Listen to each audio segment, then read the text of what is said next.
Hello and good evening, friends. Welcome. It's another one of our Slant Alpha adventures getting underway. Slant and Lima style this evening.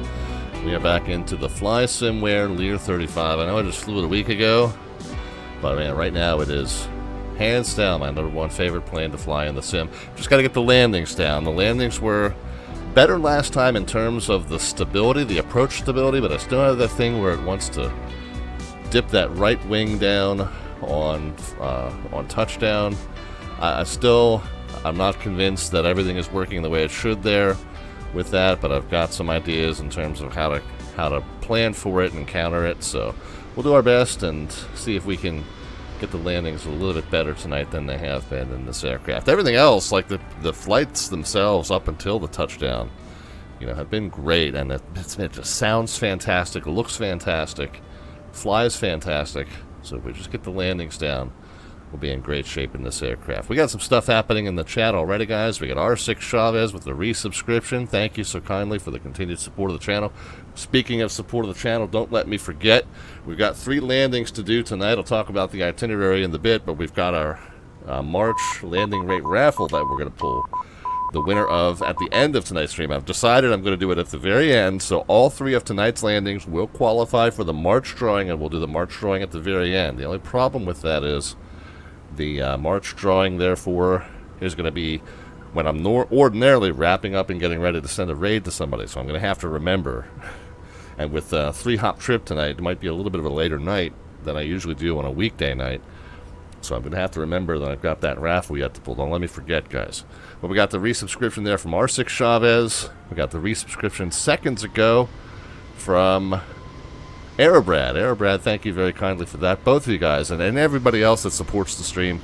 It's we do these monthly giveaways. We've got the March Madness bracket challenge going on. We got all kinds of stuff that we do in terms of giving back to you, the viewer, for supporting the channel. Whether or not you are a financial supporter of the channel, you're more than welcome to participate in all the activities and giveaways that we have going on here. But the guys that do financially support the channel, it is your generosity that allows us to do all that fun stuff. So thank you so kindly for continuing to do that. And the CB Flyer is on a watch streak. CB Flyer streaking through the ramp at the beginning of the show. How rude. Somebody catch that guy. All right, anyway, Boston Virtual ARTCC is hosting an event tonight. And if we get the VATUSA.net website up under Pilot Tools and Events Calendar, I misclicked it. There we go. We come down to the bottom here, the very final Monday in March, March the 30th. It is what they call the Facility Showcase. Manchester, Boston Regional Airport. It's actually in Manchester, New Hampshire, but it is definitely within the Boston region per se. And so that is the featured facility tonight. And that is where our pretend charter operation is based tonight. We're doing a day in the life of a corporate charter pilot. We are starting and ending in Manchester, so our operation is based here. We'll say that our fictional charter operation has a hangar here, they have a tie-down here, they have an office here. This is where we take care of the planes, and we, if you're going to call the office to book a trip, this is where our office is located. This is where we clock in to take the planes out. Our group tonight, our fictional group, is being picked up in Nantucket Island. They just had a nice long weekend in Nantucket, and they are going back to their estate in the very northern reaches of Maine, up at Presque Isle, Maine. So we're going to quick run down here to Nantucket. We'll pick them up. We'll run them all the way up to the northern reaches of Maine, right there near the Maine and Canadian border, and then we'll fly back to Manchester for leg 3 to finish our day and close up shop, and then we'll, of course, do that raffle drawing, as I mentioned. So that's the itinerary for this evening, and because it's 3 long trips, let's get right to it. One more thing I do want to do, though, is introduce you to tonight's Slant Artwork Adventure. On Slant Artwork Adventure, we always try to put together a little image into ChatGPT, have it generate something that turns into the thumbnail for the YouTube upload later on, so we try to make it representative of what we are doing that evening. And tonight we have our well-to-do New England family that is just getting ready to board their red Learjet at Nantucket Island. Our well-to-do New England family, yuppie puppies, right there. yuppie puppies getting ready to board the Lear 35 from Nantucket and head on back up to their northern Maine estate. I love that he's got a copy of the Nantucket Times right there tucked into his paw as well. So, yep, that's our group there getting ready to board. So we're going to head down to Nantucket and pick them up and then run them up to Presque Isle. All right. By the way, if you are new to the channel or haven't been here in a while, the way you get in on that activity, what we do is once you guys see that image, you're more than welcome to suggest an addition or modification to that image.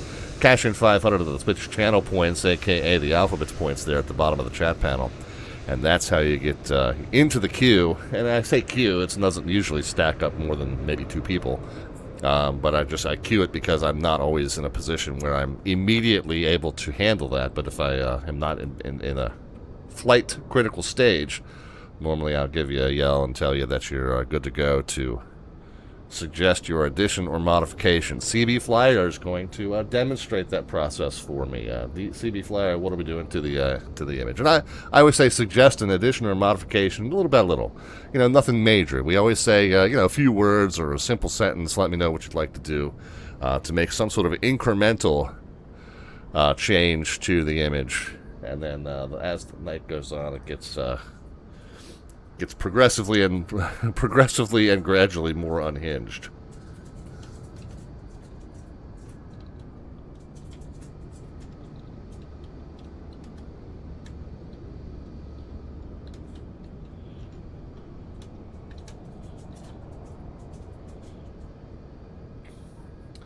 Adding some chowder to the mix, chowder to the chowder, right? So ChatGPT is working on that modification, and while we are waiting for it to churn on that and think about it for a little bit, we will go ahead and get started. Oh, actually didn't mean to enter the aircraft. I meant to approach the aircraft, because the first thing we need to do is we need to remove the windshield cover, pitot cover, and engine cover. Now we can pop the door and get inside. CB Flyer, did you and Mrs. Slant get your barbecue for the weekend? Where did we go? We went to one of the bigger sports bars in town. We actually did not get barbecue. Now that you mention it, yeah, we had kind of traditional sports pub food is what we wound up having. And then we went to a kind of a larger nightclub in town afterward, and they're very famous for a jerk chicken platter appetizer that they just bring you a plate of jerk chicken over a bed of lettuce, and little celery sticks and dipping sauces. So we kind of had that, but no, did not get the big platter of barbecue. CB Flyer, I had actually forgotten all about it. I don't know how, because it looked delicious. Oh, I'll tell you what. Well, ChatGPT decided that it needed to go ahead and move them inside the aircraft to enjoy their chowder, the chowder. So there they are, enjoying their chowder. I'm going to drive myself nuts saying it. But anyway, there you go. And anyone else who wants to make a modification or addition to that image, please feel free to do that. Let's go ahead and get started, friends, before I yammer on too long and we end up wrapping this thing up at 1:30 a.m.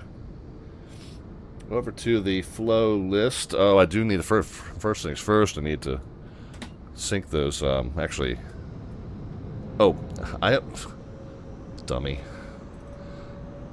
I get to this point where I'm moving controls around and then realize I never started up spad.next, and then I'm incredulous as to why nothing is moving. And that takes a few seconds to load too. So go ahead and let it do its thing.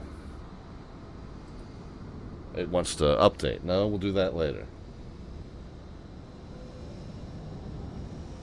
Mr. Alpha has a better ring to it than Mr. Slant when you think about it, says Skewy. Well, I don't know. I chose the. It's so funny. Look, I know you're saying that bantery. But the funny thing is like when I named the channel Slant Alpha Adventures, I never really conceived myself as being Slant Alpha. I am the host of a channel called Slant Alpha Adventures. But I guess because this is the username that pops up when I interact with people on other channels, Slant Alpha Adventures, I just get noticed that, right? So, kind of an unintended side effect. It's the channel name. I didn't mean for it to be my name, but I guess it's both, you know. I'm just going to make sure, okay, got to make sure my correct profile is loaded in. Okay, levers are moving, cutoffs, parking brake, and then the spoiler lever in there, okay. And then we'll wiggle that stuff and stuff wiggles. Okay, good. All right, now we're all set.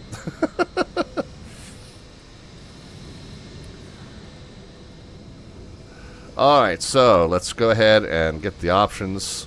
We'll go to the utilities page. Let's go ahead and connect us up some ground power. We need to start with 5,050 pounds of fuel. So if we go back over here to the fuel page, that means that the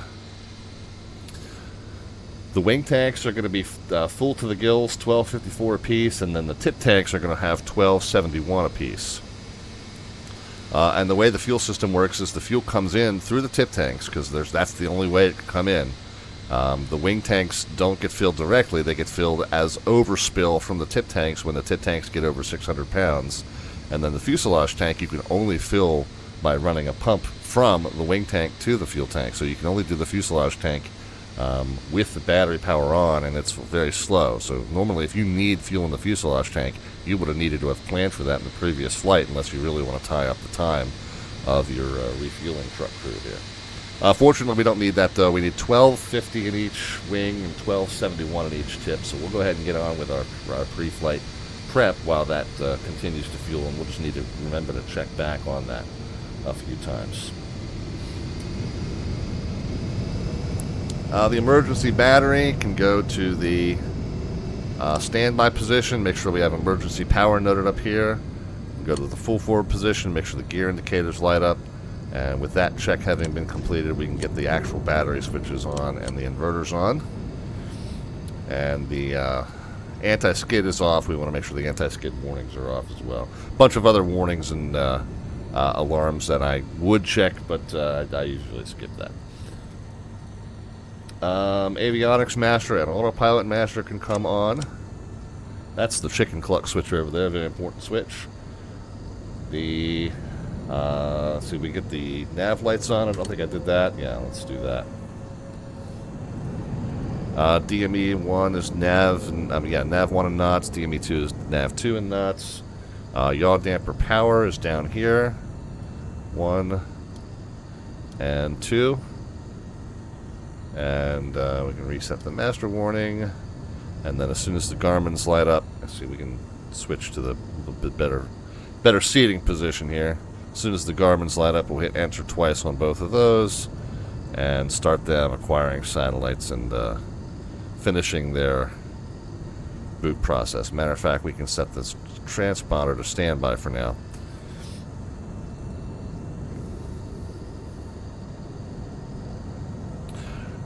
Alright, we don't have to load passengers yet. We're going to load passengers at Nantucket, so for right now we're empty. We're good there. Let's go ahead and call up Manchester clearance on 135.9. And actually, I'm going to go ahead and just set the radios up. 35.9 is our clearance channel. Let's go ahead and switch so that we're transmitting and receiving on COM 2. So 35.9. Ground is 21.9er. So we'll be ready to switch to that in a moment. And then... not sure what our departure frequency is going to be. It looks like there's 3 of them on that serve this area. So we'll have to see... oh, the tower frequency, 121.3. That'll be the next one we speak to.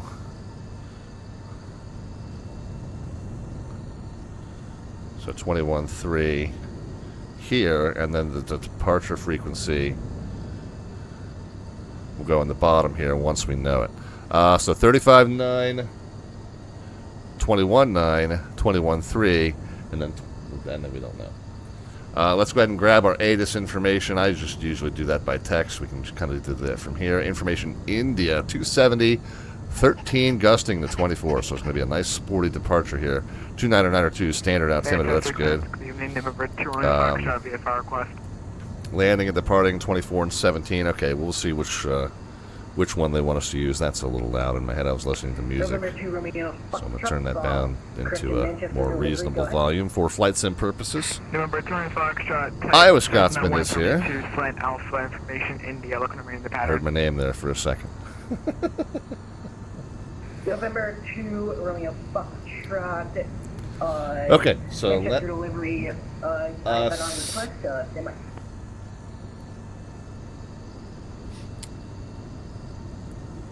let's go ahead and call for our clearance.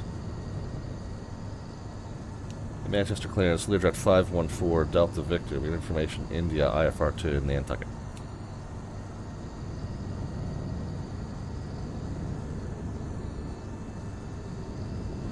November 514, Delta Victor, Manchester delivery, cleared to Nantucket via the Manchester 1 departure, radar vector Boston VOR. Then as filed, maintain 3000, departure frequency 124.9 and squawk 4702. Cleared to Nantucket via Manchester 1, radar vectors Boston, then as filed, will maintain 3000, departures 124.9, squawking 4702, 514 Delta Victor. 514 Delta Victor, read that correct. You can contact ground 121.9 for taxi. Alright, we'll call ground for taxi, 514 Delta Victor, thanks. Okay, no surprises. 124.9er was the one question we didn't know the answer to. We now do. So we'll get that set. Don't yet know which runway we're departing from. November 2 Romeo Foxtrot. Says 24 and 17, so we don't quite know which of those is the departure runway just yet. Over to ground 112.9 for taxi, no returning. But that's fine. So we'll switch over 21.9er, and we'll get back to our flow list here.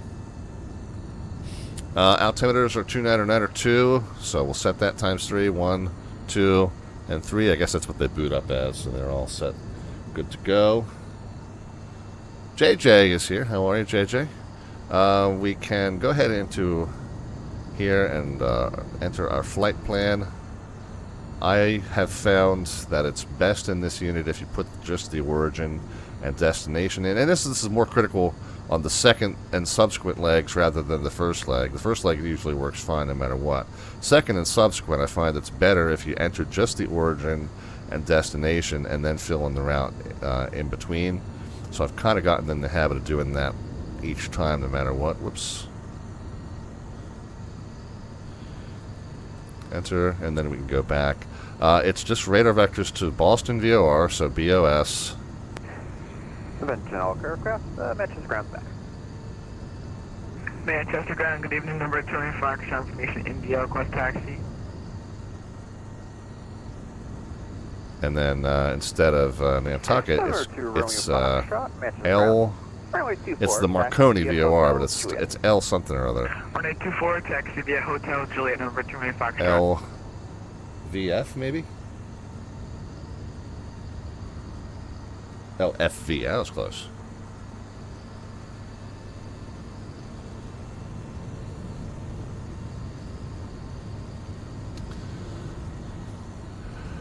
Okay, and so that is that. Easy enough. That is our flight plan. We'll go ahead and put this into nav with the data for now. This one I'm going to put on the map, maybe bump it up a couple so I can see where that first VOR is. And then he did say the Manchester 1, which I didn't pull up as part of the departure route, but it's probably just a procedure that you fly off the runway. So we'll make sure we know what that says. And it's okay, so turbojet aircraft, we have a turn off of the eastbound or the southbound runway. So we'll need to make sure that we're abiding by the correct departure heading here, and that it's just radar vectors to wherever we're going. So, and then 3,000 was that initial altitude, which we already knew. Okay, so we'll just need to make sure we're flying the correct heading off of the runway. And then we are good. Squawk was 4702. We're going to altitude mode. Initial altitude was 3,000. We'll arm that. And I'm just going to say we're likely to go 237 off of runway 24. So I'm going to just put that in as my best guess for now, and then we will figure that out as we figure that out as we get our taxi instructions. So 237, heading mode, also armed.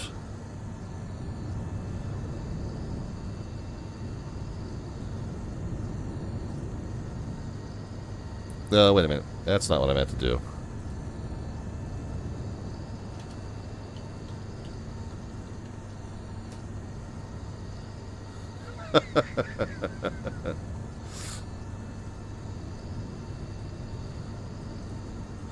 Sorry, a little bit of housekeeping to do there. Alright, so the nav equipment route set up, initial altitude and heading set, transponder mode and code set. Let's get ready to do, we don't need to do a pushback, we can confirm that the parking brake is indeed on. Since we don't need to push from here, seatbelt signs would go on. We would pop back out of the aircraft and grab the wheel chocks, and then we'll pop back in. 1433. Do you want east or south? Good time. I have completely forgotten about the fueling, but we're just about done. Good timing. What do we want? 1271 in each tank, so we'll just get ready to end the fuel service, and then we'll disconnect the GPU and close up the door, and then we'll get the aircraft fired up. Taxi to the ramp via hotel. Have a good night. Via hotel, thanks. On 1433. I need to set an alarm on my phone or something for that.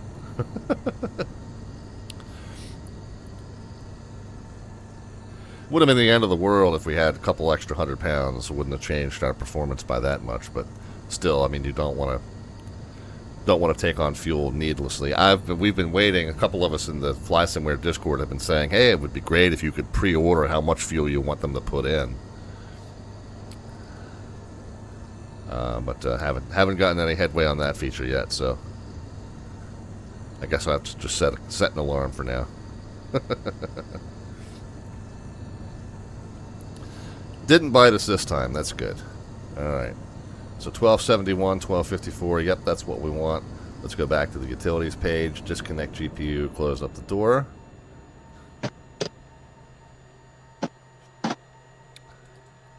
And temperature 70. We're going to rotate that into about the 10 o'clock position to try and keep that 70 for now. And we'll have to adjust that as we go.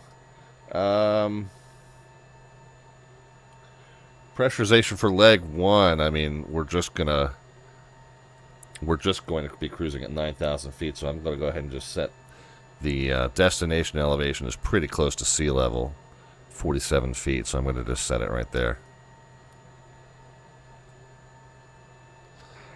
Ground JetBlue 8354 on gate 2 with India ready push.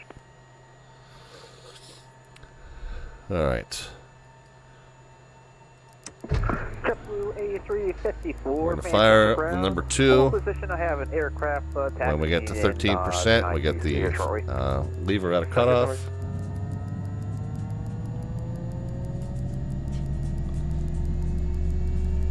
Light goes out, we can pop that up into gen mode. When the number 2 temperature starts to stabilize, we can go ahead and fire up the number 1.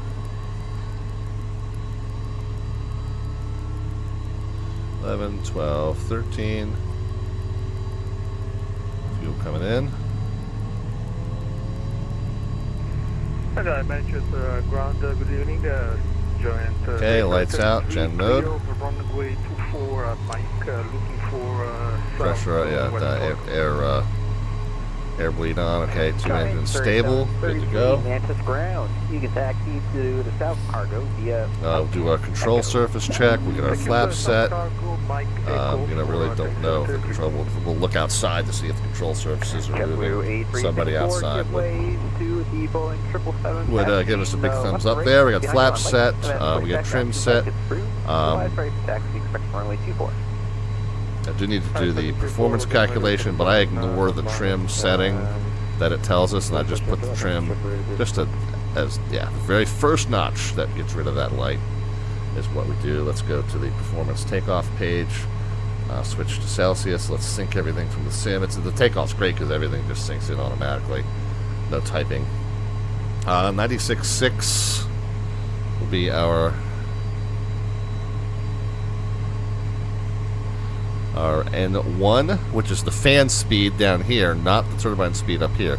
So it's weird that you have to compare this number to these numbers and not the ones that are right there across from it. Just a weird choice in terms of the layout, but that's the number that we're going to be looking at there. 115 is our V1, so that's 2.5 notches above 2.5 notches below 120 rather. So that's our abort speed. We have any safety critical items prior to reaching V1 is when we'll abort.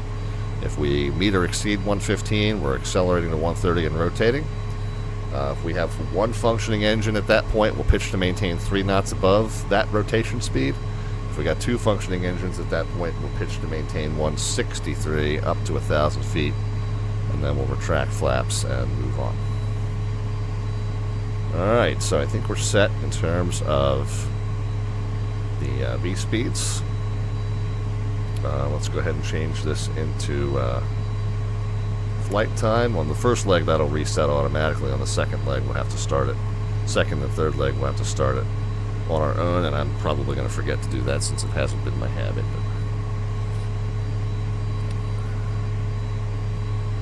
But okay. Oh, and nose wheel steering can be engaged. Do that down here. Parking brake off. And we are over by the control tower. Let's see if the ATIS information is still the same. It is still India. And with this, we'll know which runway they want us to taxi to.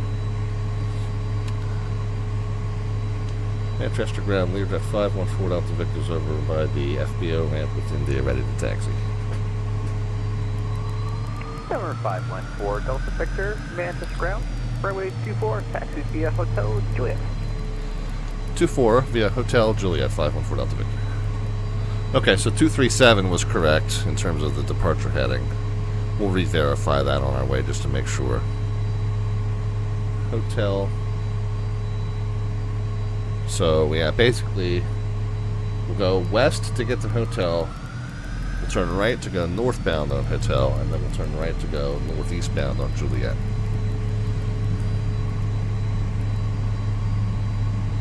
Okay, but while we're doing that again, just verifying. So 24237 is the initial heading. So I guessed correctly.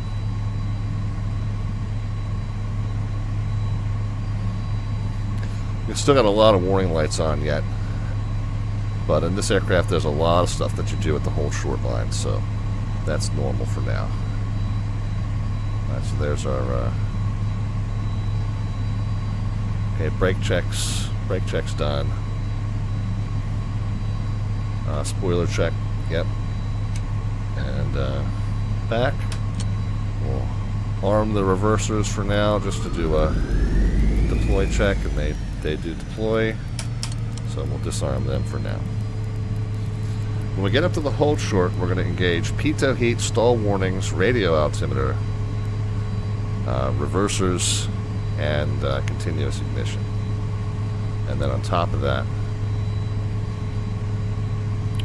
we'll have the strobe lights to get on as we enter the runway, and then forward facing lights on as we get clearance to take off.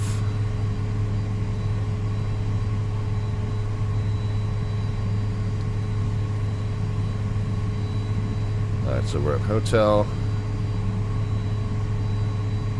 Gonna bear right onto Juliet. And then the tower frequency 21.3.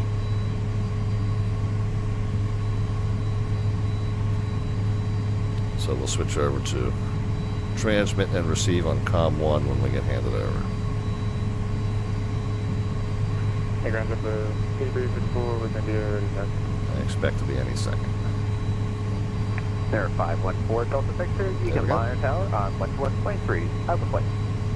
We'll monitor 121.3, 514 Delta Victor. Thank you.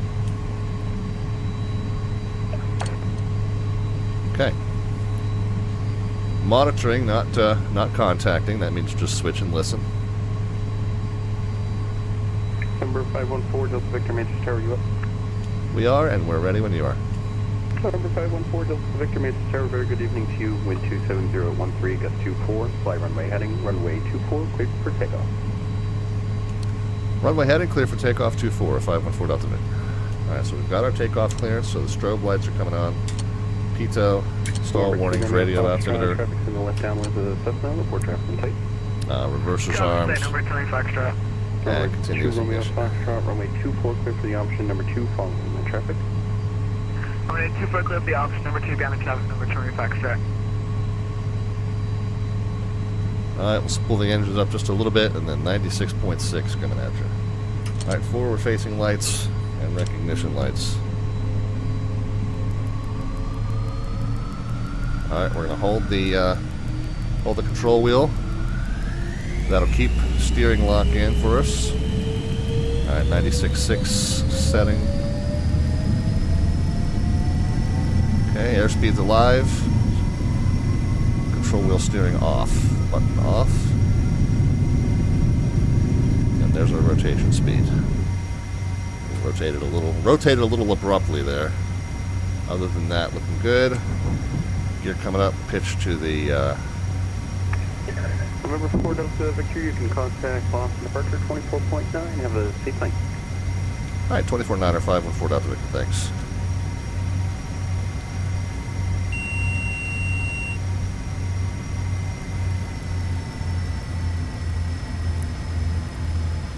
Boston departure Learjet 514 Delta Victor, 2,600 leveling at 3. November 514 Delta Victor, Boston departure, radar contact, climb and maintain 9,000. Up to 9,000, 514 Delta Victor. Okay. So we can, let's just trim it stable. And then we'll pick up the speed as we come up through 250. Get the engines set to about 795. November 4 Delta Victor, clear direct Boston. Direct Boston, 514 Delta Victor. Okay, there's 250. And then let's spin the heading and bug around just to the southeast.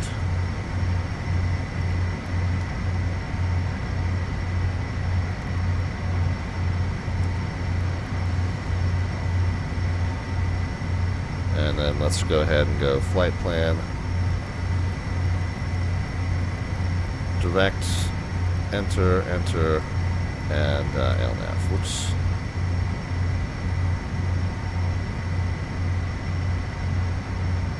November 4 Delta Victor, contact approach 133.0.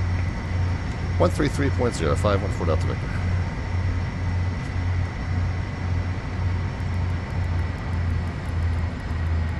Okay. So we're leveling off at 9. Going to pull the power way back so that we don't increase past the 250. 133.0.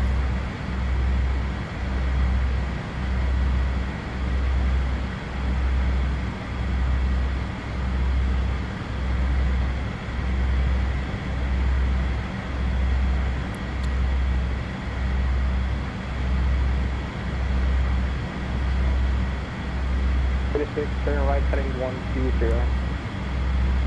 Turn right heading 120 United 4580. Alright, yaw damper on. Continuous ignition off. Reverser arms off. Boston departure Learjet 514 Delta Victor 9,000. 514 Delta Victor, Boston, Boston altimeter 2997. 2997, 514 Delta Victor.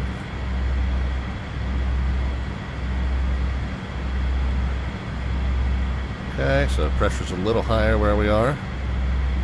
Denver 218, cross runway 15 left. Cross 15 left, Denver 218. So I'll show you. I'm going to go ahead and center up the heading bug for now. The route that we're on for leg 1 is limited in terms of altitude and limited in terms of speed. We are done with the airport diagram. We're done with the departure. So, Boston Virtual ARTCC. Pilots, pilot references. Preferred routes. This is an FAA preferred routing. If we go MHT-KACK. So the route that we put in, Boston and Marconi, it's part of the preferred route database with a max altitude of 10,000. However, since we're eastbound, that effectively makes our max altitude 9,000. That effectively makes our max speed 250. So this leg number one, we're going to be kind of nice and gentle cruising. 72 is the cabin temp. We can knock that down. I like to try and keep it around 70. Pressurization not really a factor in leg number one, but the cabin altitude is where we want it to be for our destination of Nantucket, which is essentially sea level, so all is well. Line up and wait. JetBlue 218. And we're at 9,000, so I'm going to go ahead and keep forward-facing lights on this time, since you typically do keep landing lights on under 10,000. So yeah, this first leg, a little bit of a low altitude, low speed leg, pretty short leg too. It's not even going to be 30 minutes, I don't think. Bump the throttles up just a little bit. Status 2586 established, let's keep it up. Yeah, 2586, you're secured. Yeah, let's keep you left now. Third 49, let's keep you left, taking out at 2586. JetBlue 218, only keep you right here. Outside shot. I'm bad about these fancy outside shots here. Did I not get flaps up? Holy cow. What kind of a terrible pilot am I?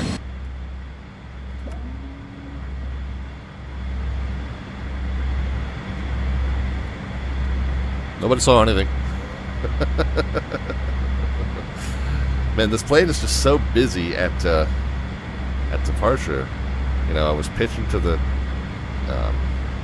bug and then trying to switch frequencies multiple times.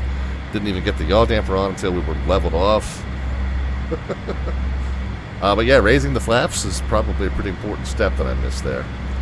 With that reduced drag, the speed's kind of drifting up a little bit, so now I got to bump the throttles down even more.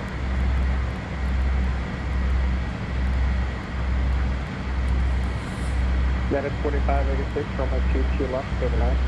Nice view of Boston Logan, though, as we come right over top of the downtown area to our right over top of Boston Logan here out on the peninsula to our left. Boston Harbor, right in front of us.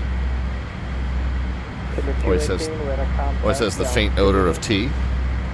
And then, of course, the Atlantic Ocean out to our left. Altimeter 2997, JetBlue 218. What's your altitude leaving? Oh, altitude leaving at flight level 1,200 feet. You're not at flight level or anything. 5,000 feet. If you're calibrated to a local altimeter, you're not at a flight level. Climb maintain 8,000, 218.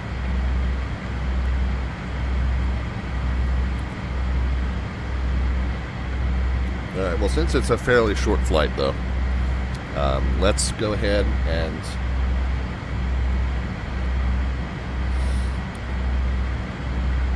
see if we can find out what Nantucket's doing in terms of its arrival plan.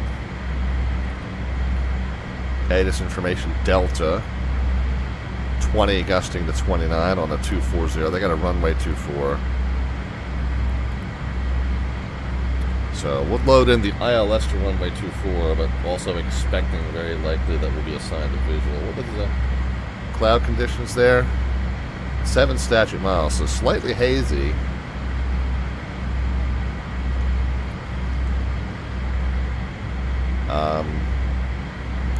But clear skies. So yeah, most likely going to get assigned a visual. We might even get assigned one of these procedural visuals, which is fun. I always like doing those. So yeah, the Great Point visual is very likely for us, but we'll tune the ILS in just to have it as a backup. And we'll do a full briefing on the ILS just to have it in case we have any kind of issues seeing the runway. And then that would be our missed approach would be straight out to this point, UFTAC at 2300. So we'll be prepared for that. But if we end up on a visual, there's no missed approach procedure that goes with that. We would get just some sort of a more basic pattern instruction from the tower controller if we end up going around.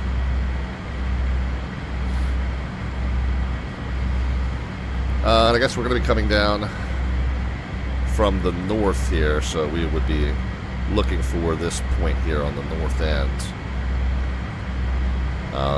Great Point itself, it's a Great Point visual, so we'd be looking for Great Point and 2,000 or above until we reach that point, and then basically on a right base to the runway. But for purposes of having some guidance, traffic 10 o'clock, 7 miles southeast, connect downtown and approach time is 8,500. we're looking 514 Delta Victor.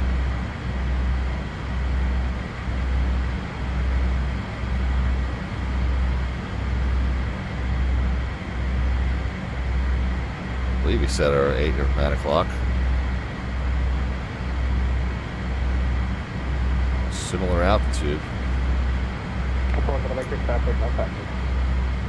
That's right.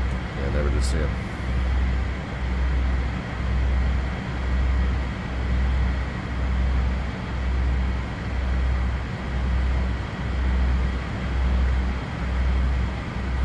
Yeah, never did see him.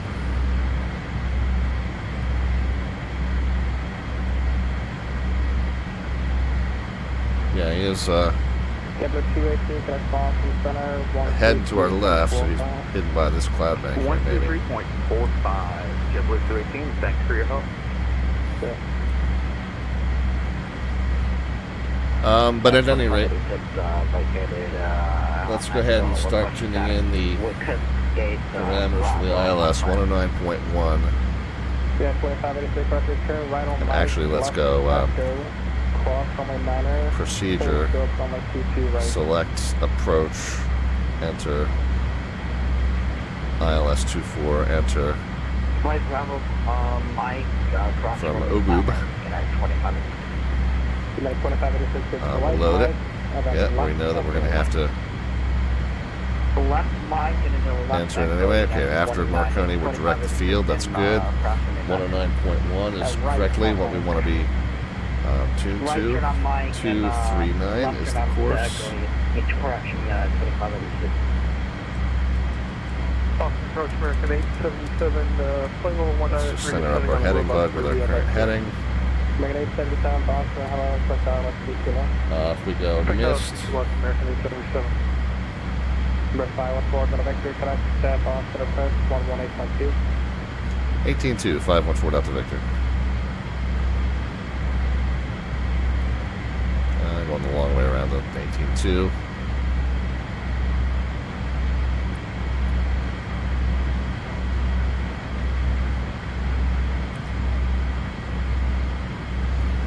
And let's refresh the Nantucket. Information Delta. Boston approach, Learjet 514 Delta Victor, 9,000. We get information Delta, Nantucket. 514 Delta Victor, Boston approach, we cross down to 3004, expect visual 24, unless you have a different question. Visual 24 works fine for us, and 3004, 514 Delta Victor. He did not specify the Great Point visual, so he probably is just going to essentially point us toward the island, then it'll be up upon us. But if we call that we've got Great Point in sight, then that probably saves him from some transmissions. Now this is not Great Point, this is Cape Cod here.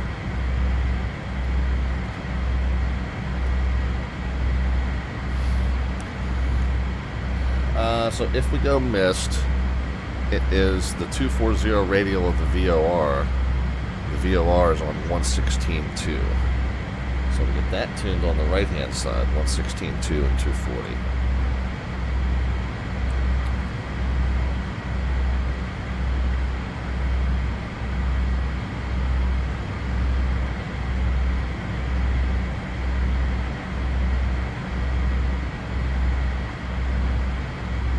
Nice thing about that is we got a distance countdown to it.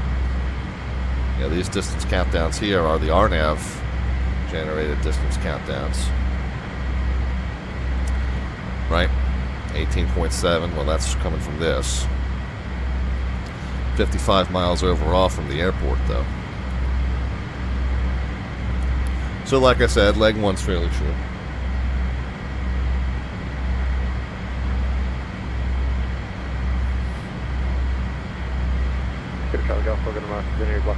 So we're assigned a visual, so we're not really bound to the missed approach procedure. We're not really bound to the minimums. However, if we were, for whatever reason, unable to spot the runway, we get intercepted onto the ILS. Minimum's 247 feet, 200 above ground level. I know that the ground level is very close to sea level there. I'm just going to buffer it by about 100 just to make sure the alerter goes off. Victor, just want to maintain at 5 discretion 2000, and second altimeter is 3010. Correction, 3010.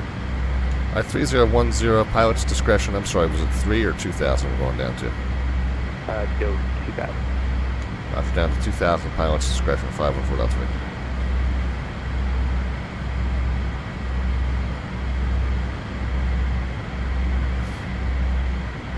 Okay.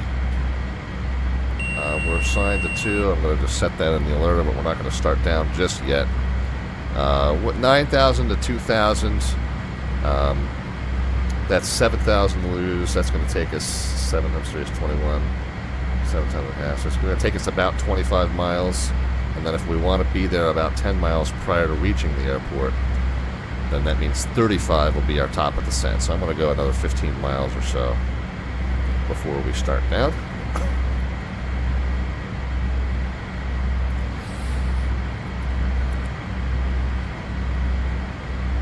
So,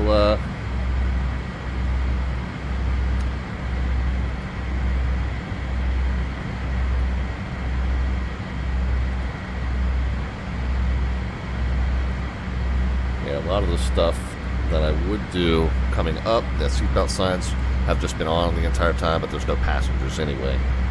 We're below 10. We've been below 10 the entire time. Cabin pressure's already set. Standard altimeter's already set. You know, all this stuff. So pretty much when we start down, we'll just get the windscreen heat on just in case we need it. And just do our approach briefing. We got to do the numbers yet. Approach frequency and course is set. Missed approach frequency and course is set. Missed approach altitude is 23, I think. But again, we're on a visual for now, so that won't apply. Straight out to 23 if we go missed, and it is a right-hand turnoff if we... Yeah, right-hand turnoff if we make it down off of runway 24.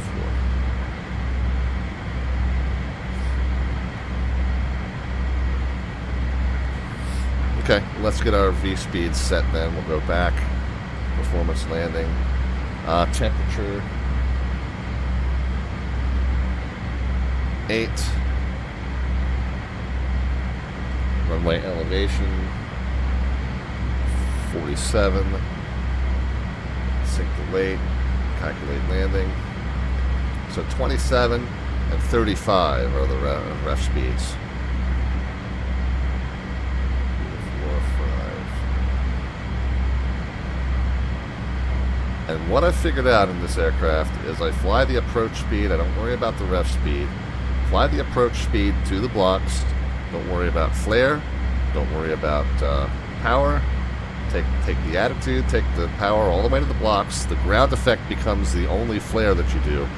And what I had hinted at earlier at the beginning of the stream is that the plane still feels like it wants to lurch to the right every time. Now, if there's any kind of a side loading, like if you're off tracking to the right slightly, that's totally understandable in this plane because those heavy tip tanks, you know, any kind of momentum to the right is going to carry that momentum to the tip tank to dip down and scrape the ground.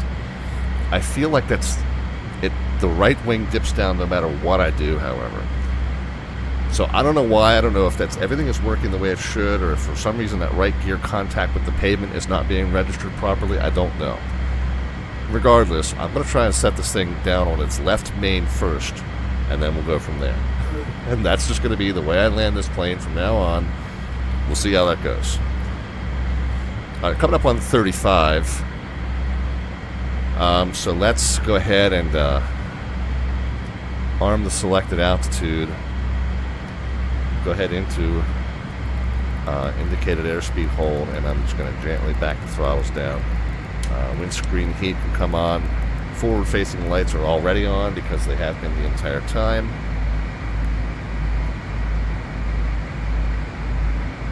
At approach Lear 514 Delta Victor, we're out of 9 for 2 now. Okay.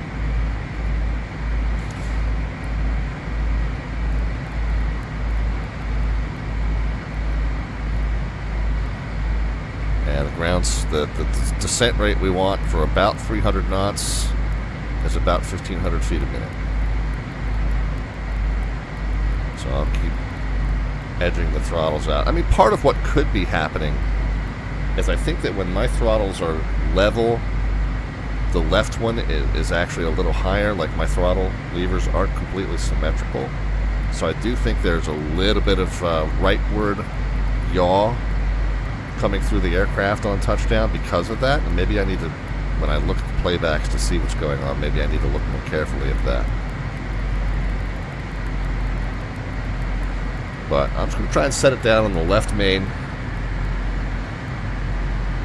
And then we'll go from there.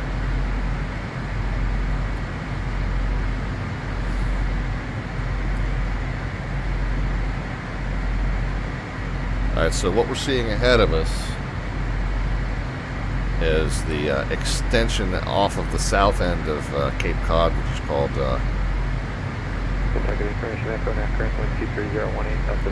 Monomy Point, and then we should be heading kind of right toward Great Point. As soon as we see that, as soon as we say we have Great Point in sight, we can kind of let the controller know that. I don't quite see it just yet. It says information echoes current.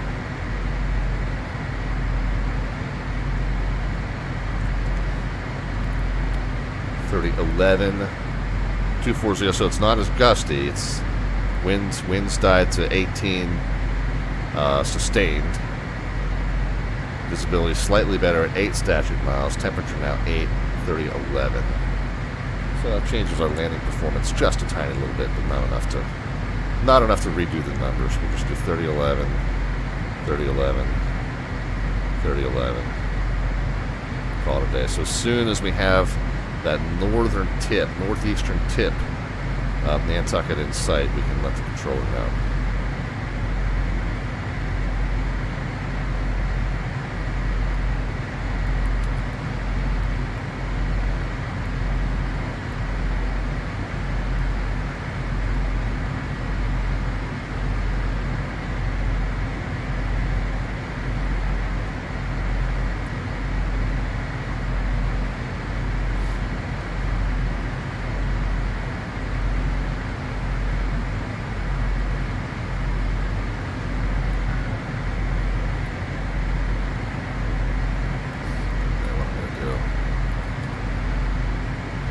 Center up the heading bug. Right now we're just direct field since we've got no other clearance.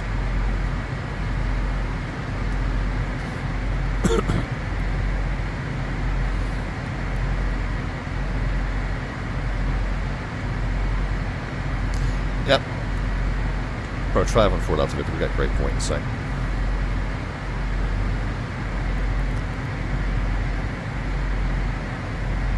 Victor Roger, Great Point visual 24. Hafer. The Victor makes my job easier. Thanks.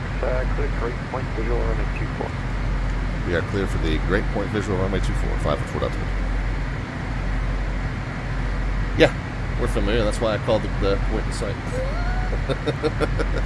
The way these work, guys, pretty much, if you call in sight anything that's listed on this chart, which it is, then that's all they need. They can pretty much clear you for the visual with that alone. I am going to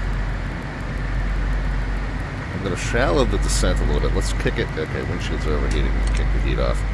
I'm going to kick it out of airspeed hold mode, and we're just going to trim it up a little bit.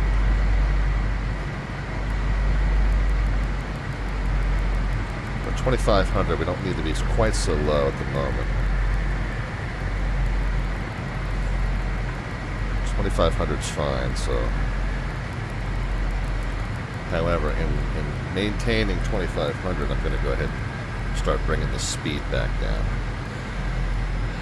In the meantime, okay, yeah, so there's great points off to our right, so we're okay there. ELW124, hit us with a resub. Thank you very kindly. One of the contenders in our bracket challenge. So we're going to hold the 2,500. Matter of fact, let's just have it hold the 2,500. That'll be the easy way to do that. Get it down to about 210. And we're almost at that now, so we're good there.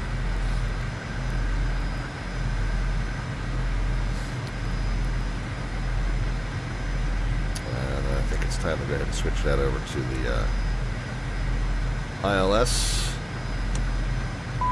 That over to the VOR. We got Heisenberg with the resub as well, man. We got a drawing to do tonight. We got our bracket challenge coming up soon, and everybody in anticipation of all the stuff that we're going to be giving away on this channel is like, well, I better re-up my resub, my subscriptions, so that he's got the money to do that.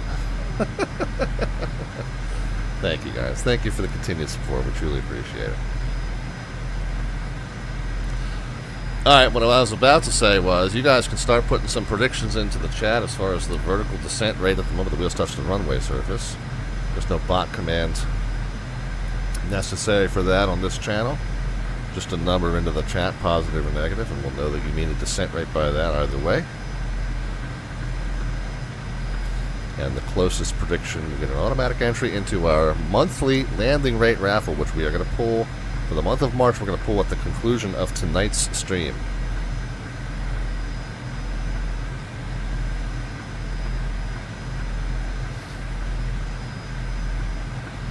Alright, so we've got, it's very hazy, but we do have the coastline in sight, so we are following the Great Point visual, Great Point itself, right over here past our right shoulder.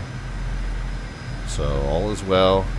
We are certainly going to use the ILS to help us align with the runway, but we are mostly following this visually. And remember, this turn on the final is going to come right after this little interior bay here, so we'll watch for that interior bay. We see that's right about there, so we know that our turn toward final is going to be a little bit after that. I'm going to go ahead and turn to the right. I'll tell you what, we're going to go ahead and autopilot and yaw damper is off. Altitude hold is off. What we're going to do is we're going to arm the nav mode, and we're going to arm the glide slope.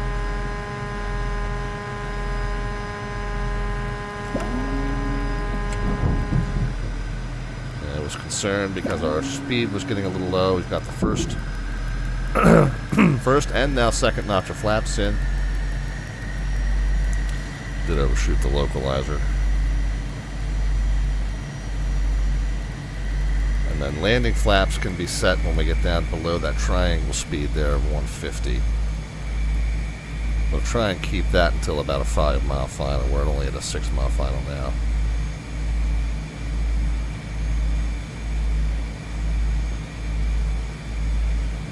Yeah, we overshot the localizer by quite a bit here.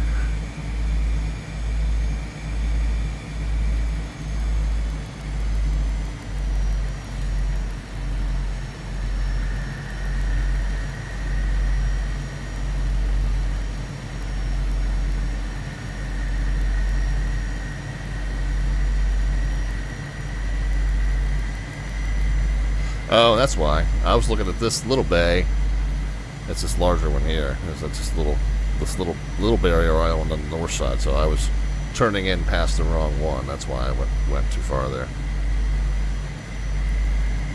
Localizer's coming back in.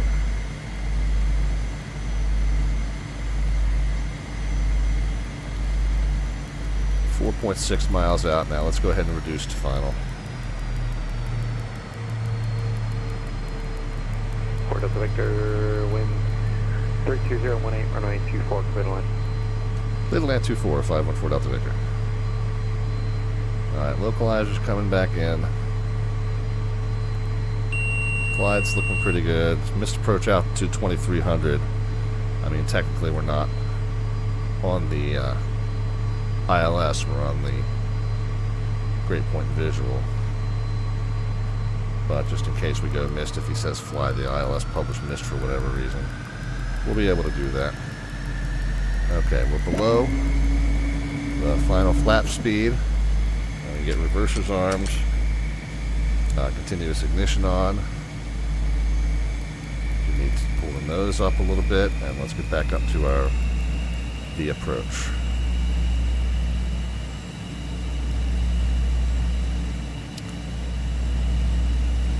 Alright, nice and stable all the way to the ground.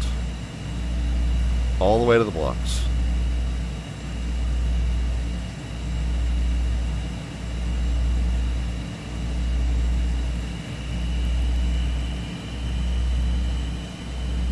Get it nice and trimmed out. Okay, I do see the runway. Visibility's not great. We really probably should have done this as an ILS, since I'm following more radio-based guidance than visual guidance, but it is what it is. We saw enough of what was on the visual chart to call it a visual. Oh, I'm still lined up for the wrong thing. I see the runway now. Boy, yeah, we really technically should have been doing this as an ILS.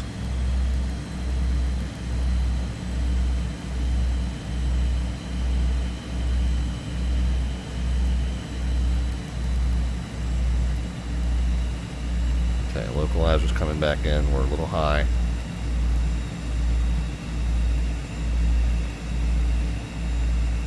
I don't want to be chasing it this bad.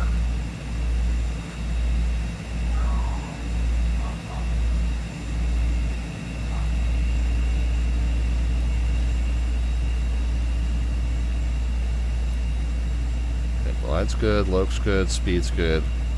Let's just make sure we keep that just like that all the way down.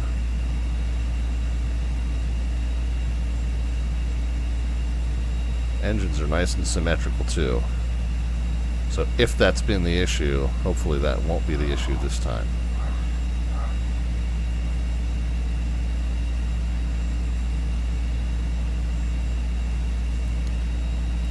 I do feel like there's a little bit of a right to left.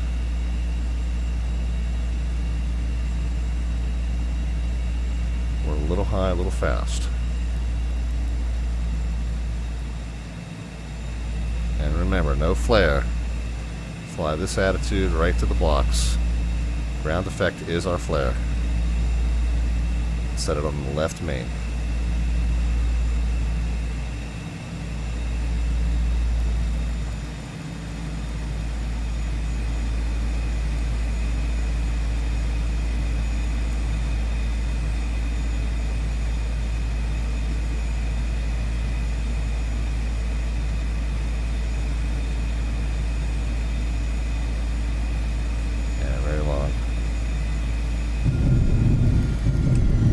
Actually that bad.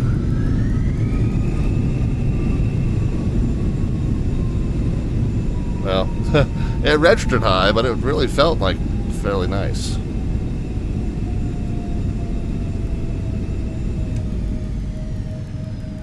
It registered a pretty high number, actually.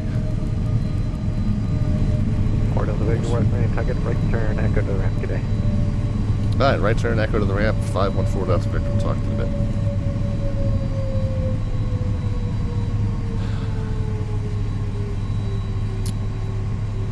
Felt nice, landed straight, did not have that right wing dip. And I was very careful. Oh, I gotta hold the hold the control wheel button in to get our steering. I was careful about making sure the engines were putting out symmetrical power this time, so maybe that's the key I've been missing.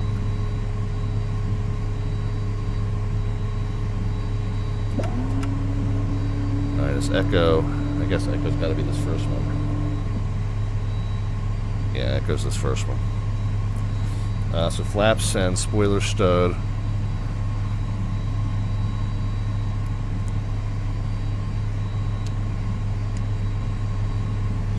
lock on. Charlie Aircraft Boston, Team Vector's not closed. Contact Boston Center 143.45.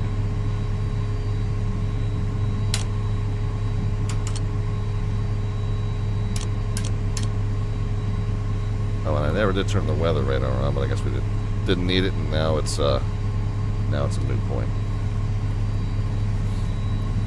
Did hear him say I hear him give another frequency. We'll worry about that in just a moment. Right now, we're just taxiing into the ramp here.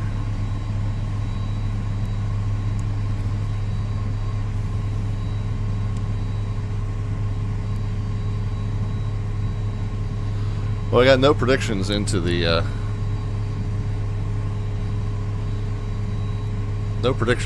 landing rate competition, so won't worry about a ticket this time.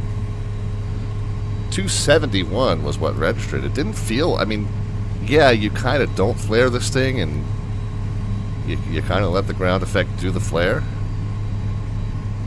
So you do kind of flop it on, but I felt like, you know, in terms of that, you know, we did good in terms of letting that ground effect settle in. Now we landed a little long.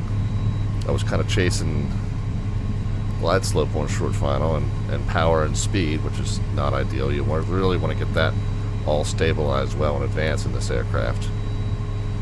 But I didn't feel like we flopped it on that badly, considering that, you know, flopping it on to some extent was our goal.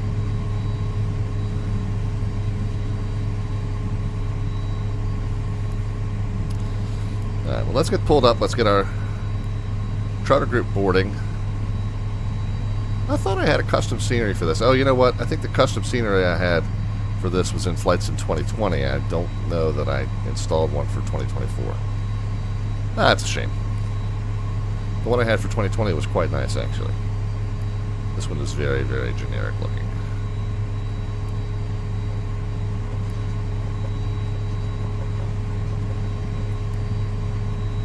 Alright, well, let's wrap up leg 1, and we'll get underway ASAP with leg number 2. And we'll get some entries into the landing rate prediction for second and third landings tonight. Yeah, this seems like BizJet world over here.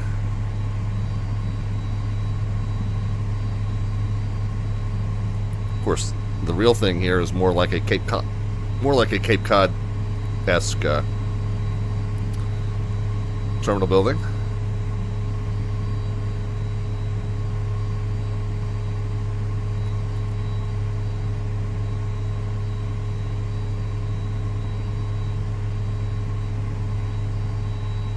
We'll go ahead and call that our parking location for leg number 1. Parking brake is on.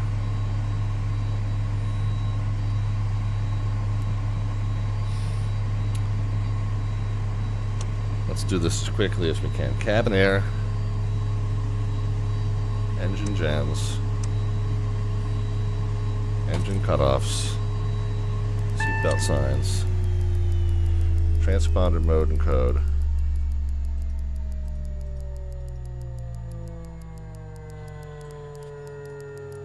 And beacon light.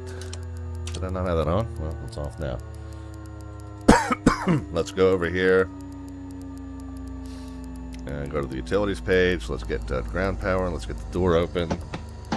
We would unload our passenger group, but we are going to load them at the beginning of the next leg. So right now we don't have anything we need to do. With that, we can go over here to the fuel page. We are going to start by looking at my estimates. And then, as we said, we didn't have any entries into the landing rate raffle for the first trip. So none of your estimates that we need to look at, but we'll look at my estimates in terms of flight time and fuel. So I had suggested we would be down at 8:20 p.m. And, yeah, we were pretty much right on the dot with that. Let's see how close we are to 4,320 pounds of fuel remaining. 4,320 is what we are expecting. So we got 1254 plus 1254 plus 939 plus 926. 4373. Wow. So flight time and fuel pretty much spot on.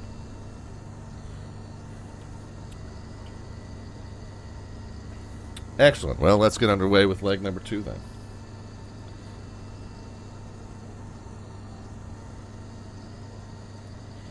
Up top we go. The very first thing we need to do is get it filed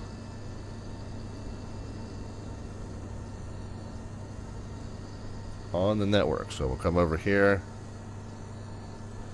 up the flight plan page. We are 514DV, IFR, LJ35. We're medium, SBDFG, RWY, right? Hang on, let me get it in front of me. I think I just did that correctly from memory, but I don't trust it. SBDFGRWY. Yeah, correct. Look at that. Old man still has a brain cell or two. Who knew? KACK off block. We're going to go 0045. 25 minutes from now, we can do that. We might even be a little bit early. 41,000 feet. Our charter clients love it when we're early. 480. We're going to PQI. Alternate's going to be Banger. I hear it's a real banger of an airport. Hour 11 en route, and 358 remaining in the tanks. Route details: Boston VOR, then Bellino. Hey, might want to check your chat, as there was a bunch of guesses. Oh, there was a bunch of guesses, huh? My chat disconnected somehow then. Yeah, alright, let's... Thank you for that. I think my app...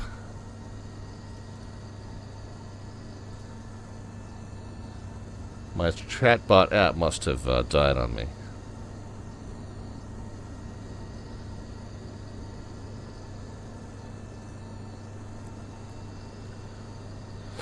Okay, well, and if there was other stuff going on in the chat, I wasn't seeing any of that, so I apologize for that, guys. Chatbot app is still dead. Alright, hold on. Alright, 271 was the winning number. I will... Can I rely on one of you guys to let me know who gets the ticket? Because I'm going to reconnect now, but I'm not going to see the old messages.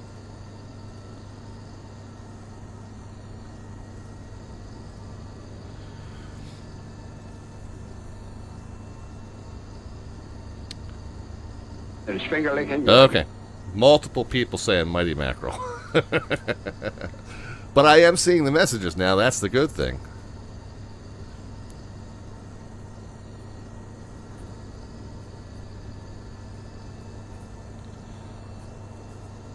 Thank you, guys. Thank you, Dr. Monaco, for the resub and the alert there that something was going wrong. I just thought the chat was being especially quiet tonight.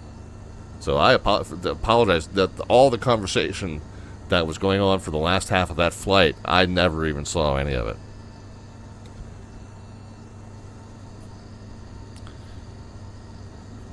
Okay, well, we got you. We got your entry. We're going to do the drawing at the end of the night tonight. So, if there was anything else going on in the chat, if there was new folks that had questions, anything that I missed that I need to be filled in upon, I will leave it to my regulars to just kind of catch me up to speed with the conversation.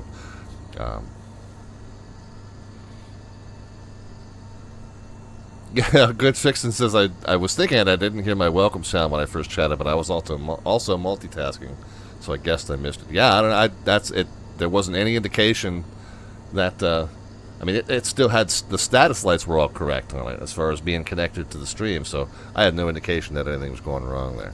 All right, thank you guys. I apologize. I think we're all good now. We're all caught up. Again, if there was anything else in the chat where folks had a question or comment or request, I see there's no artwork requests yet, so we're still good there. We'll go ahead and show you the artwork at least.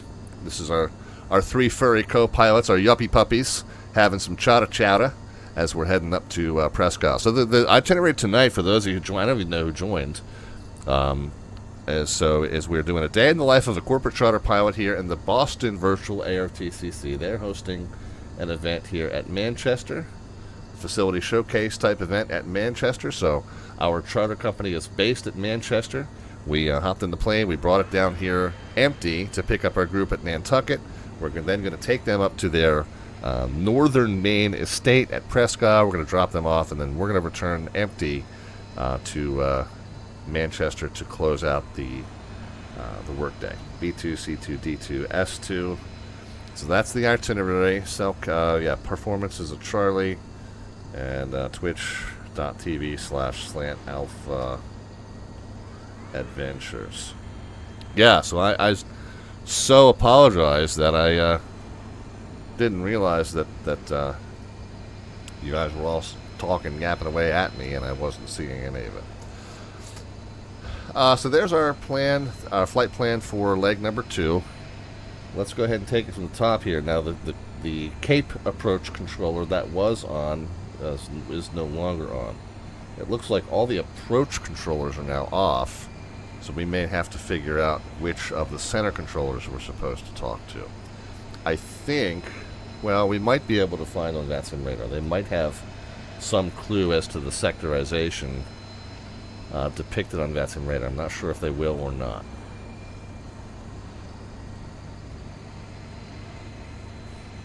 They don't seem to. It just looks like one big sector to me.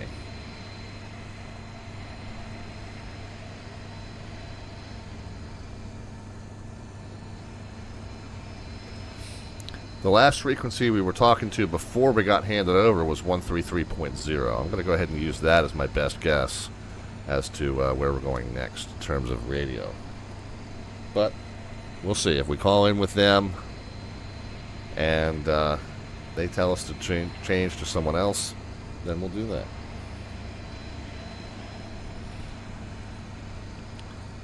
Alright, so back to the top, guys. At this point, we are going to go ahead and load in our passengers for the second leg. So let's go to the regular aircraft menu, flight performance, mass and balance. I'm just going to turn the seat slider all the way up, cargo slider all the way up, and we're going to load our aircraft immediately. And so we'll wait for the confirmation message to go away so we can go back and back and back to the Lear 35 options. And I think we're good for that for now.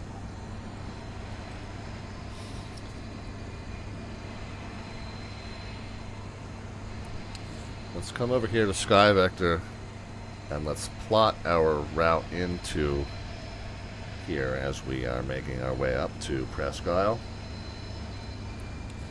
What did we say? It was Boston VOR, then Blino, Q97 PQI. So fairly straightforward route, just kind of right up the coast here. Radar vectors direct Boston, so kind of straight back the way we came, and then to this point Blino. From Blino, we're just joining this GPS high altitude airway, this Q airway, a Quebec airway, up to Presque Isle. So fairly simple, straightforward route. Let's go ahead and jump in and see if we can get a clearance. We don't have an ATIS information anymore at Nantucket. Oh, never mind. He said 3345. So there's where we need to be. So that was nice of him to put that in the text chat there so that we would have that. I'm going to change to 3345 and swap it in. Let's change that back to GPS and that back to GPS just so we don't forget. Looks like cabin temperature dipped to 55 as soon as we pop the doors open. So we'll get ready to heat it back up once we get rolling. However, then I got to remember not to cook them. So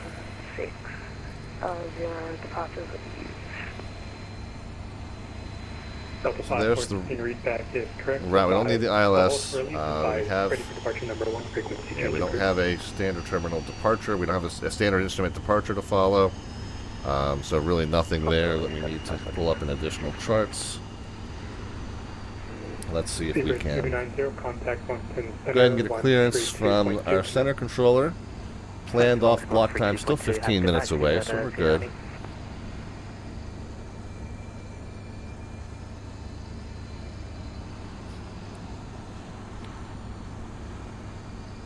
Boston Center, Learjet 514 Delta Victor, and Nantucket with the weather, IFR to Presque Isle.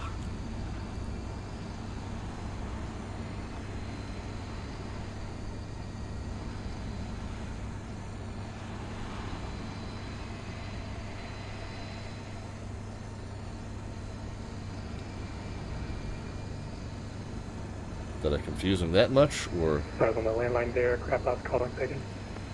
Yep, there's at 514 Delta Victor. We are on the ground at Nantucket with the weather, IFR to Presque Isle. November 514 Delta Victor, Boston, Seneclip, Presque Isle Airport. Filed, maintain 2000, expect flight level 41010 minutes after. Departure with me, squawk 5533. Hit to Presque Isle Airport, radar vectors Boston, let us filed, maintain 2000, expecting 410 and 10, 133.45, and squawking 5533, 514 Delta Victor. Delta 514 Delta Victor, read back is correct advisory for taxi, the Nantucket altimeter 3011. Roger, get the weather there, we'll call in a few, 514 Delta Victor. Okay, so 2000 is the initial. Club 6, let's go back to we're passing 2000. 1,900. Thousands mode. Club 6, Let's arm. Nope, not that. Let's arm the selected altitude. Maintain 6,000, Pilot Club 6. I'll tell you what, let's head back to our flow list. Boston Center, November So we've got our 104, clearance, top on comm ground radios, we're at already talking to our departure Nantucket, controller, so ready we're for good. taxi. 30. Let's get an updated METAR just in case it's changed any since. November 114 Whiskey Papa, runway 24 taxi via Golf Kilo, cross runway 15, advisory for departure. Alright, runway 24 via Golf Sounds Kilo, like Good cross Fixin's flying along with 15 us. at Golf, So and 3011, yeah, it looks like the departure same METAR observation that this was based on, so we're good there. 3011, 230 at 18. So 3011 is already set times 3, we're good there. Field elevation is 47 feet, and that's pretty close to what's showing on the altimeters. Let's go ahead and get our route dialed in here. Flight plan, I go menu, delete flight plan, enter, yes. And then again, I always find that there's fewer glitches if you enter just the origin and destination first, and then fill in the rest. And there's not too much in the way of procedures here between Nantucket and Presque Isle, so there's not too much that we have to put in. PQI. 5 Club 6, are you direct Marconi at this time, or are you still navigating a course? Say again for Pilot Club 6, please, didn't hear you. Pilot Club 6, are you currently... So radar vectors to Boston, so we'll back that up to B. Actually, we're runway heading. We're waiting for your turn to Marconi. Pilot Club 6, since you depart at uncontrolled airport, I don't, I wouldn't handle that. It would be on your own responsibility to start navigating. Yeah, if you were cleared as filed, it goes back to what was in your IFR clearance. If you were cleared as filed, then you're back to your, Marconi now, Pilot Club 6. You're on your own to turn to that first waypoint. So Boston VOR, and then Bleno, BLENO.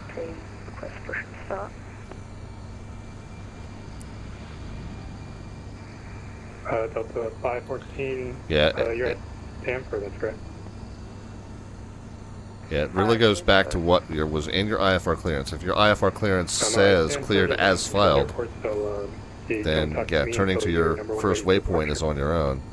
If your instruction was cleared, if your release said something like join controlled airspace on heading 350 or something like that, then yeah, you'd have to turn to that heading and then you'd wait for the controller to give you the turn. But if all it was cleared as filed, then yeah, turning to that first waypoint is all on you. It's difficult. The SIDs are different. Some of the SIDs say expect vectors. Some of the SIDs, depict the charted path to your first waypoint. That can be overridden if the controller says fly runway heading. There's a lot of different considerations that go into, are you wheels up and runway heading, or are you wheels up in some other heading, or are you wheels up and direct to your first waypoint on your own? There's a lot that goes into that. A lot of different cases there. Probably need to do a video on that.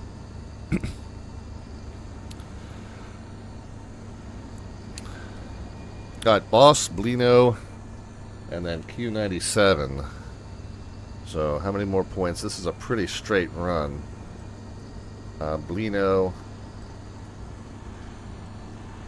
Yeah. Over 114, Papa holding short 24, ready to go. It does seem like there's a minor course correction here at Beacon, so I'm going to put that one in, BEEKN. Number 114, Whiskey Papa, fly runway heading, runway 24, clear for takeoff. Clear for takeoff 24, fly runway heading, 114, Papa. Air Canada 721, contact Boston Center 123.75. BEE. 12375, Air Canada 721. Okay. N. Boston Center, Giant 1632 Heavy with you, flight level 310. Okay, and then after Beacon. Giant 1632 Boston Center, radar contact, hello. Yeah, after Beacon, there really isn't any. Oh, well, I guess there's Fryer. So, yeah, we can put in Fryer. And then other than that, it's just all the way up to Presque Isle VOR. So, Fryer, and then Beacon. Notice the Presque Isle VOR and Presque Isle Airport, not the same location, so we will have to top it off by putting the actual VOR in, but we'll do that. But I guess Fryer's is the only other point, and just because it's such a long leg otherwise, I'm going to go ahead and dial that in there.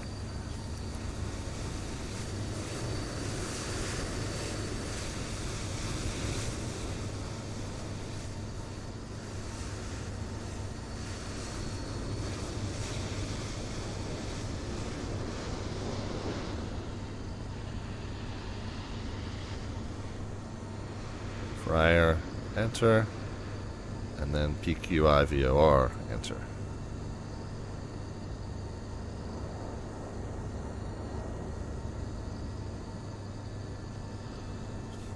Alright, almost ready, friends, almost ready.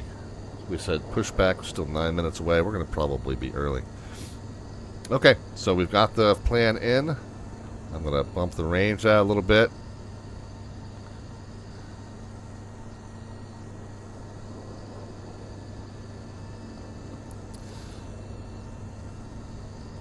Yeah, we got a weird glitch here that it's showing that the first leg that it's on is 2 PQI. Let's go. Maybe flight plan. Yeah, so the first leg is actually in Nantucket to Boston, but the data page is just a little. So there's still a little bit glitchy here on a second and subsequent leg, but that's fine. I mean, we know that the active leg is to Boston, so we're good there. When we redirect ourselves to Boston, this will fix itself. Anyway, so 310, clear direct mark. comm radios are set, and altimeter set, field elevation was verified, nav equipment set, initial altitude 2000, and the runway heading, just in case that's what we're assigned, is 239. So that's what I'll set the heading bug to for now. And we'll arm heading mode as well. And we'll be ready to go. Okay. And transponder code and mode 5533.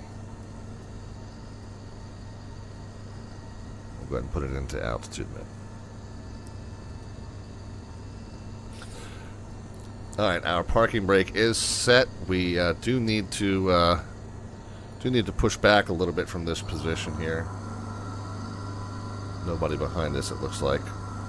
So we'll prepare for a pushback. Go ahead and get them on the way with the tug.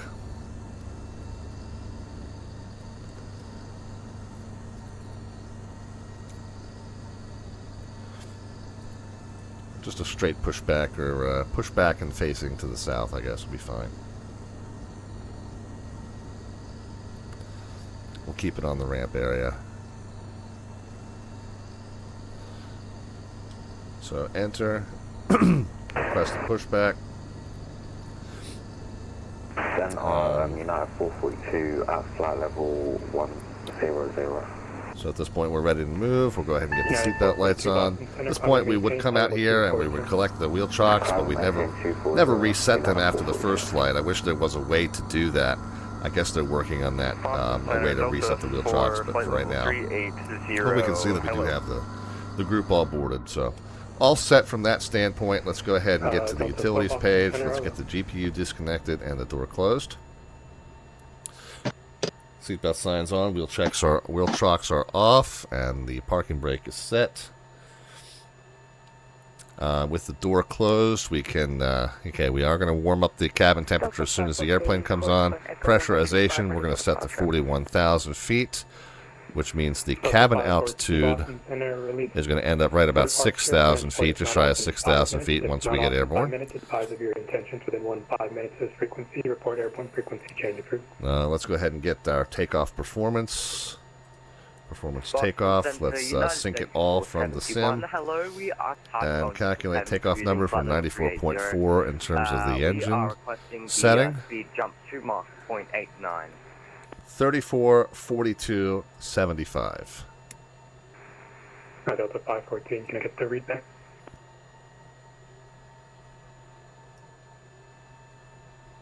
Yeah, sorry. 3442 Can you say again? and 75. All right, stand by then. United 442, contact Boston Center 123.75. Okay, so if we have any safety critical items prior to reaching 134, we'll abort the takeoff. If we meet or exceed 134, then we'll accelerate to 145 and go airborne. If we have two functioning engines at that time, we'll pitch to maintain the triangle speed. One functioning engine, and at that time, we'll pitch to maintain 3 knots above the V2, the V rotate speed. We'll then retract the flaps. This time, we'll really actually retract the flaps, and then we will continue on. Fuel counter, reset, chronometer, United 34, 71 Boston Center, hello. Reset, we'll just need to make sure we start it once we get rolling. What are you currently at?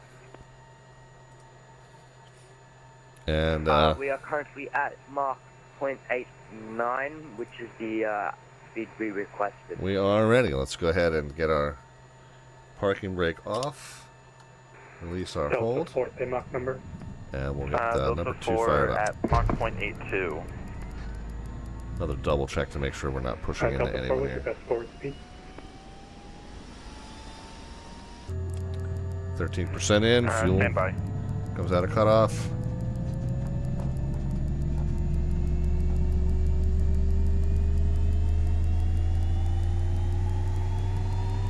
Okay, lights off, generator can come on. Delta 514, are you ready to copy? Oh, yeah, we're going to copy Delta 514.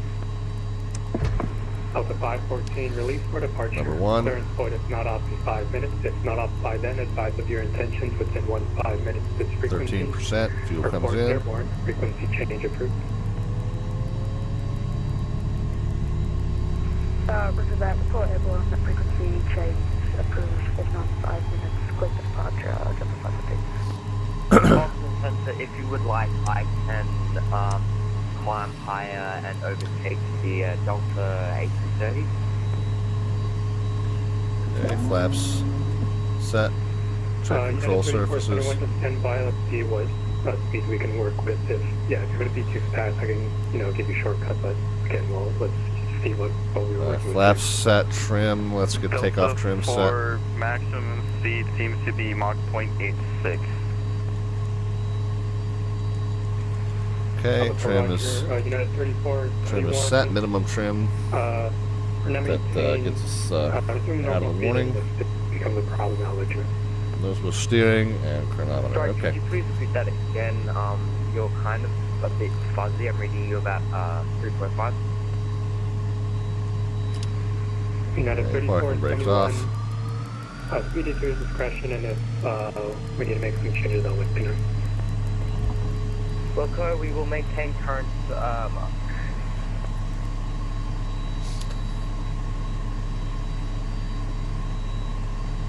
Center Lear 514 Delta Victor's at Nantucket with the weather ready to taxi off of the main terminal.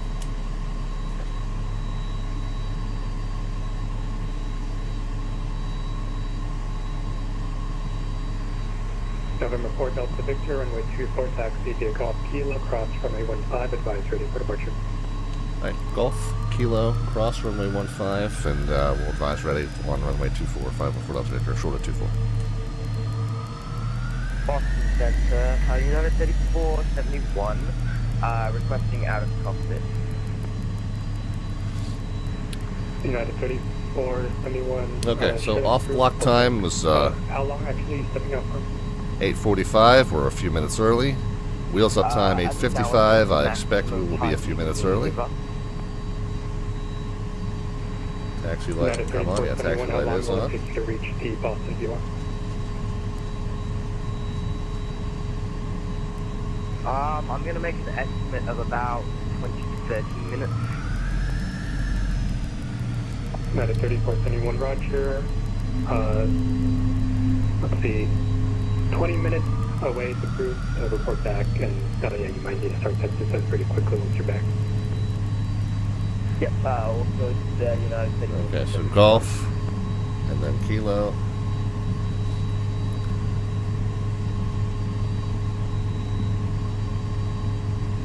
Brakes checked. Spoilers checked. Reversers checked. Weather radar on this time.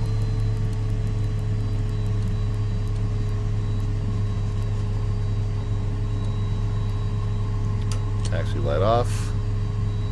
Good evening. Tito, stall warnings, radio altimeter. Reversers armed and continuous ignition on.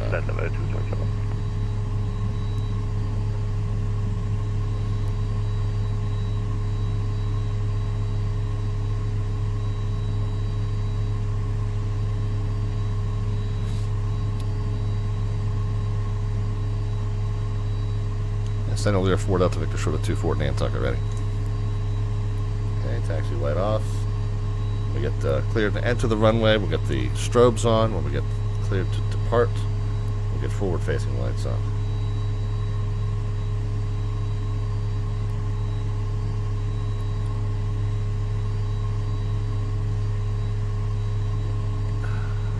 And then when we get cleared direct to Boston, turning northbound, so just turn north and we'll sort it out from there, basically.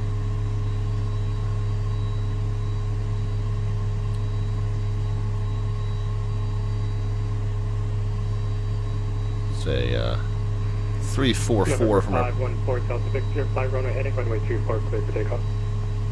Clear for takeoff, 24, runway heading, 514 Delta Victor. Alright, strobes are on. Forward facing lights are on. Center the Condor 017, calling Boston Center, station. Okay, we're going to hold our control wheel reset button. That's going to give us our nose wheel steering until we let it go. We'll let it go once we have airspeed indication. And then we'll be steering via the rudder. 017, what's your position for it? Okay. Spool the engines up, no warnings, no vibrations. Steering button held in. 94.4 coming at you.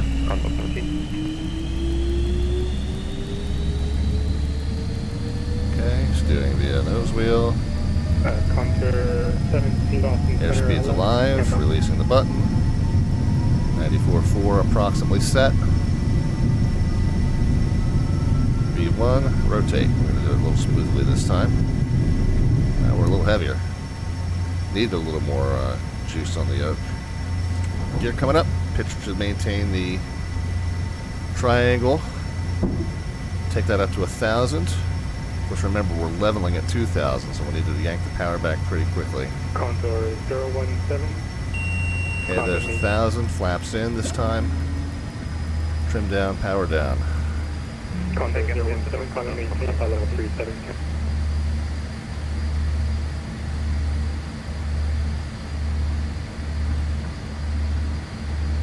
Autopilot on. Condor 17, Condor maintained, flight level 370. 2,000's being maintained. My heading's being maintained. 250 is 250's coming up. We can get yaw damper on. Continuous ignition and reversers disarmed. Pull the power back. 32, contact Moncton Center 132.2 connect. Alright, 32.2, thanks for the service, Giant 1632 Heavy. 514 Delta Victor, we're airborne, level 2,000. November 514 Delta Victor, radar contact, climb maintained, flight level 410, you're clear with Boston VOR. 410, Boston VOR, 514 Delta Victor.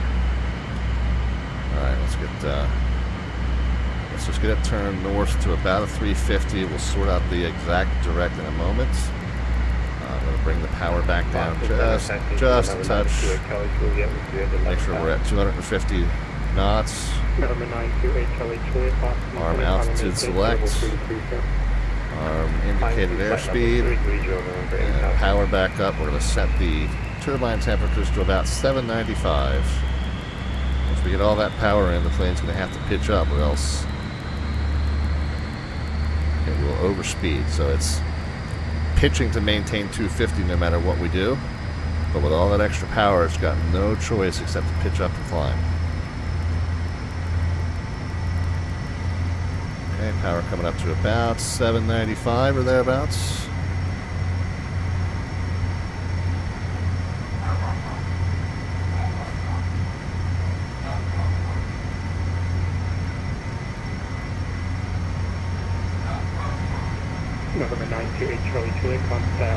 Okay, I think we did okay in terms of post-departure stuff. We got continuous ignition off, we got reversers disarmed. We did get the yaw damper on, yeah, okay, engaged. Oh, and then direct Boston. I'm kind of loosely pointed to it, but let's just make double sure here. Flight plan. Direct, enter, and then let's go ahead and put it into nav mode.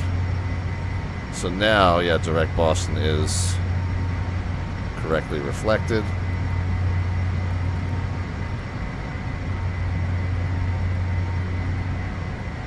Boston Center, hello, Air Canada 659er with you 370. GPS mode, GPS mode. 659 Boston Center, their contact, call 2433.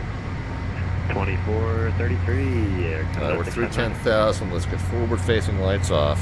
Air Canada 659 traffic, that's your 6 o'clock in. And let's kick it. 5 miles, same direction. Ooh. 8320 also. Never got the cabin air turned on. So the cabin altitude is now warning. We got him in the call, Air Canada 659. Cabin air is now on. We're warming them up. And we're getting the cabin altitude back down. Alright, I'm going to have to watch that pretty closely here for a minute. We might have to slow our rate of climb because of that.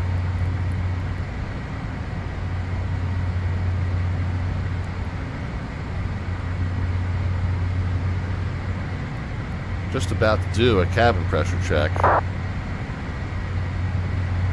there's 270 knots. We'll engage speed. Ooh. So that was a pretty big, potentially problematic error there.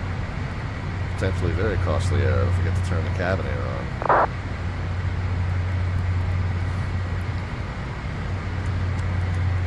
So the cabin altitude, let's go manually, and let's lower the cabin altitude. We want to take it back to our originally intended target of 6,000.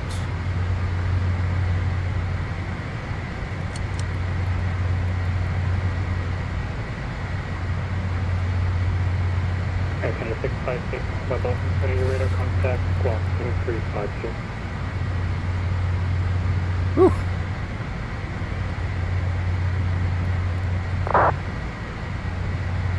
Meantime, how are we doing? Okay, the warning's extinguished, but we're not done with our work there. First of all, we need to continue to watch the temperature come up. Oh, and I didn't reset the time. So a little late getting started there. All right, we're through standard altimeter. We can go ahead and, I'm sorry, we're through the transition altitude. We can set standard altimeter. Whoops. I'm not trying to zoom out, trying to turn a knob. Delta 4, request out of cockpit 5 minutes. Delta 4, that's good, okay. Okay, so 2992 set across the board here 3 times. Looks like we're tracking our route normally, everything good.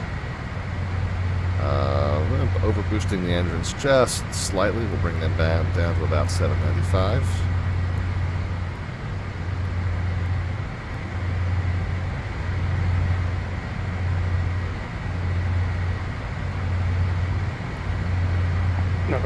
355 cost, contact off Nimbus 125.05. And how's our cabin altitude's now at 8,000. Differential pressure is still normal.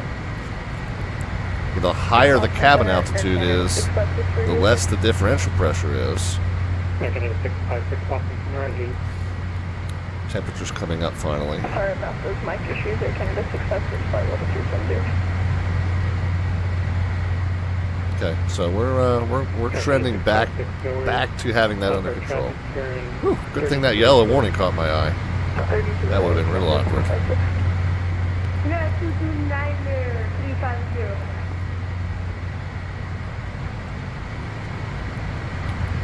Engines.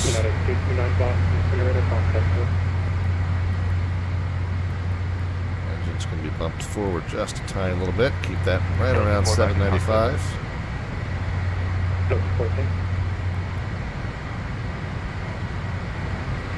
Still getting pretty good climb performance, like 3,500 feet per minute, 270 knots in the climb. When we get to Mach 0.7, we want to hand it over from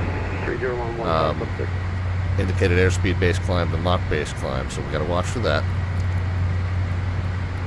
63 in the tent now, in the cabin tent now, so everything's warming up.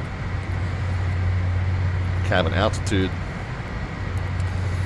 at 7,000. Once it gets down to 6, we'll just switch it back over to manual. I mean, from manual to auto, and we should be good.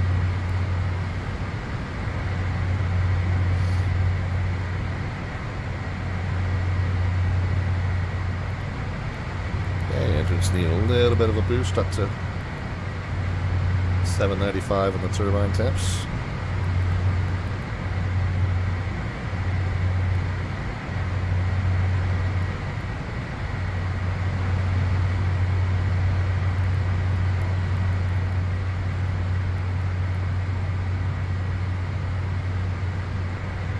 United 229, contact Moncton Center, 132.2 tonight.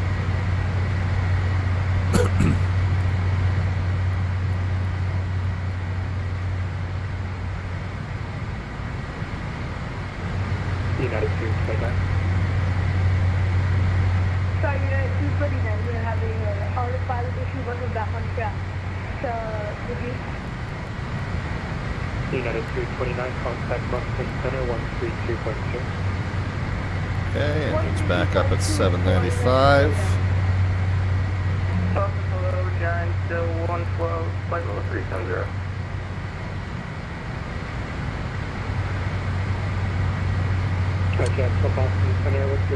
Cabin air back to auto, and it should very gradually descend it back down to 6,000. Just slightly less than 6,000, 5,800, 5,700. So it should come back down a ways, and then the differential pressure, which you need to make sure it doesn't exceed the yellow mark there. Cabin temperature's up to 68 now, so I'm going to turn this to a more moderate level. And we want to keep it right around that 68 to 72 range. So we'll check on that a few more times. The cabin altitude has leveled out now. So hopefully that means everything's good there. We'll check on that in a moment to make sure. Engines can use just a little bit of a boost, get back up to about 795. Oh, and did I miss? Yeah, I missed the Mach transition. Let's go ahead and get it into Mach mode. So climb performance is degraded just a little bit. Normally you climb Mach 0.7 the rest of the way up, and yeah, I'll tell you what, let's kick it out of Mach mode. Air Canada 656, turn right, heading 112. I'll pitch it up. Air Canada 656. Pitch it up to get it back to that Mach 0.7 climb.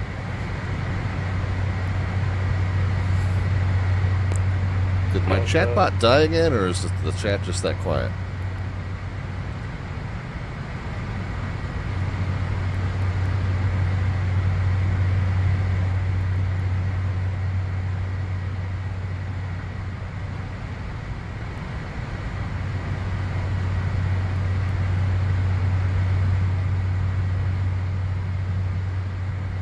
I'll check. Oh, nope, Tim Dog is here. Okay.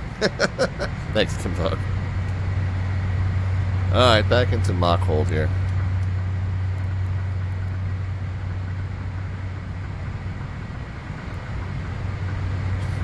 Yeah, we had an earlier issue with the chatbot just became disconnected from the chat, so there were chat messages appearing, but they were not being relayed to me. Although all the other status lights were on as normal. So I was just making sure that's not what was happening there again. Okay, so we're climbing at Mach 0.7 now. We're 38,000, so 3,000 to go. Engines are sitting nicely at about 795-ish. We are indeed navigating inbound to Boston DOR. Everything proceeding normally. Temperature looks good. We'll kind of just fiddle with that to make sure that it stays right around the high 60s, low 70s. Cabin altitude has returned to 6,000 feet, no longer climbing or descending. And the differential pressure is just up under the yellow mark, and we're almost at cruise. So despite a little error with the cabin pressurization system, I forgot to throw this switch here, but we got up through 10,000 feet, and that yellow warning light came on to remind us. And thank goodness we reacted to it quickly enough that really nobody in the back probably knew any different, except for their ears were popping prematurely on the climb, and then maybe are feeling like they're refilling while we're in the climb, which is unusual. You would normally feel the sensation of continually reducing pressure in the climb. But with me returning pressurization to the cabin, perceived cabin density equivalent to 6,000 feet of altitude rather than 10,000 feet of altitude. So those who were really paying attention in the back might have noticed that the pressurization sequence felt strange to them. Sometimes all you know is that your ears are popping. You can't really tell which direction the flow is. I have really bad sinuses and consistent blockages, so I can almost always tell which direction that equalization is happening in. But not everybody can. If their ears are popping, they just maybe wouldn't have known the difference there. Engines are slightly overboosted. Let's bring the temperatures back down, just barely under the 800. But we're almost at our cruise altitude as well. We can see that we've gone into capture mode. 56, Papa, uniform, X-ray, Oscar, Papa. Okay, I'm going to keep the climb power in until we get kind of right up under the red mark. And at that point, we'll kick the power down to about 600 pounds per hour. So this is a funny plane. The standard way to set power in this aircraft for takeoff is via the fan speed. Okay, that's this number here that comes from your takeoff performance chart. But it's the fan speed down here, not the turbine speed up here, that you want to set to that value. In the climb, there are different fan speeds that you should be, referring to at different altitudes. But the easier way to go about it, but what most operators did and continue to do in this aircraft, is to just keep the turbine temps right up under 800, like 795-ish, all the way up, and that basically accomplishes the same thing in terms of the engine management in the climb. So that's method one, being the fan speed, method two being the turbine temperatures. And then in cruise, a lot of operators say, well, we just set it to about 600 pounds per hour fuel flow on each side, and that typically gets us right up under that red mark. So 3 different power setting methods in 3 different phases of flight. Very kind of unusual in that regard.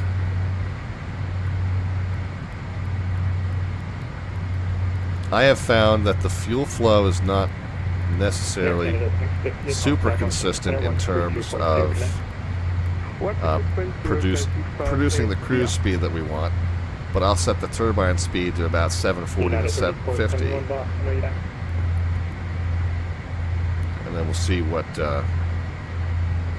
By the way, at cruise, we can turn the seatbelt signs off.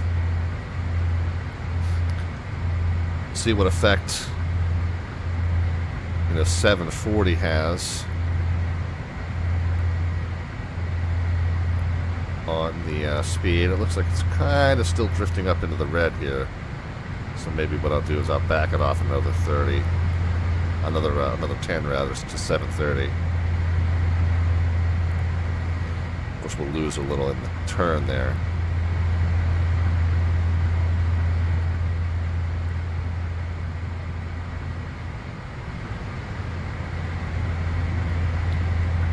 Okay, it's just 7:30. Seems to be keeping us right on the bottom fringe of that barber pole. So I think we're good. Temperature sitting right at 70, so we're good. Cabin altitude sitting at 6, which is where we set it, no longer climbing or descending, so that's good. That was a nice recovery from a mistake that we made there. And back to automatic. Everything's fine. And differential pressure sitting right below the yellow mark, which is where it's supposed to sit. So everything has returned to normal in terms of pressurization. Well, that was a fun little exercise in, hey, what would you do if? Tim says, I'm flying the Baron from Islip to Manchester. Very cool. You're way down below us at this point. We're at 41,000, and we're going from Nantucket all the way up to Presque Isle. So our day in the life of a corporate charter pilot itinerary today. You know, in terms of our pretend mission, right? We set our streams up in this aircraft. Not always, but often we set our streams up in this aircraft as though we are an operator for a charter company. So we start and end at wherever that company is based, wherever its hangars are, wherever its offices are, wherever our employee parking and locker is. That's where we park. So that was Manchester tonight. It's Boston Virtual ARTCC is hosting an event centered around Manchester, so that's what we're centering our stream around tonight, so starting and ending at Manchester. So we said from leg number 1, we're flying from Manchester down to where our group is waiting for us, down at Nantucket Island. Our group being picked up in Nantucket and being taken way up to northern Maine to their family's massive estate up in the north end, right up on the Canadian border there. So we're flying them from Nantucket to Presque Isle, and I'm going to drop them off. They're home. They're done. They're getting off the plane. But we, as the plane and the pilots, need to return to Manchester to close out the night. So that is that's our itinerary. That's what we're doing. November 114 Whiskey Papa, descend that pilot discretion, maintain 1000, descend core altimeter 29080. And so that's 1000 at pilot discretion, 114 Papa. That's the plan for the evening. At 3471, contact. Done with the 123.75. Done with the airport diagram. You saw how the route plotted out. Boston, VOR, and then this point Blino, and then north and eastbound on Q97, all the way up to Presque Isle, VOR, and then from there. I'm sure we'll get broken off of the route prior to that and get vectored onto our arrival at Presque Isle. It's a non-towered field, so to a certain extent, the arrival plan once we get up there will be up to us. By the way, our group is the subject of our slant artwork adventure. Our group is a well-to-do yuppie family. You know, yuppie, what do they call it? Yuppie preppy family. We said yuppie preppy family, and then I said yuppie puppy family, and well, that wound up being what we've got. Our yuppie puppy family, our yuppie puppies that are heading up back to their family's estate in the north of Maine after their weekend on Nantucket Island. And so we have the yuppie puppies, and we've got some chowder, some chowder for the chowder. So if you want to get in on the action in terms of adding to or modifying our slant artwork adventure, you can cash in 500 of the Twitch channel points there at the bottom of the chat panel. You got the alphabet serial icon that represents those. You got the button next to that tells you how many you have. You can click on that button to cash in 500 of those, gets you in the queue. To add to or modify our slant artwork adventure, when I shout at you, let you know it's your turn. You can give me a few words or a simple sentence just to describe what you want to do to add to or change that image. Yeah, just one item at a time. You know, don't go hog wild. Don't give me a whole paragraph. Just one new element at a time, basically, for each entry that you put in.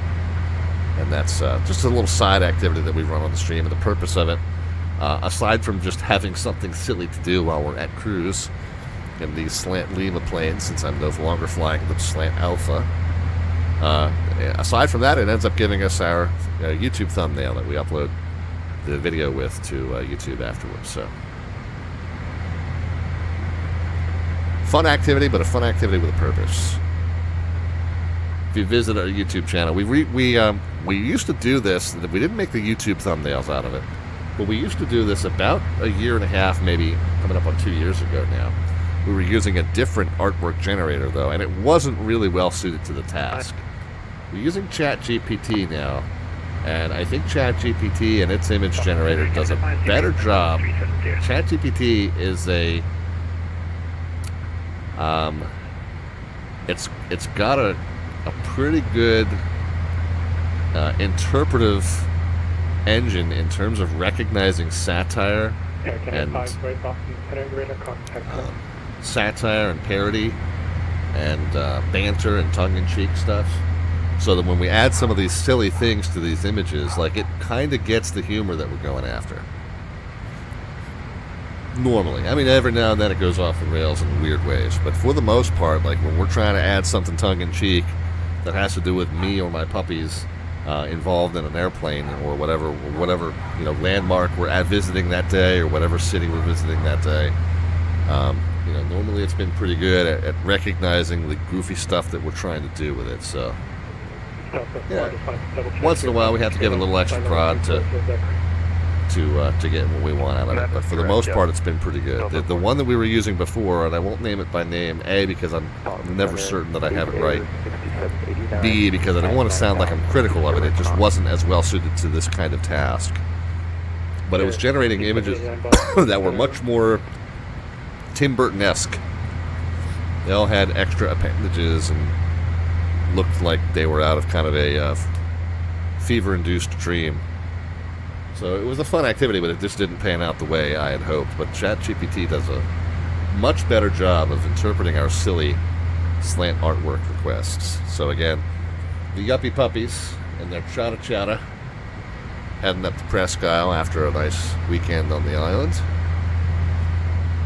So if you want to add to that image or modify that image somehow, just to cash in 500 of those Twitch channel points. Delta Victor, defend that pilot discretion, maintain 1000, the Bangor altimeter, 2990. At 2990, pilot's discretion down to 1000, 514 Delta Victor. Alright, so pilot's discretion down to 11. I'll tell you what, I am not anxious to start that anytime soon, as I feel like we've still got quite a ways to go here. And center, I'm sorry, what was that altimeter again for Bangor? Bangor altimeter 2990. Okay, 514 Delta Victor, thanks. That's 2990. I think he might have said 0, might have said 2, but I can just get it from here. 134, not 516.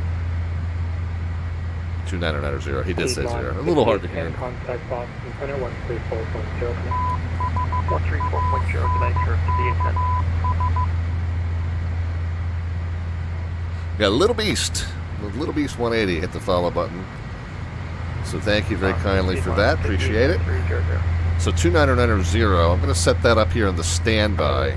That'll just be something we can glance up at and refer to. Since I don't have, like the Boeing's got that one where you can kind of pre-arm the local and just bump it over instantly when you descend through the transition level. Don't have that here, but we can just use borrow the standby altimeter. They're going to be slightly off in the meantime, but that's fine. We know what's going on here. This is just set to the local early.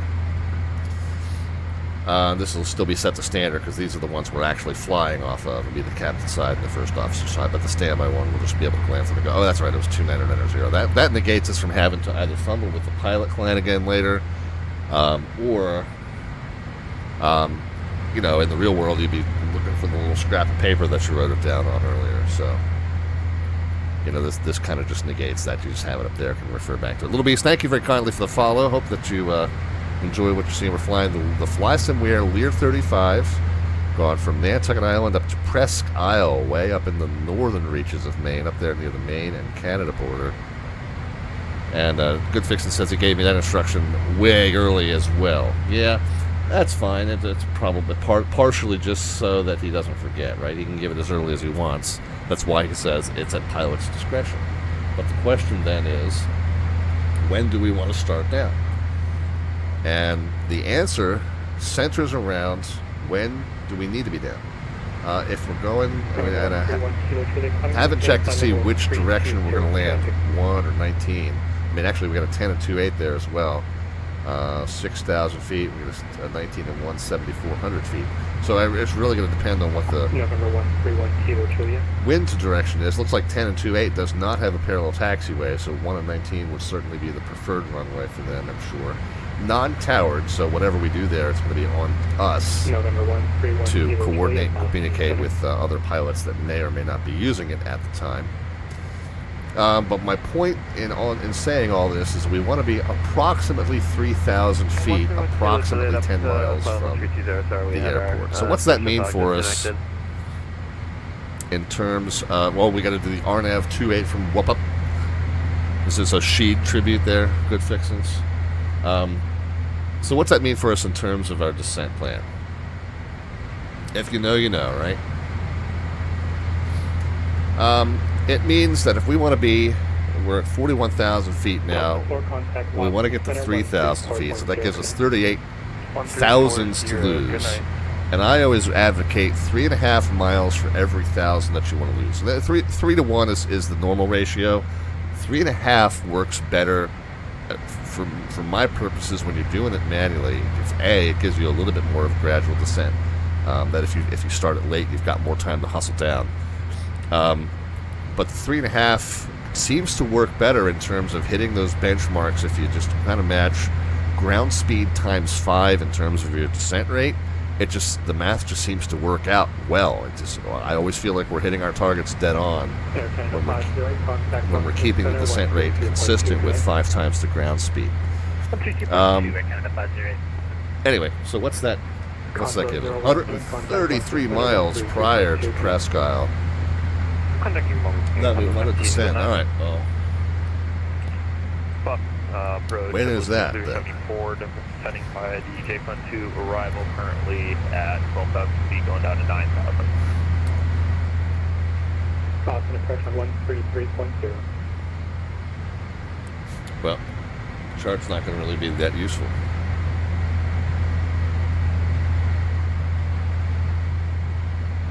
So let's go to flight plan. Let's go to cumulative distance. This is not a bad word. It's an abbreviation for cumulative distance. So when the cumulative distance to Presque Isle, November 131 Juliet, actually level 320 will be your final. I forgot the 133. Is that what we're doing? 41 minus 3 times 3.5. 133. Oh, but we want to do an extra 10 because we want to be at that height 10 miles prior to the airport. So 143 is where we want to start down.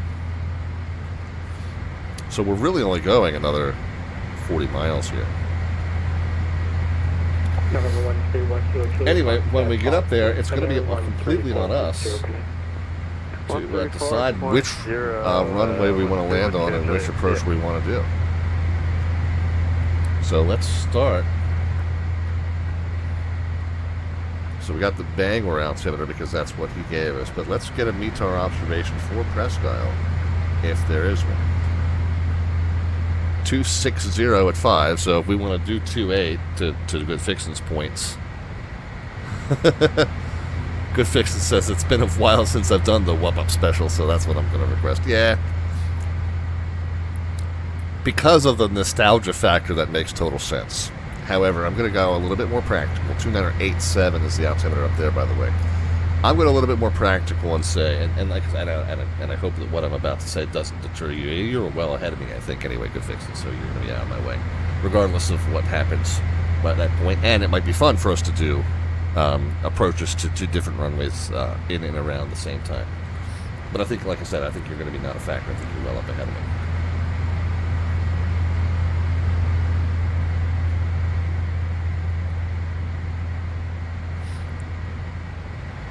Anyway,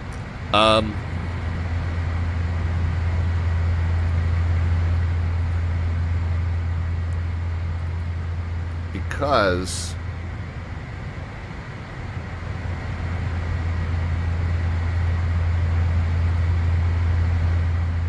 because the east-west runway does not have a parallel taxiway, the other thing that does for you, if you were to have multiple successive arrivals on 28, they don't have a way to vacate. So you have to space out even more because there's not a turnoff. The only turnoff you have is this runway, is this taxiway here, or to turn off on to the other runway. So, in terms of vacating, it just seems like 1 and 19 is the preferred runway, and it's only a 5-knot crosswind, so that's what I'm going to go with. Now the question is, am I going 1 or 19 here? It's 2-6. So 19 to 2-6 is 70-degree offset. So 19 is slightly favored. I haven't factored in the magnetic variations. Probably. KR 6789, the vineyard altimeter 3019er. Expect the visual approach runway 24. Let's see what's looking up. It's probably about negligible, to be honest. 3019 for the altimeter, and we'll take the visual for 24. KR 6789. Probably makes it a bang on crosswind. November 114 Whiskey Papa. I know you're pretty far out, but just advising about the weather and note that press fuel and approach request. Yeah, so I'm we've going already got the weather, and we'd like the RNAV 28 beginning at pop up. 114 problem. Yeah, so I'm going to do the RNAV November 4 Whiskey GPS. Papa. You can expect that in your clear direct WhatsApp. Alright, clear direct whoop up. 114 problem. So, for those that don't know, by the way, there was a long time Boston ARTCC center controller who went by the Twitch username Sheed. Sierra Hotel 3 Echo Delta Sheed. And he would Twitch would stream his center controlling frequently on the network. And that was one of his favorite points to say. It was he had kind of a bit of a channel meme on giving approaches from Whoop Up to into Presque Isle. Looks for our purposes as though so we're going to be approaching the airport from the south and west. Good Fixins has a Whoop Up t-shirt, very nice. All right, yeah, Calverton, Charlie, right? We're going to be approaching from the south and west. Looks like we're going to want to go to Sessug and then the RNAV to 19. So that's what I'll put in. Charlie Boston Center up. And we're going to want that to come in after the airport, because after the VOR, I'll tell you what, we can do it.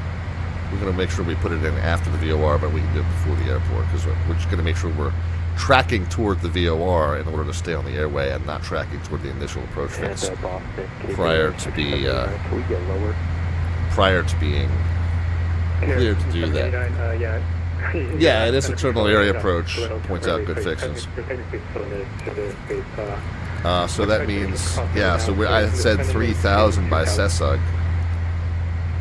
We want to make sure we don't go lower than 4,000 until we're at least 10 miles from Sessug.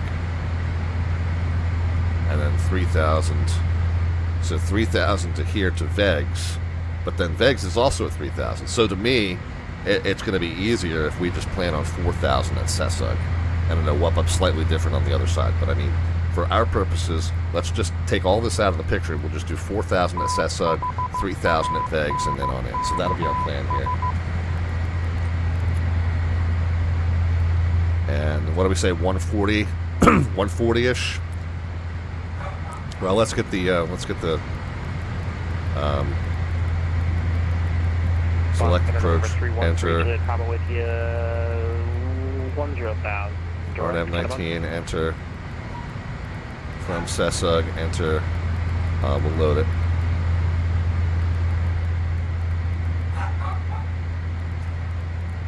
$174 miles. Well, now we're doing 4,000 at Sessug. 313 Juliet Papa with you 10,000 direct to Kennebunk. November 313 Juliet Papa Boston Center.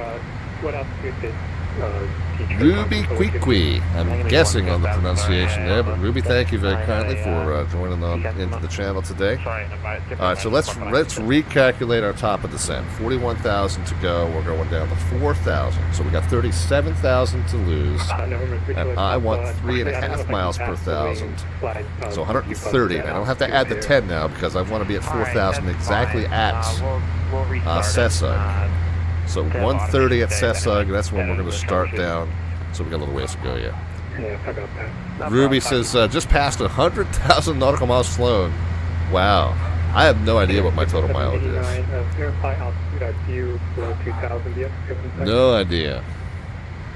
I've got my hours. I got my hours on the network. I think my pilot hours are not as big as you'd think. I think I'm somewhere around 5,000. Runway 24 and runway 24 clearly. Clear to Google approach and clear land. Runway 24 for carrier 6789. Probably says on VATSIM radar. 3821. I thought it was more than that. I thought it was closer to 5,000. 114 with you. Uplift within that pilot discretion maintain 4,000. Down 4,000 pilot discretion. Not sure. It says 3821 on VATSIM radar. I thought it was more than that, but I might have been thinking combined rad because I have 1,200 hours controlling. So that's about 5,000 total hours on the network. November 514 Delta Victor, advise you of whether or not them at Presque Isle, and you want the same approach during 28 from What's Up? If it's not too much trouble, we're actually looking at RNF to 19er from Sesug. November 514 Delta Victor, you can expect the RNF 19 into Presque Isle from Sesug, and you're clear at Sesug. All right, direct Sesug, and we'll expect RNF runway 19er from Sesug. 514, thank you. Air Canada 506, flight level 350, proceeding direct to Foxtrot. All right, so direct, Air Canada 506, Boston, enter, activate, and yeah, nav mode's still on. So now it says we're 132. So I think it was counting additional track miles because we were going to be zigzagging around. Now that we're direct there, it does say we're 130. So let's go ahead and we were clear to 11. Altitude select, and let's just have it track the speed down for now.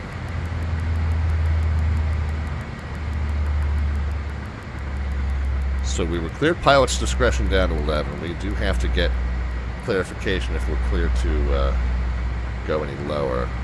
And I want it to...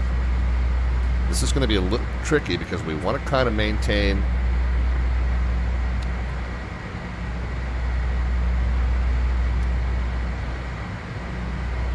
we want to maintain about...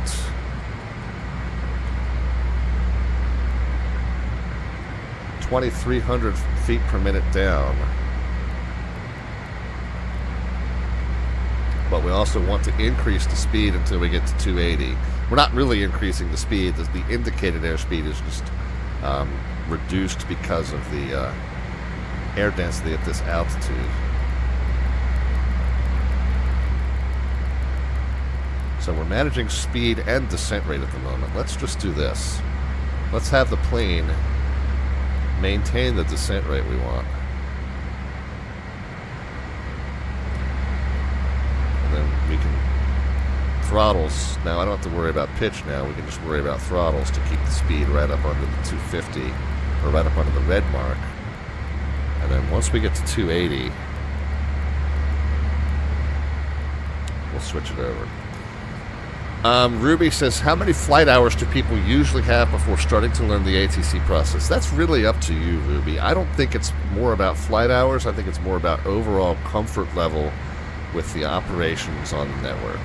Because there, in the real world and on VATSIM, there are some people, not many on VATSIM, more in the real world, that only do air traffic control. You don't have to be a pilot in order to learn how to do air traffic control. If you have the basics of understanding. Obviously, it makes it a little easier. You already have some of the language down.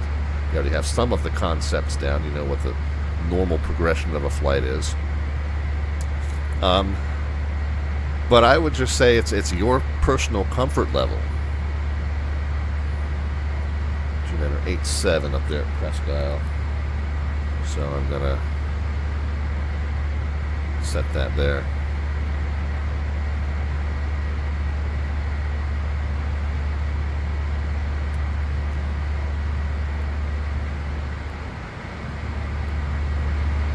I do agree with the overall concept that if you're flying and you're still kind of becoming accustomed to the different things that can happen during a flight that you have to be prepared for, then I do think, get another handful of flights under your belt before you start a whole new learning process, right? You're learning something new.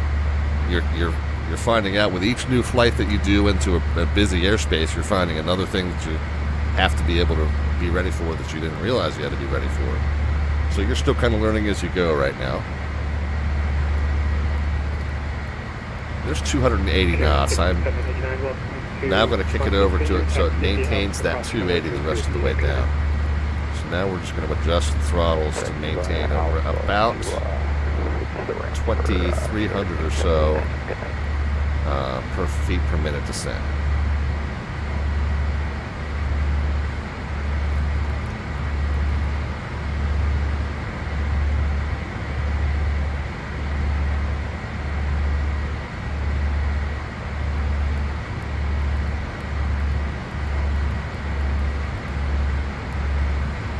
Windshield heat can come on, seatbelt signs can come on, pressurization.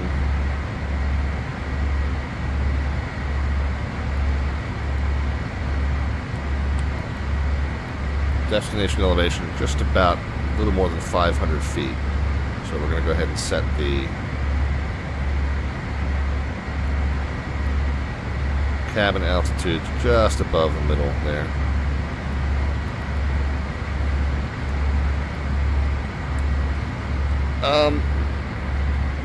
So good fixins, what I was doing at the beginning of that descent was I was indeed using vertical speed, and then I was using throttles to get to track up to 280. But now that I'm at 280, I'm using pitch mode, pitch speed mode to keep the 280. I guess what I do good fixes is like I let the plane manage the speed, and then I adjust the throttles to the descent rate, and then as we descend, I kind of compare benchmark, every couple dozen miles to see if we need to adjust the descent rate to match the target.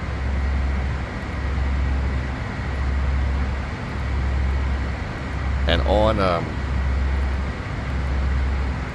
profile descents, especially when you have different altitude targets every 3 or 4 waypoints, I just find that to be a way easier process to keep a consistent speed, especially if it's a star with a speed restriction. I'll let the plane handle the speed, and then I modulate the throttle to adjust the descent rate to match the profile. So that's kind of the mentality that I use. When I first started the descent, I should have immediately taken it into vertical speed mode, and I didn't think of that right away. I did it after we started down.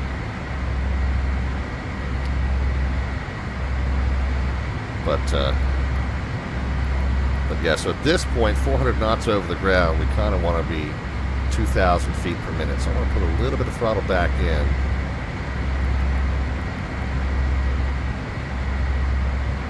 And then the other thing is we get to 24,000, that's 20,000 to go. 20 times 3 will be 60, 20 times a half will be 10. So 20,000 to go, we should be right at 70 miles.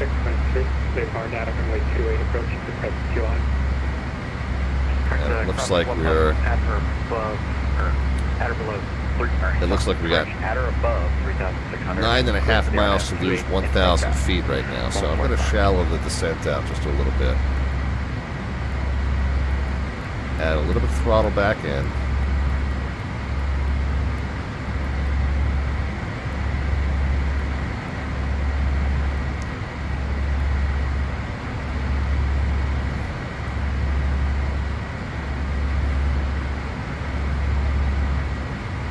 Couple other things we can do, just get ahead of the game here. Minimums on this are 929. No, actually, we don't have LPV. Don't have VNAV here, so I'm going to say 1200. 600 over 581 above ground level. I'm just going to go 800 just to have the alerter go off in enough time.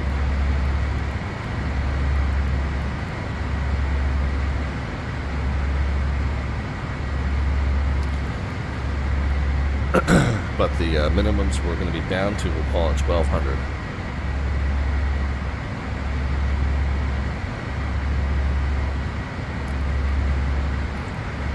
All right, so 23, 19 to go. So 70 minus 3.5.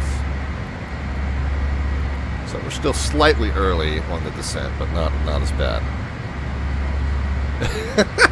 I didn't hear your radio call. My radio call, Good Fixin' says, my radio call was trash. I couldn't words. Ruby says, I was there, LOL. You guys. I love it. I love having a witty stream chat.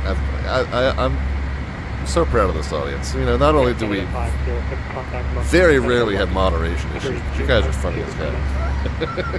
For the center, 132.2, fair care. Good day.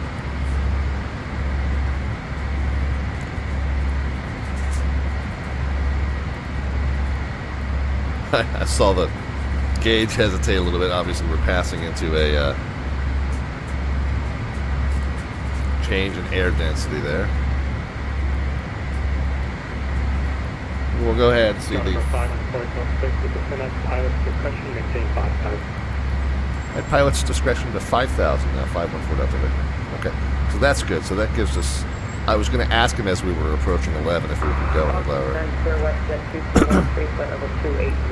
Field elevation 534. Question 2213 Boston, Let's get an updated observation on altimeter 2987 and temperature 6.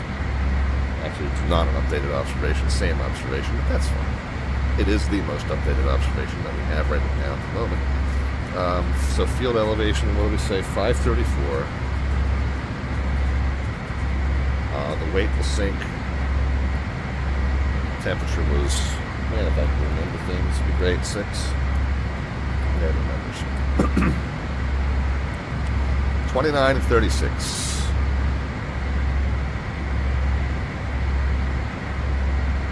So 129, 136, and I'm just going to bug the final landing flap speed there, 150. Okay, 29087. So we're coming up on 18,000, so we'll just go ahead and get 29087 set across the board.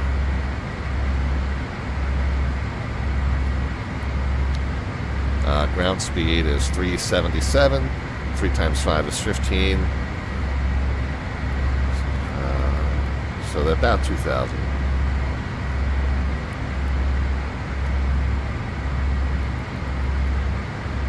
$1,900 maybe.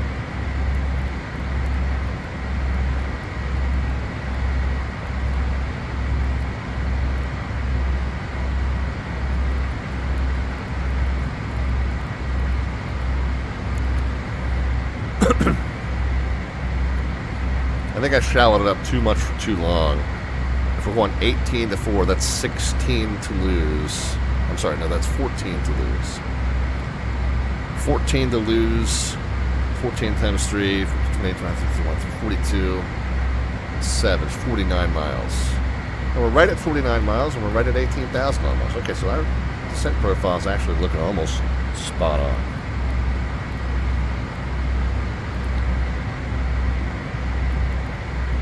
Once we get a little closer, though, will be time to start thinking about slowing this thing down. Again, we're cleared down to 5. I felt like Sessug at 4 would be okay, and because that would comply with these altitudes, but then we would still have 9 miles to get from 4 to 3, which is plenty. I mean, we really could do 5,000 at Sessug and still be okay. So if the controller leaves us at 5 and includes us for the approach, there's no need for us to cry about it.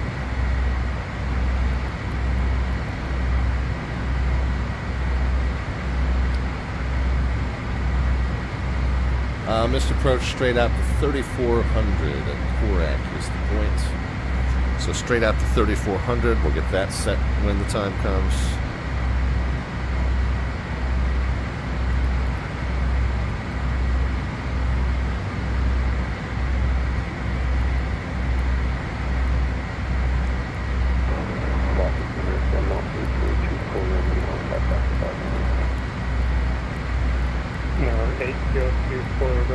Trying to keep about 1750, 1850 in the descent. So just slowly but surely bringing the engines down. When we get down to 15,000, that's 11 to go. 11 times 3 is 33. 11 times a half is 60. So we went about 40 miles. Yeah, so I was going a little bit shallow there, because we're slightly behind the curve in terms of our descent plan now. So we'll keep it descending at 2,280 knots for the next handful of miles until we check again.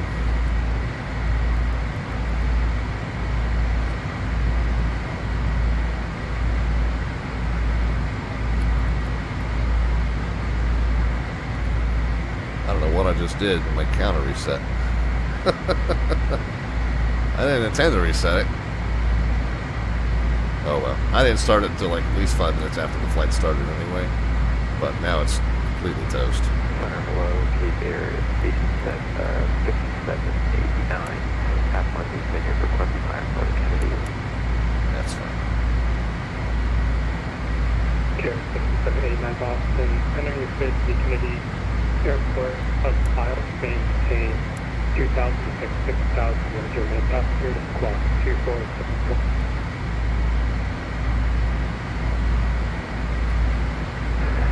Alright, so when we get to 12,000, that's going to be what?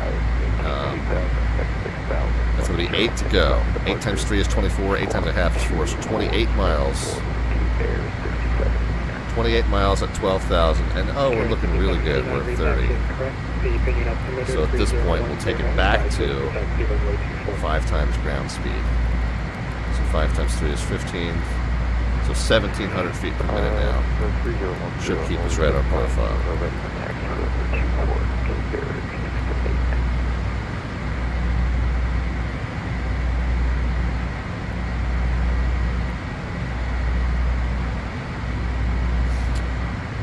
On the traffic advisory frequency, by the way,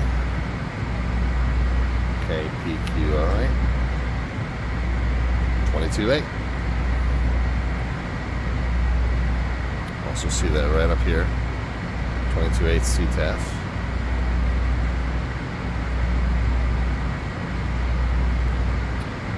So we'll be ready to switch to that. When the controller clears us for the approach, not long after that, they'll just dismiss us to go over to the advisory frequency.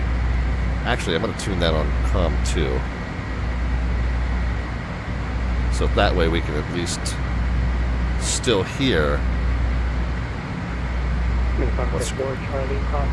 what's going on the approach frequency. So we'll keep that on COM 1, 3345, but 22.8 will transmit and receive on COM 2. Alright, oh, we're dipping below 10,000 here. Let's keep the vertical speed, but let's slam the engines down to idle. Actually, let's kick it out of vertical speed, and we'll trim up. Number 114, keep up on the traffic is good between you and the Fred Cloud Airport. Report I for penetration in the air on the ground. Frequency change approved. Alright, frequency change approved. Okay, so 250 knots now. We're below 10,000. We'll get forward-facing lights on. November 514 Delta Victor, maintain, send out pilot permission, maintain 3,100. At 3,100, 514 Delta Victor. Boston Center, Baron, Charlie Foxtrot, Lima, Echo X-ray at Burlington is the story frequency.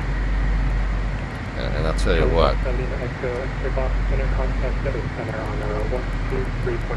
123.75. If Good Fixing's just got his approach clearance, I'm gonna slow it down even further. I'm gonna take it down to 200 knots. Boston Center, Cape Air, 6789, taxi over 824.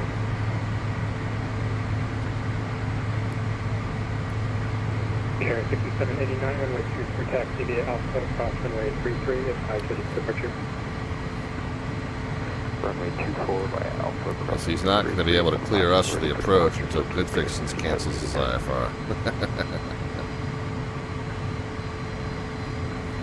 Right, so there's 200 knots. Now our ground speed is 233, so we only want to be descending at 5 times that. So about 1,200 feet per minute.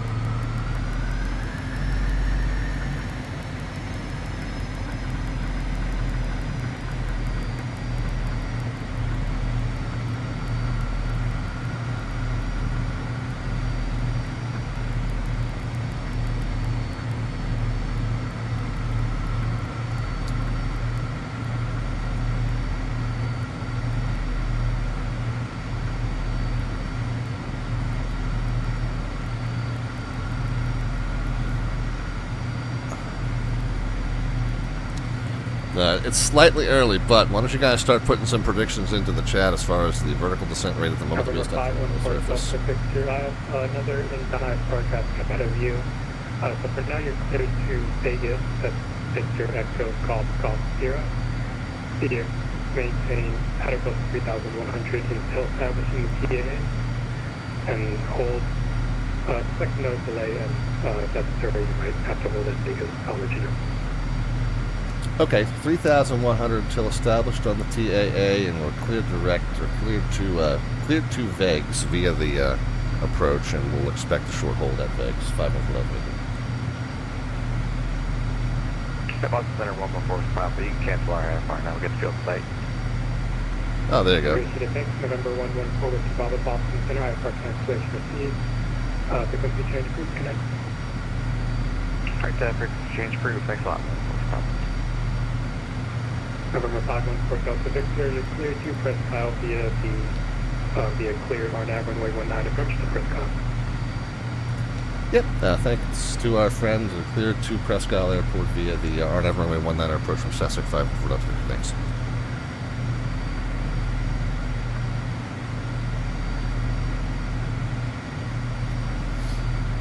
Alright, yeah, anyway, so you guys can start putting some predictions into the chat as far as the vertical descent rate at the moment the wheels touch runway surface.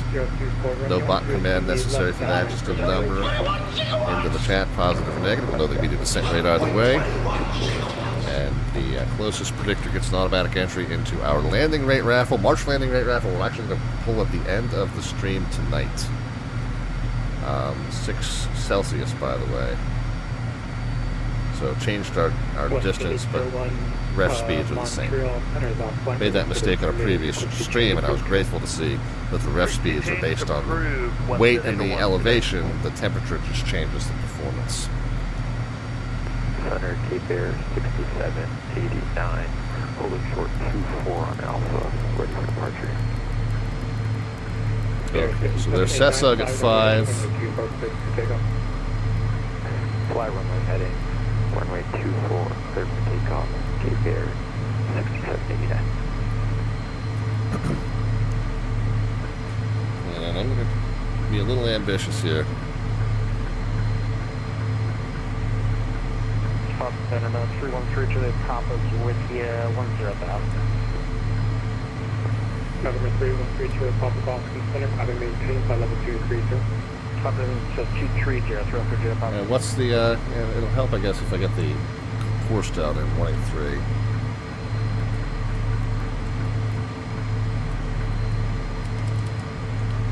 That'll just help us with the visual once we get turned on the final. So 3,000 at VEGS.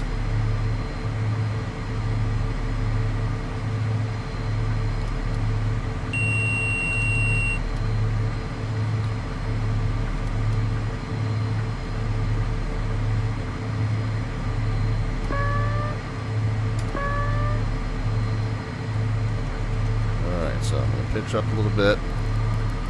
We'll go first notch of flaps. My airplane, heaven help us.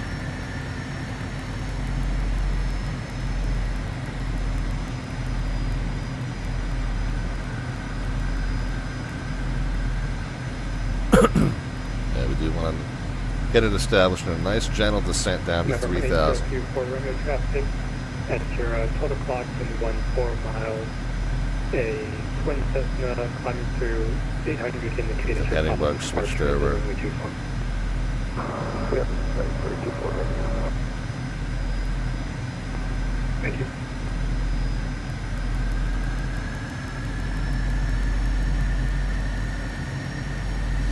And for 24 Romeo, can you confirm about the left or right downwind? November 24 Romeo is going to be the left downwind for runway 24. Alright, left downwind, 24. Hey, getting ready to turn on the final. Care 6789 Boston, send your radar contact altitude. And we want to be 2,000 for here. descending a little bit here. Care 6789, traffic at your 2 o'clock or 1 to 2 o'clock in 10 miles, eastbound Viper, descending through. Okay, descending via the glide now. With traffic Viper here, 6789. This approach altitude Your clear direct Groton, I'm going to maintain 34. Clear direct run, 6,000 for care, 6789.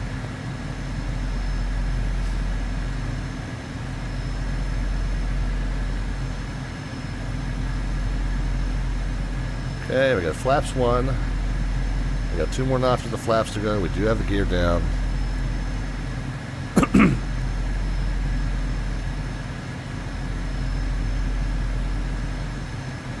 November 51, Port Delta 6 Center, traffic observed between you and Prescott Isle Airport. Report I for cancellation of the air on the ground. This frequency change approved. Our frequency change approved. 514 Delta Victor. We'll keep the IFR to the ground. Okay, we'll keep monitoring COM 1.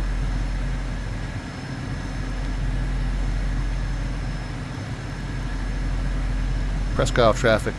Lear's at 514 Delta Victor's 5-mile final for runway 19 full stop Prescott. Alright, second notch of flaps coming in.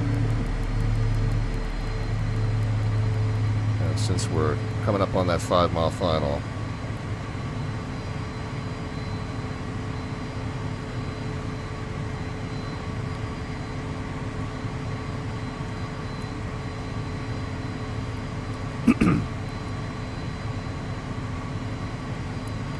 alright, let's remember symmetrical engines. Touchdown pressure on the left main. I just want to tell you both, good luck. We're all counting on you.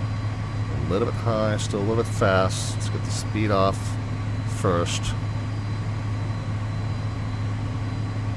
Okay, now we can get the final notch of flaps in. Reverses armed, continuous ignition on. Landing flap set and check gear down in green.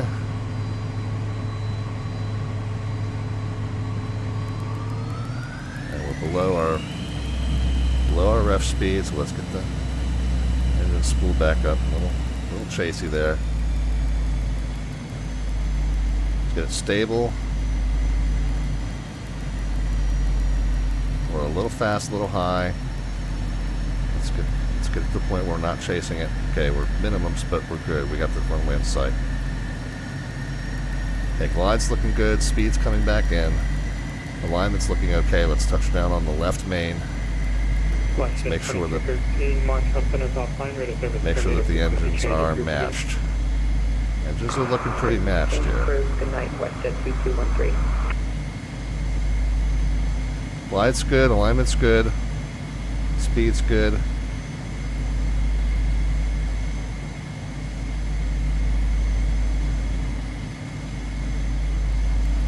Fly the attitude and the power all the way to the blocks.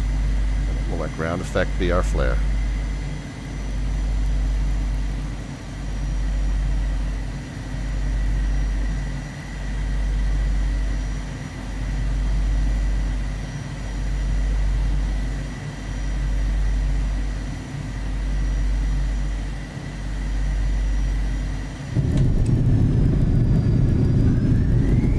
Overall okay. It was the left wing that dipped down that time.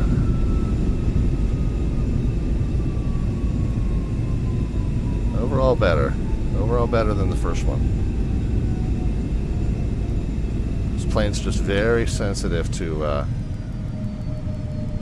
lateral movement. Center number 313, Juliet Papa. We've had our FMS GPS. Yeah, let's not forget to cancel our IFR. Right now I'm monitoring that frequency, but I'm transmitting on 22.8. Hopefully. Sorry, I had control stopped in my ear on the landline. Could you say again? We have lost the RNAV ability from our FMS. We'll have to complete the flight via non-RNAV. This must be a runway that doesn't exist anymore. 313 Juliet Papa, Roger. For now, you cleared Boston Airport. Oh no, this is heading 160 on the runway for you. Alright, this is runway 10 and 28. Boston heading 160 for now, and they'll give us Prescott traffic, Lear 514 Delta Victor clear of runway 19er. We're taxiing runway 10, and then we're turning off of runway 10 toward the terminal Prescott.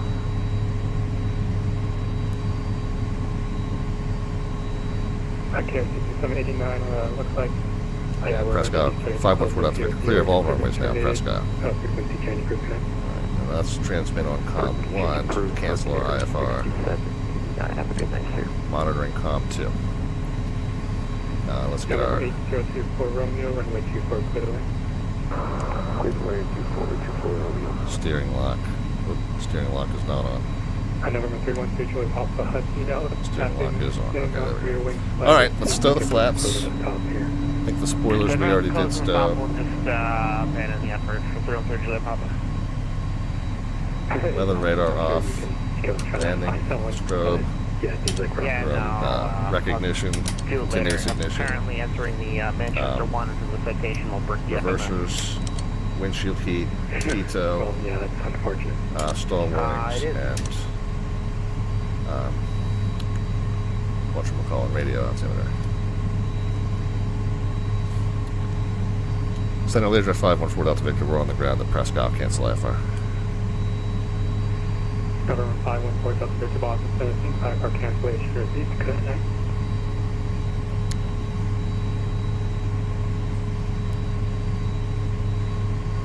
Okay, well, we made it, and it was not perfect, but it was not terrible. It was better than the first effort, so overall we're getting better. Go over the results here in just a moment, and this time the one improvement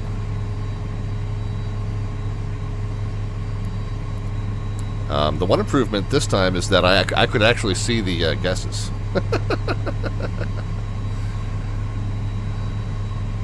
Ruby number 2 says, I never thought I'd want to buy a flight simulator, but I might be sold. Well, put in a good word for me. No, I'm kidding. I will see absolutely zero kickback from that. But yeah, it's a fun thing, man. Doing it to this level of procedural rigor takes a lot of time, a lot of learning, a lot of research. I've been doing the flight sim thing for literally 4 decades. Progressively more realistically as I've gone, so don't expect to be able to jump right into that level. But yeah, if you are interested in aviation, it's a fun time, man. And VATSIM in particular really ramps it up in terms of the realism level. You know, being able to do this with other humans flying and controlling there's just nothing like it.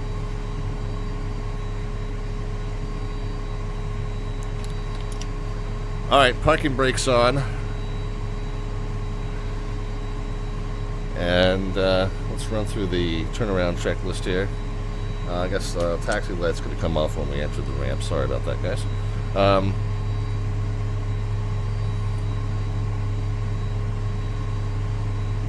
Taxi lights, parking brake, cabin air, engine gens, engine cutoffs, seatbelt signs, transponder mode and code,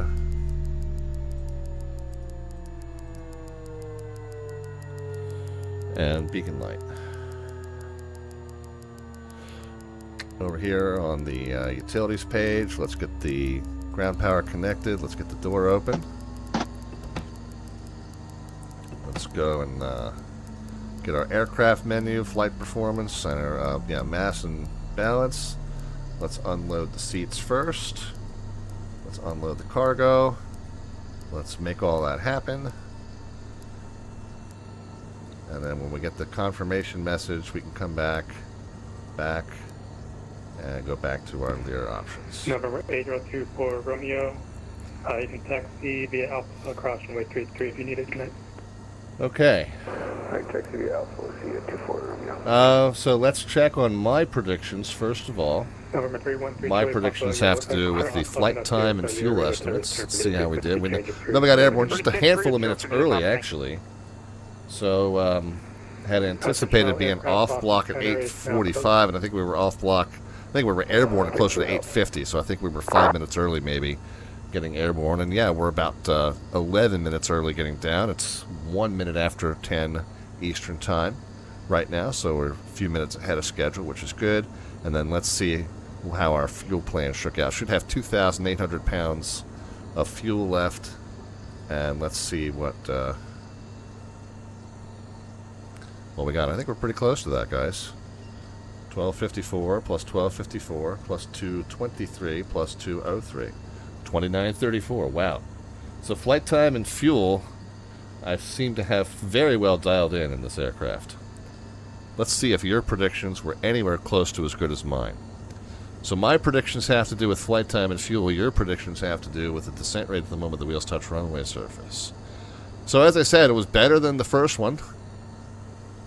And an 8-knot straight crosswind, so that had something to do with why we dipped the left wing on arrival. So that's just this plane is just very, very sensitive to that. So something that we'll have to practice and get better at. Overall, in terms of energy management and touchdown, I felt way happier with how that one went.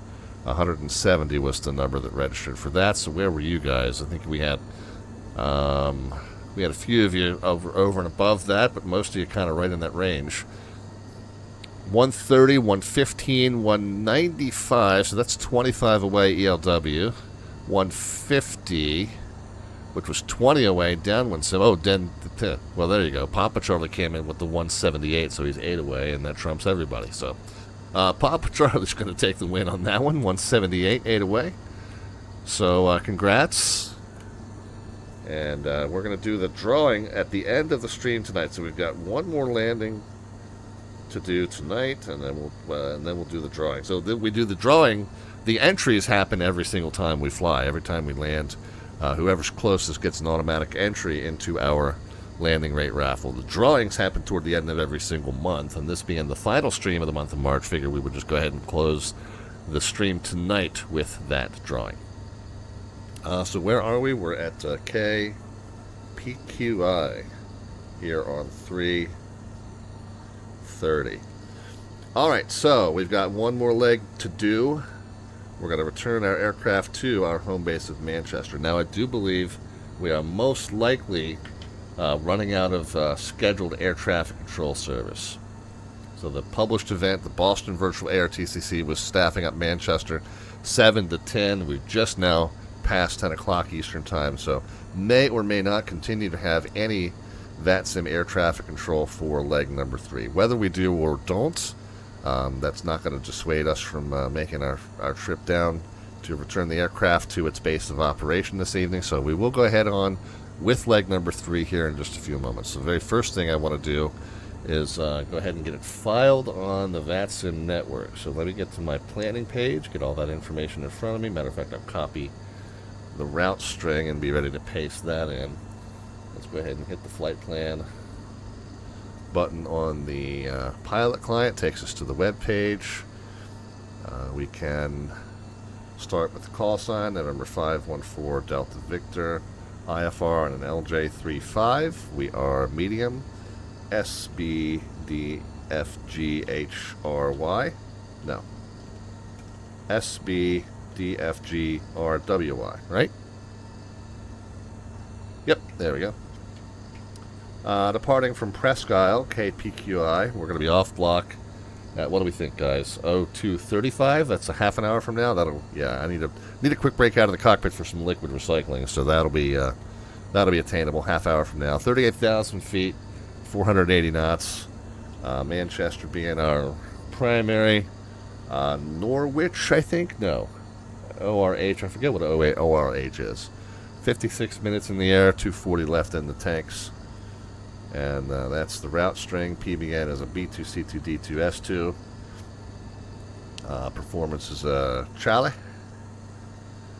And as always, we are twitch.tv/slant alpha adventures. We'll go ahead and get that filed. May or may not have VATSIM air traffic control on in a moment too. Yeah, okay, center just went off. So looks like we're going to be on our own. So we'll wait for VATSIM radar to update that. Actually, we can come over here to SkyVector. We can paste it into SkyVector as well. That'll just give us the waypoint names that we need in order to punch us into the GPS device here in just a little bit. KPQI, paste the string, KMHT.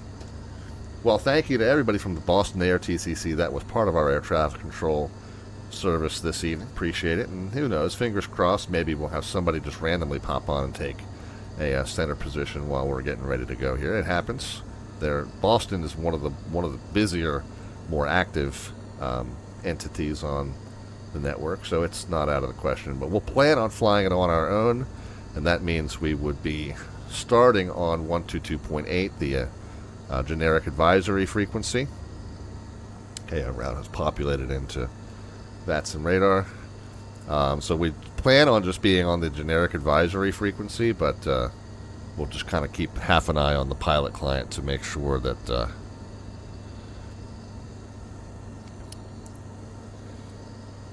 that's whether somebody has or hasn't popped in. Does the shutdown affect the virtual ARTC? The virtual ATC, asks us Knowing Beast. Maybe, in that if they're not going to work, but they still have the itch to control planes, they'll hop on VATSIM instead. I haven't noticed any difference in VATSIM air traffic control coverage. Let's put it that way. I will take a quick break out of the cockpit for a little liquid recycling.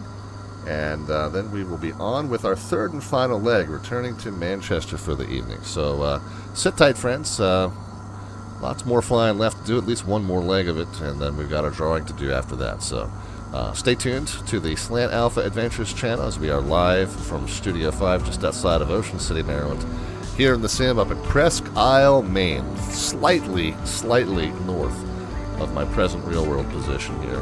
And we'll resume from here in just a few moments. Sit tight.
Alright friends, back with you. Thanks very kindly for your patience as we are live from Studio 5 just outside of Ocean City, Maryland. Here in the Sim, we are at Presque Isle Airport, way up in the extreme northern reaches of Maine.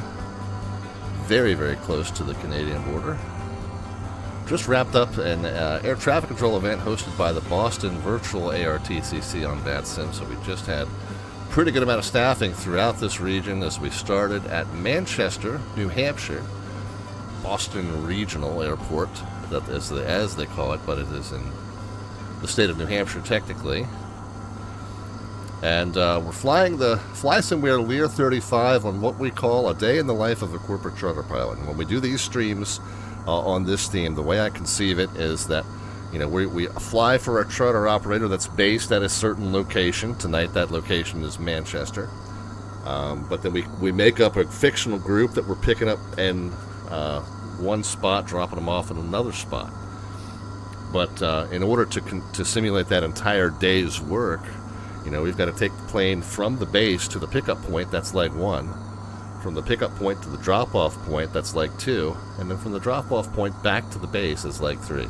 So that's what we're doing now, is that third leg, that return to base legs. We've emptied the group, and they are all now back. We conceived that we were picking up a group at Nantucket Island from a long weekend down on the island and returning them to their palatial estate up in the north of Maine.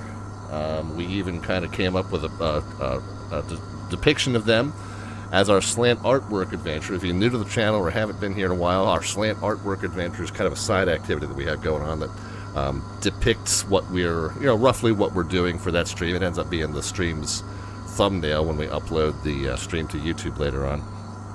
So we come up with a one-sentence description to throw into ChatGPT and have it create an image for us. And then what happens after that is when you guys see it, you can choose to cash in 500 of your Twitch channel points, aka your Alphabets points, there at the bottom of the chat panel. And once you do that, that allows you to suggest to me some way that you'd like to add to that image or modify that image. You know, a few words, simple sentence, not a paragraph, anything like that.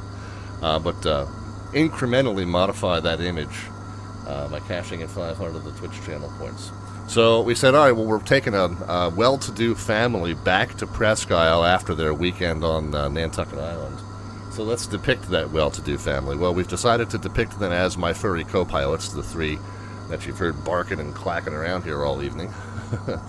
So we now have them depicted as our yuppie family, or shall I say our yuppie puppy family. And then the first modification that we made was we needed to have them chowing down on some chowder. They're chowing on some chowder there. Chowder for the chowder. So there they are, chowing on the chowder. And if you want to add to that image or modify that image, you can cash in 500 of the Twitch channel points, aka the Alphabets points. And then once I notice that you've done that, you can just let me know in the chat what you'd like to do to our slant artwork adventure. Let's see, did Boston come up with any additional air traffic control? No, we got Moncton Center on, but nothing here in Boston. All the way down to Manchester, looks like we're going to be on our own for the rest of the evening. So that's fine, we'll plan for that. But we'll just assume that we are now cleared as filed to do so. So we'll resume from the top of the flow list here. And let's hop back into the airplane and get her moving, shall we? It's already 10:15 Eastern Time. Going to be a little bit of a later stream tonight. It won't be too bad, but we do have to do our drawing, our landing rate raffle drawing here for the end of the month of March at the end of the stream as well. So let's get rocking and rolling. We don't have any passengers to load. Again, we're flying. We've dropped off the passengers. The plane's now empty, so we're flying just the crew and the equipment back to the charter base, so nothing to do there. We can see if there's an updated ATIS information. METAR K. I'm sorry, there's not an ATIS, not a controlled airport, but we can get an updated METAR observation is what I should have said. So at 156 Zulu. Ooh, 350 at 12, gusting to 18. So we're going to want to take off in the runway 1 direction now with the wind blowing at 350. We're going to want to take off northbound. Altimeter is 2 and temperature is 6. So we'll note those things here. So 2 so we'll bump that back up to where it was. We know that the field elevation on the chart was right around, I think it's slightly more than 500 feet, and the altimeter was reading pretty close to that, so I'd say that's a win there. So we've cross-checked our altimeter setting with our field elevation, and that's good. Comm radios, so that the common traffic advisory frequency here is simply 122.8. So we'll switch back to where we're transmitting and receiving on COM 2. And yeah, 122.8 is what we've got dialed in. But that is also the generic general advisory frequency, so even though it's this local airport's frequency, it'll also be kind of our quote-unquote en route advisory frequency as well. And then we'll just have to look up the one for Manchester when we get closer down there. Hype Kingfish is here. Hype Kingfish, welcome. Good to see you. Good to hear from you. Hope all is well. I haven't heard from you in a little bit. Hope that you've been good. Alright, comm radio set, altimeter set, and field elevation verified. Let's go ahead and punch in route number 3. Let's go to flight plan. Let's go to menu. Let's delete our flight plan. Enter yes. And then let's start by putting in. I always say, like, on these second and subsequent legs, I feel like you get fewer glitches. Not zero glitches, but fewer glitches if you put in just the origin and destination first, and then fill in the rest of the route in the middle. We've overshot the Q. KPQI. Enter. It was fun to hear our center controller struggle with pronouncing that all night. Poor guy.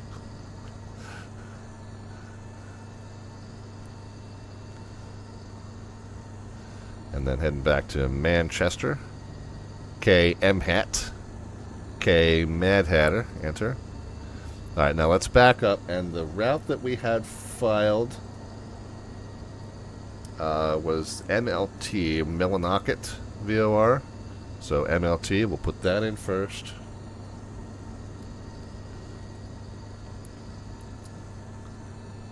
M L T, enter. Yeah, Northeast U.S., that is indeed the correct one. After Millinocket, it's the point Friar, F-R-I-A-R, okay.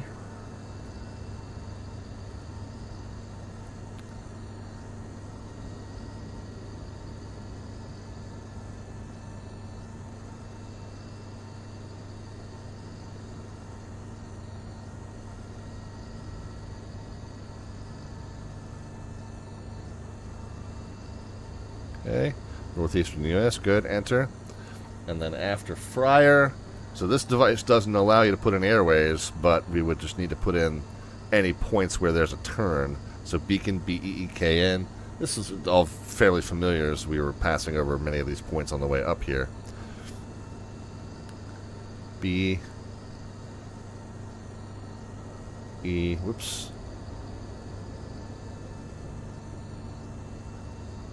E, K, N, enter, and then after Beacon, pretty much Beacon and then direct. I mean, we could put in Kylo, but yeah, I didn't even file Kylo. So Beacon and then direct the field is what we filed, and so we'll assume that's what we've been cleared on. We'll worry about what approach we're going to fly when we get airborne. For right now, we are good. Do we have any kind of departure procedure to follow here? No. We'll assume that we are going to be cleared as filed. That means we're going to take off northbound. And with our on-course heading of 213, that's going to be basically just a left downwind. And our first waypoint is this Millinocket VOR. So cleared as filed would mean frequency change advisors approved, advise airborne, take off.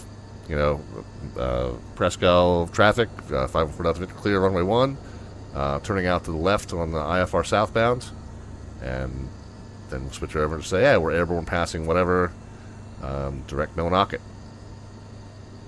Radar identified and all that stuff. So we can close flight plan window. So we do have a little bit of a glitch here where it still says that our leg is direct to the airport rather than the first leg here. It's showing correct Millinocket in this airport, and the distance 69.2 is correct, so that's just a glitch we'll just ignore. Everything is fine here. We'll turn up the range so we can see where Millinocket is, and we're all good to go. Okay, so nav equipment autopilot route is set up. We don't have anybody to assign an initial altitude. We are cruising at 38,000 feet today. So absent anyone telling us anything different, I'm just going to go ahead and set our cruise all the way up to 38. Now, ordinarily, you don't set your cruise from the ground, at least not in the U.S. You almost always have an initial level off altitude in your clearance, and then you are cleared higher by air traffic control. The only reason I'm putting in that we're going direct to cruise is that we don't have any VATSIM air traffic control here, so we're just going to assume for now that we'll be going straight up to our final altitude, but air traffic control comes on in the meantime, we will alter that plan. Pray I don't alter it any further.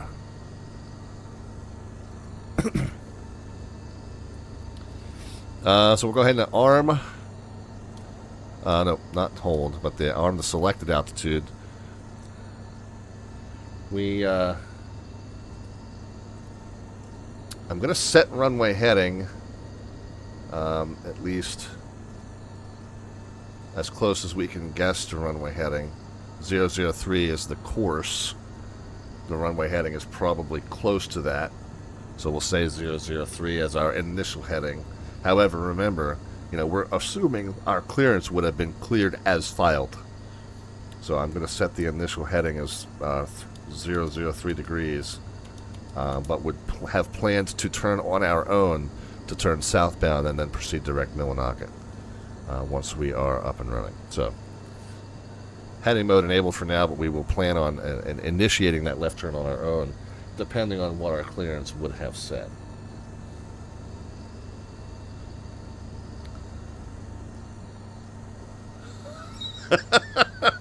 CB Flyer, our limerick of the day. In terms of our slant artwork adventure, we got our 3 furry co-pilots that our very posh yuppie puppies, as I called them earlier. We dropped them off at their nice estate up here in northern Maine. CB Flyer captions that as follows: "There once were 3 pups from Nantucket that brought home fresh chowder by bucket. Their hunger was soothed while the airspace was smooth. On landing, the pilot sure stuck it. I'm sorry, I read what I wanted to read there. No, I knew it was stuck it, but... Thank you very kindly for that, CB Flyer. He'll be signing autographed copies of his new books at the back of the plane. Alright, parking brake is indeed set. The seatbelt signs can come on even though there's nobody on the plane at this point. That's fine. We'll just continue to do that process anyway. We would exit the plane and remove the wheel chocks, but they are not out there. We would go to the utilities page. And, oh yeah, GPU can come off. We'll close the door. Cabin temperature, yeah, it's probably pretty chilly. So I'm going to just set that to warm up. Once we get the plane started, we'll just have to make sure. And again, we don't have any passengers on the plane, but we don't want to cook ourselves. Once we get plane up and running, that's going to come up, and we'll just need to turn that knob back down once it gets to a reasonable temperature. Pressurization is going to be set to 38,000 as our cruise altitude. We'll see what that translates to in terms of cabin altitude. So 35, 36, 37... 38's right there, so just above 5,000. And hopefully I remember to turn the bleed on this time so it will automatically attain that instead of having to do all those extra steps we did last time. Let's go ahead and get our calculation for our takeoff performance. Everything can be synced from the sim, and we'll go ahead and calculate those numbers. 94.4 is still correct, so that's already set. Nice low V1 because of the light weight that we've got here, so 109 is our V1, so if we have any safety critical items prior to reaching 109 knots, we will abort that takeoff. If we meet or exceed 109, we're taking it all the way up to 125. At that point, we will pitch the plane up and go airborne with whatever problems we got at that moment. from that moment on, if we've got 2 functioning engines, we'll pitch to maintain 158, which is what I'll set here on the triangle bug. If we have 1 good functioning engine at that point, we will pitch to maintain our VR plus 3, which is also always synonymous with our V2. VR plus 3 in this aircraft is always V2, at least as far as I've ever seen. So if we have 1 functioning engine, we'll know we'll add 3 knots to this middle bug here, and that'll be the speed we maintain while we sort out what's going on. 2 functioning engines will pitch to maintain the speed of the triangle, and then once we get to 1,000 feet, flaps in, and we'll go from there. Melvin Leroy has stopped in. Melvin wants us to get absolutely synced. I think we are. I think so.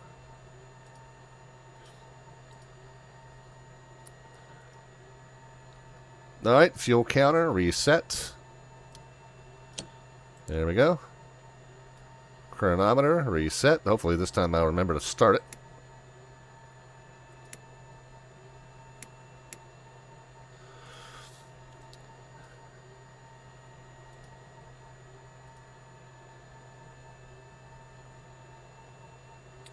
Let's go ahead and get our beacon lights. We don't need a pushback. We can go ahead and start our engine number 2. We'll wait till that gets up to 13%. Throttle comes out of cutoff.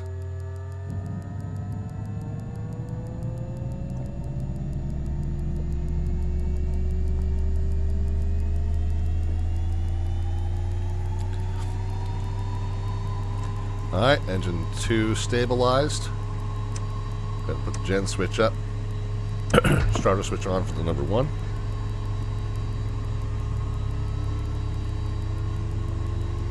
%. Fuel comes in.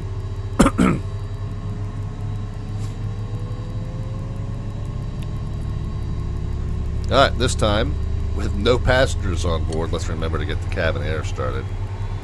Gen switch can go up. Engines are stable. Let's get flaps. Let's get trim. Let's get the minimum amount of trim that it takes to get the warning light extinguished. Okay, right there. So we'll do our control surface check. Obviously, we're in here. We're going to just look to see that the yoke moves in conjunction with the hardware, but obviously somebody outside the plane will check all our control surfaces and make sure that they are all moving freely and correctly as commanded. And so everything is good.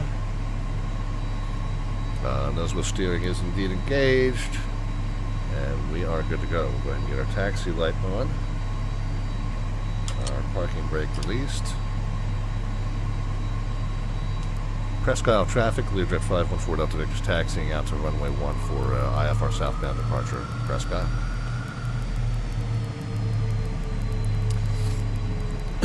Alright, a couple of quick taxi checks here. Brakes, yep, brakes seem to work. Spoilers, spoiler indicators on. Cancel spoilers, spoiler indicator extinguished. Reversers, they are now armed. Looks like they're both deployed. Both extinguished, disarmed.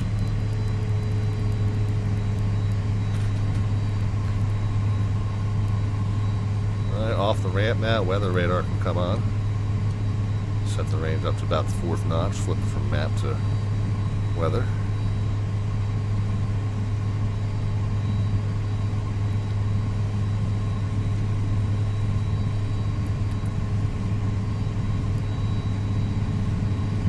This plane you do have to kind of keep control of in terms of the taxi speed. Even with the engines fully idled, it does like to pick up speed on level surface. That is a thing. Now, does this taxiway continue on the other side of the runway?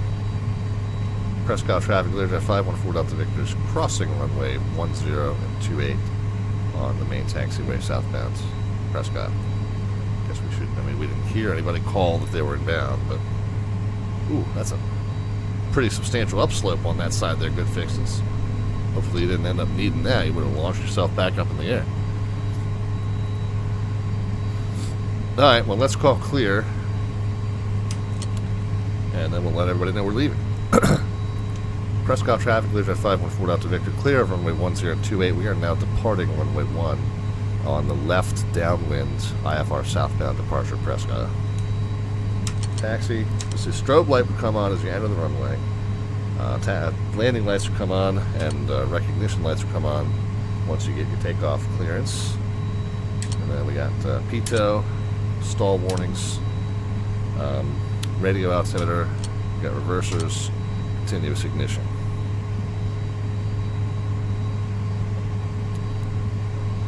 And then we're going to hold the control wheel reset, which cancels the steer lock, but it keeps that nose wheel steering active as long as you hold the button. We're going to keep that until we have airspeed indication, and then we'll let go and then be steering just with the rudder. We already called that we were departing, so I'm good here. So we'll spool the engines up just a little bit, make sure there's no warnings or vibrations. And then absent any of that, we'll hold that button in and rock and roll. Okay, button's in. Engine spooled up, all good. 94.4 coming at you. Overshot it, let's bring it back, 94.4.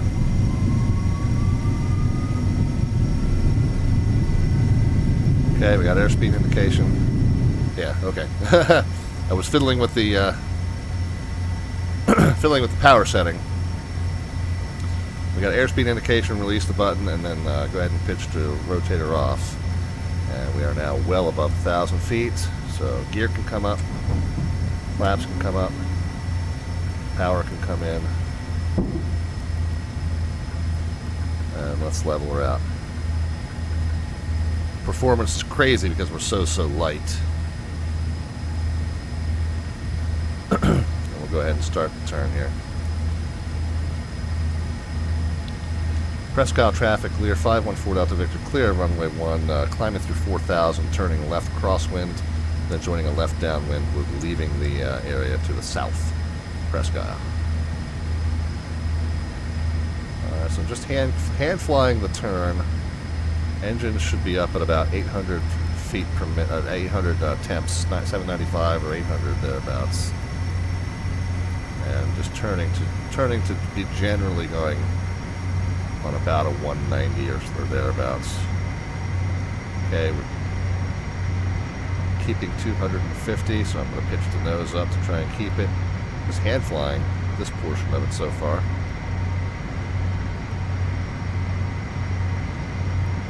Could let the autopilot do some of this work for us, but why would we? It's so much fun.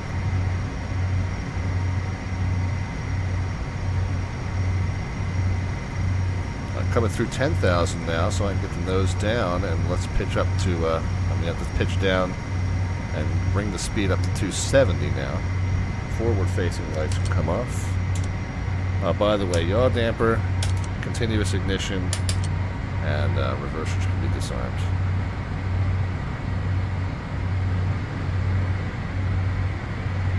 Okay, there's 270. Let's pitch back up.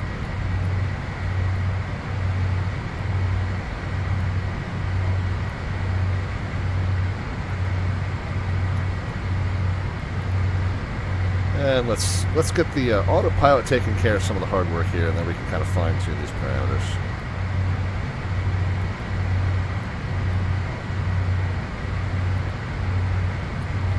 So let's pitch up until we get the speed at 270 rather.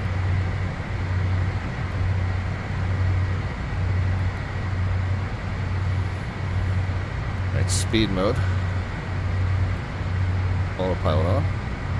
Oh, what are we doing? It was trying to come back to the heading bug is what it was doing. Alright, so we're climbing at 270. A lot going on here. Let's just give me 1 second at a time. Flight plan. No. Millinocket. Direct. Enter, and nav mode.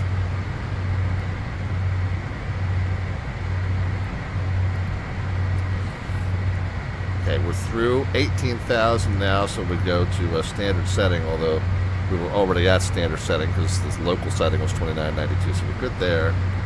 Let's make sure, yeah, what's going on with the... What's going on with the direction?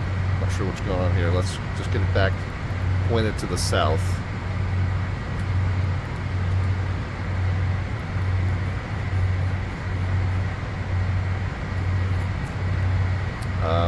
Climate at 270, so we're good there. Engines are slightly over boosted. Let's bring those back.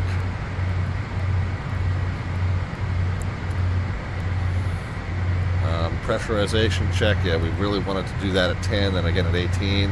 Right, first of all, cabin temperature is nice where we want it. Let's back this down so it doesn't get too hot in here.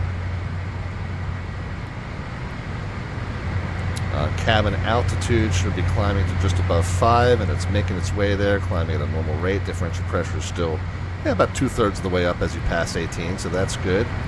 So we'll cool it off, keep it nice and low 70s or high 60s. Other than that, we're doing fine there. And then let's figure out what's going on with our direct heading to Millinocket. Flight plan, enter, direct, enter, enter, and then nav mode.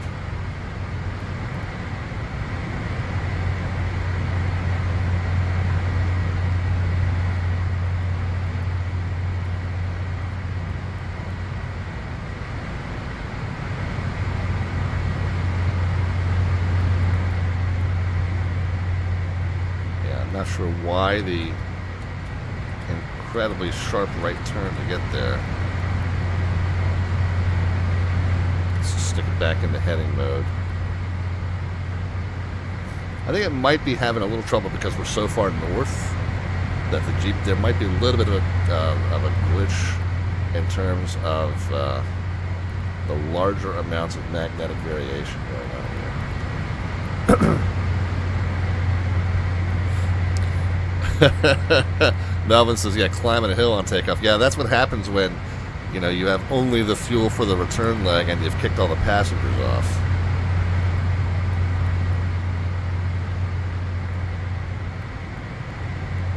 Alright, let's get the engines back up to about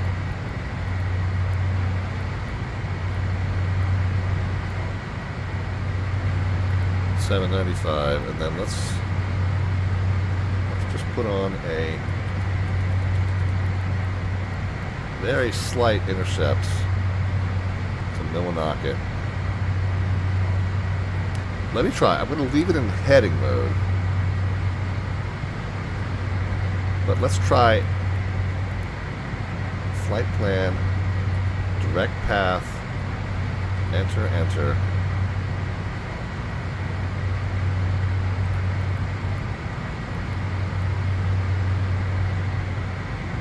Okay, that seems a little bit better.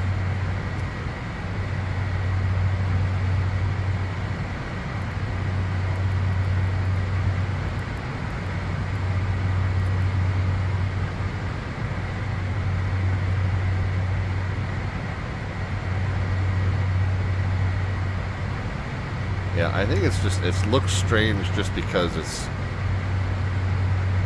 a large amount of magnetic deviation this far north. I think that's what's going on. Alright, engines to 800. How's the temperature? Temperature 71. Let's cool it off a little bit more. How's the cabin altitude? Cabin altitude should be leveling off here any second now. Differential pressures near the yellow mark, but we're also near our cruise altitude, so I think everything's good. Well, there, oh wait, definitely blew past Mach 0.7 again. Bad at remembering that in this aircraft. Let's just go ahead and capture the Mach for the rest of the way up at least, so we're not going to overspeed in the climb, because that's never fun when that happens. Alright, I think it is maintaining the I think it is maintaining the track now. Kind of hard to tell. I guess it is.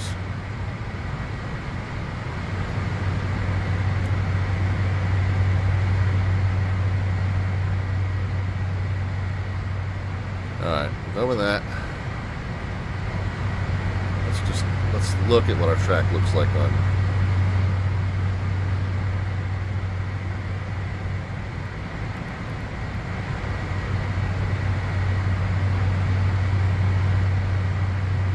Yeah, see, every time it's, well, I don't know. That one there just looked like it was going to overshoot to the west, but maybe that's just my eyeballs. I don't know. It's probably fine. If I had left well enough alone and just let it do its thing, it probably would have been fine.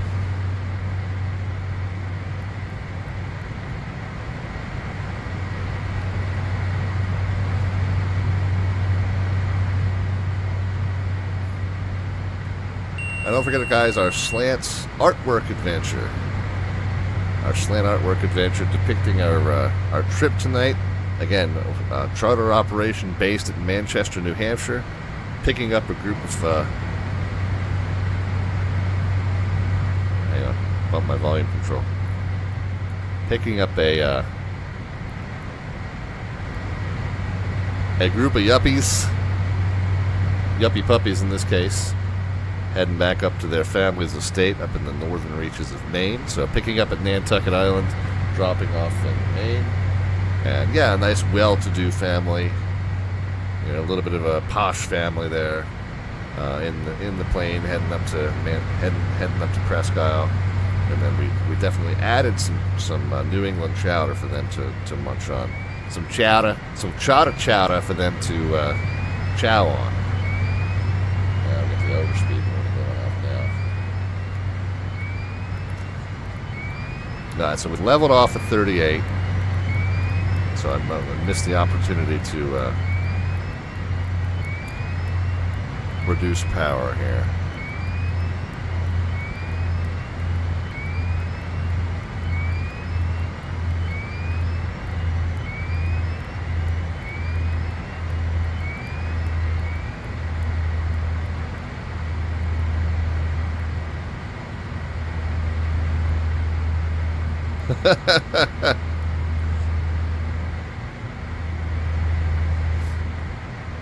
Alright, so we pulled the throttles back to where the engines were pumping out 700 rather than 800. So we're well off the red line now. So I'm going to put it back to where I normally put it, about 740-ish. You know, and they say you set it 600 pounds per hour. But that's a little imprecise with the way the gauge is designed here.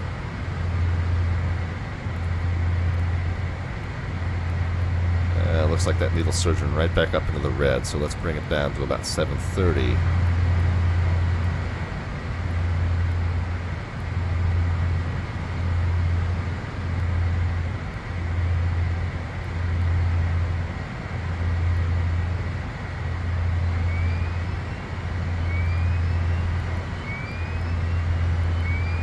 Well, let's try 720 in the books.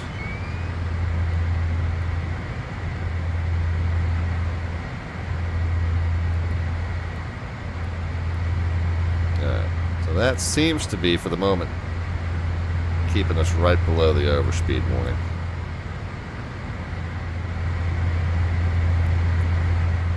So we'll keep listening out for that. In the meantime, I think we're still kind of bobbing and weaving around with the path. I assume it's just this far north. I assume that there's just some minor glitch in terms of whether it's looking at, you know, corrected magnetic variation or non-corrected magnetic variation. You know, I mean, part of this wavering back and forth was I was messing with it when I shouldn't have been. But I still feel like this is kind of a strange path. Now, are we past Millinocket DOR now? Yeah, I guess we are. So I guess the change is right there.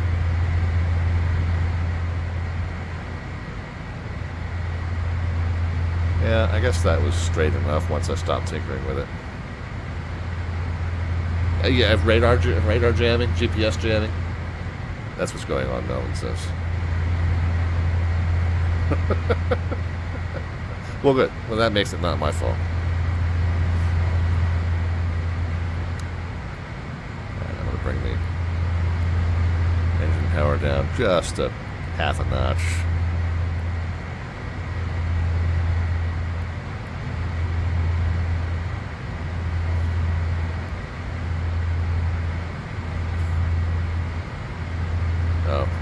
had we had any passengers in the aircraft, and when we reached cruise, we would have turned the seatbelt signs off.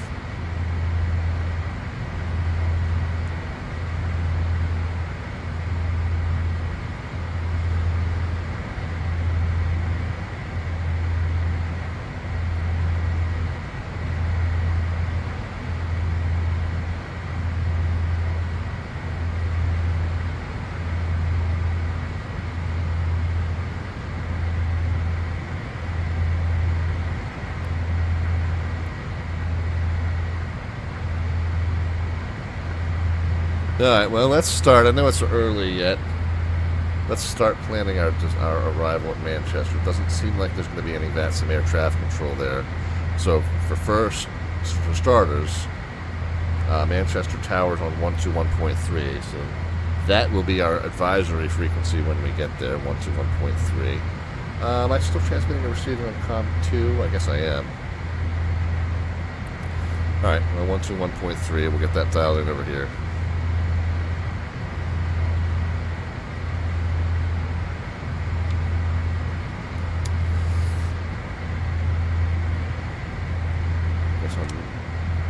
COM 1 we can monitor guard like we're supposed to, but I tend not to do that just because there's often shenanigans going on it. But this far up north, maybe there won't be. Maybe we'll be lucky.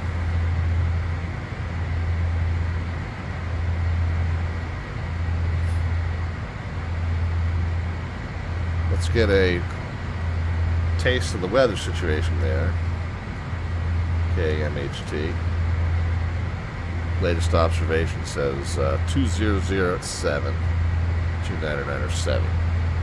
So the 29907 part we can dial in here just to have it to refer back to later.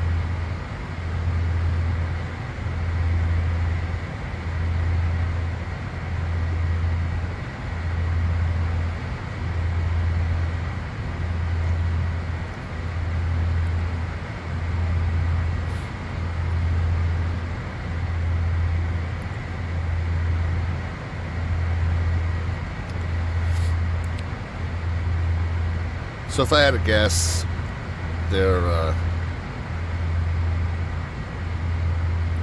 primary runway is 17 and 35. This is the one that's got all the exits off it on both sides. This one here does not have as many exits, so I would imagine the airport's capacity is better when they're arriving on runway 17, I would imagine. What was the wind situation? 200 at 7. So it's only 30 degrees offset from that. It's only 7 knots. I think we can very easily, 200 kind of right in the middle of where you would want to be arriving 17 or arriving 24. I think it's slightly more favorable to 17 if you don't, yeah, the variation changes that equation maybe,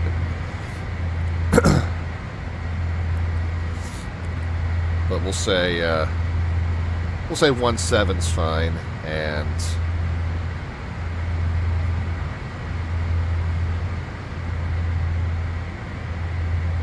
we parked over here at the north end of the FBO ramp, so we're gonna want to turn off to the left when we make it down on 17. Let's see what we've got in terms of approaches to 17. We do have an ILS, so that'll be the easiest and most sensible thing. We'll plan for that.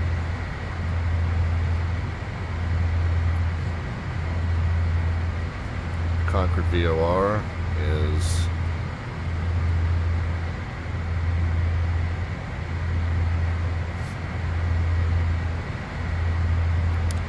not a bad starting point. I think what we might do, 10 statute miles broken at 1,000. We might vector ourselves for a little bit more of a tighter intercept rather than going all the way out to Concord VOR, coming in from, it's 10 miles to there, and then it's another 7. There's no reason to go to a 17-mile final in visual conditions.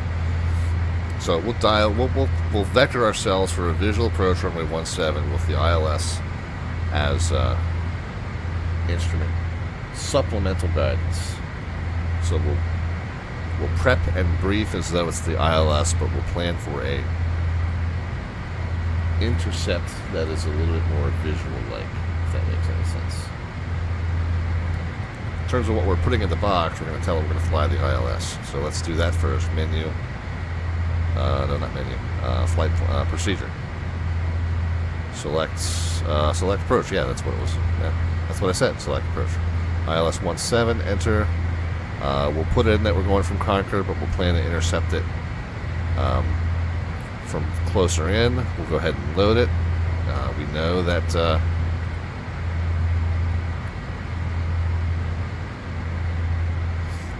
know that we need to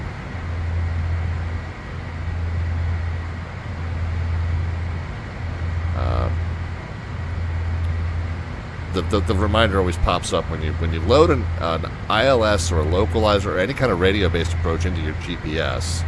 The GPS reminds you, hey, I'm going to plot the path for this thing on here, but in terms of actually flying it legally, you're going to need to fly it by the radio beacons when you get there. So that's what that little reminder is. It automatically puts 10910 in there, but we'll go ahead and set the course to 172.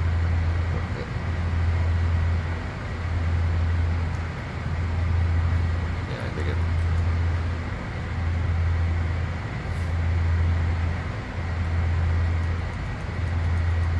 Got confused because I went from doing that with my yoke to doing that with the mouse. If we happen to go missed, it's going to be straight to 9 and then a slight left to 21, so 2,100. But then we're going to intercept 112.9 and the outbound 171. Actually, we're going to intercept the outbound, but then we're going to flip around to 351. But since we're going to track the 171 outbound first, I'll say 12.9 and 171.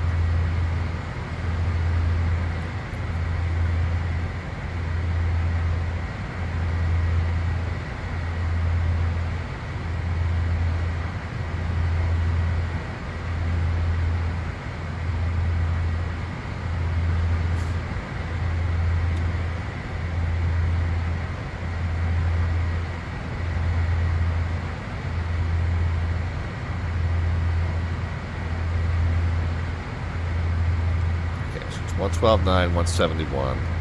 So that's dialed in there. Minimums for this approach, and we said 2100 is the missed approach altitude, so we'll set that when we get established on it when we no longer need that altitude. Minimums for straight in ILS, 429 barometric, 200 above ground level. I always buffer the above ground level since the approach is really bound to this barometric minimum, but I don't have an alerter for that. So we're just going to buffer this just to account for maybe any difference in terrain elevation between the runway and the terrain around it. It's pretty hilly up there, so I don't know. I'll just set it to 350. That'll be plenty. So 350 on the alerter. We're going to call it 500 for our minimums.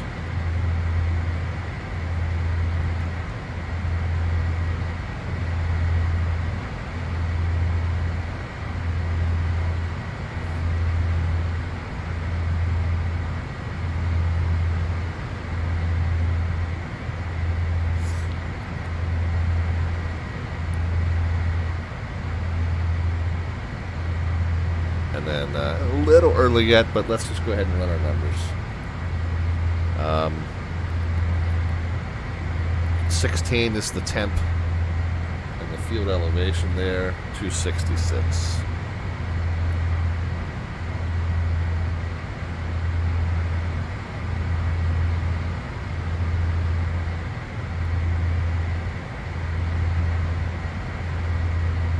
Very light. 119 and 126.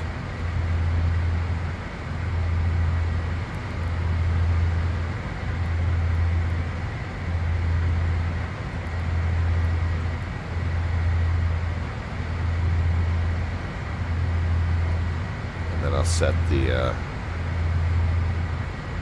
triangle bug is going to be set to the landing flap speed of 150. Below 150, you can set landing flaps. I forgot to start the timer again. You gets.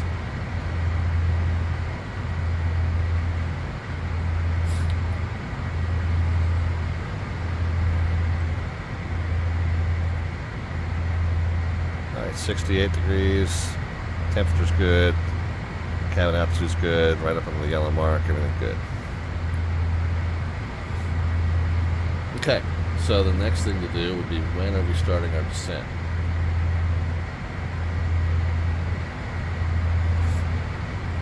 If we need to be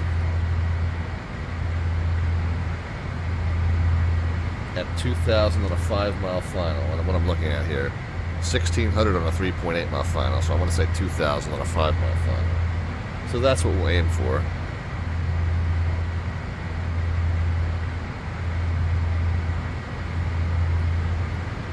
So we're at 38. We got 36 to lose times 3.5. 126 miles from the airport is when we want to start down. And we're 114. Okay, so let's start down.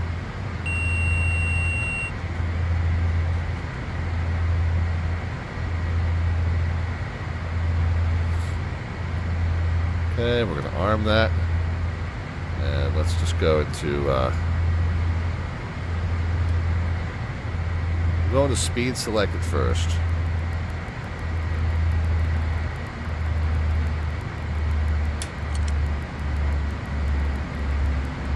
Windshield heat, no smoking.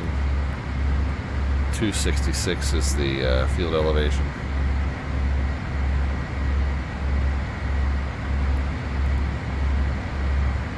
So right about a quarter of the way up to 1.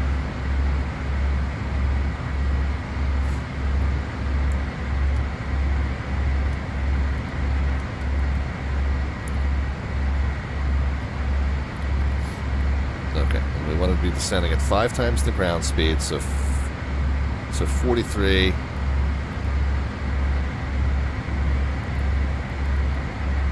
So 4,300 and then half of that.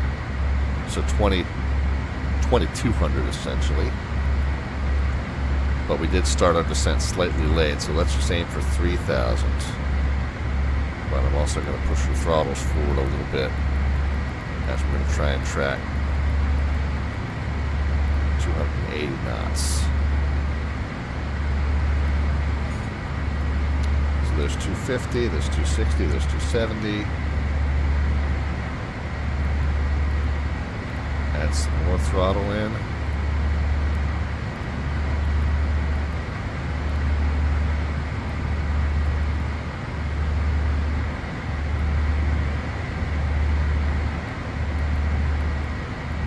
Okay, 280, almost captured.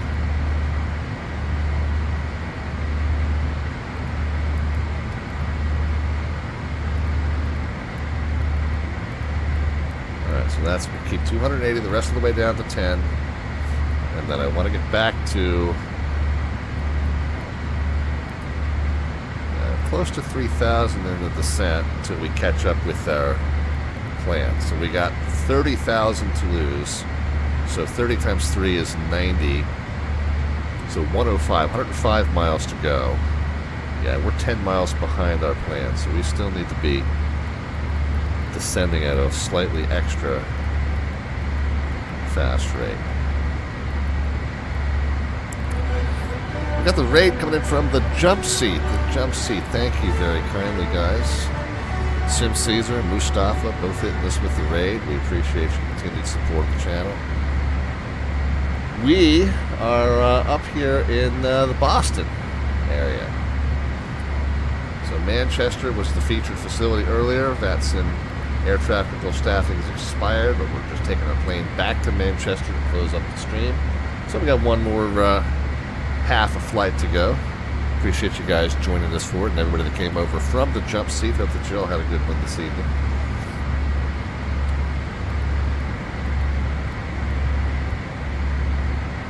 Guys, our slant artwork adventure, a little side project that we do on the stream here. We feed a one-sentence description into ChatGPT at the beginning of the stream, and then we have it generate an image that roughly represents what we're doing on the stream that day. And then once we show you that image, you can cash in 500 of the Twitch channel points, aka the alphabets points, there at the bottom of the chat panel, and then that gives you the opportunity to let me know how you would like to add to that image or modify that image. So in our itinerary this evening, we got the gift sub going out to Moose from Sim Caesar. Very nice of you guys, very nice of you. We got our monthly landing rate raffle coming up at the end of the evening tonight. You have one more opportunity to qualify for it as well. So thank you for the financial support. It helps to fund all those prizes that we give away. We got our bracket challenge going on as well. So lots of giveaways ongoing on the channel. We appreciate your continued support of them. Anyway, so yeah, so we're doing a trip from Manchester as our charter base of operation.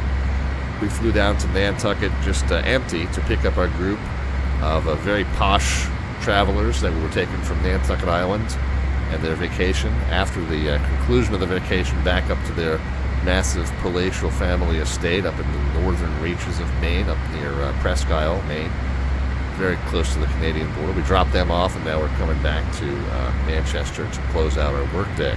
Just returning the plane empty, ourselves in the plane, to the base of operations so we can park it and then clock out and go home and kiss our wives. Well, the picture of the group that we took up there, very, very posh, kind of well-to-do yuppies, or should I say yuppie puppies, going up to their estate up north. Copy of the Nantucket Times tucked under the paw there. And then the modification that we already made to the yuppie puppy picture is that we have some chowder, some chowder for them to chow on during the chata. So we've got that taken care of. And if you want to add anything to that image or modify that image somehow, you can cash in 500 of the Twitch channel points, aka the alphabets points, and then let us know what you'd like to do with that. Moose tried to broadside an ambulance, so I felt like I had to do something nice for him. Tried and failed. And was this in the sim or in real life?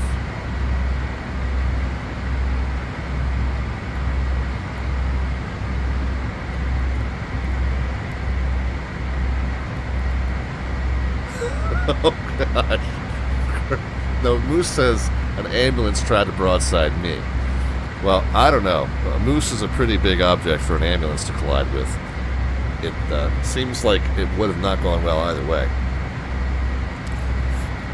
Evaded like a pro, he said. Failed and had to go to jail. So I feel like I'm getting two different stories from you guys. I don't know. One of you is lying to me, I think. My keen investigative skills tell me that one of you is lying to me.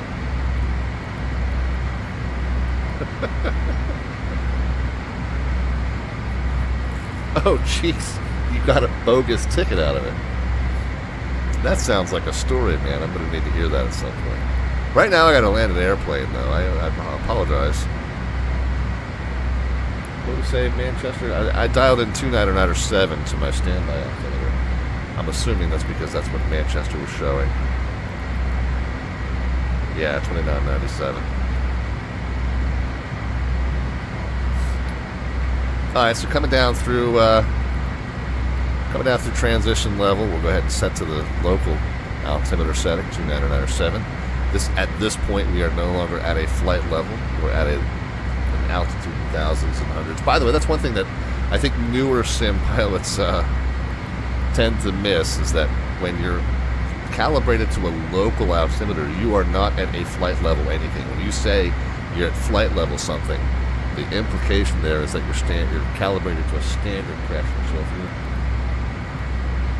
calibrated to a standard pressure, you can be at flight level something.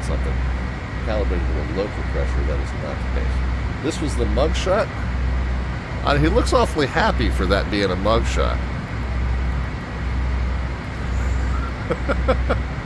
Nice that they let him keep the headphones for that as well.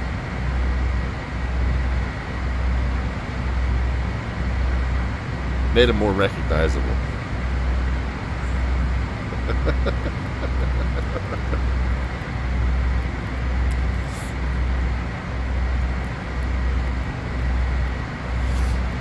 Alright, I have been keeping track of the descent progress here. So 16, we're going to 2, so we got 14 to lose.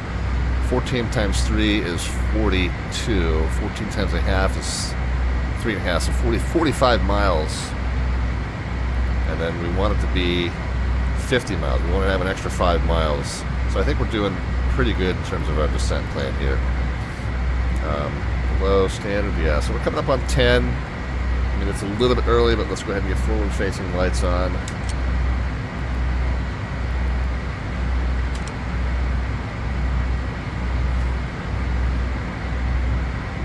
Yeah, that one again. We've got the ILS to runway 17 is what we've got programmed in, but I think we're going to plan for a little bit more of an aggressive intercept to final two. So we'll vector ourselves for a visual to runway 17.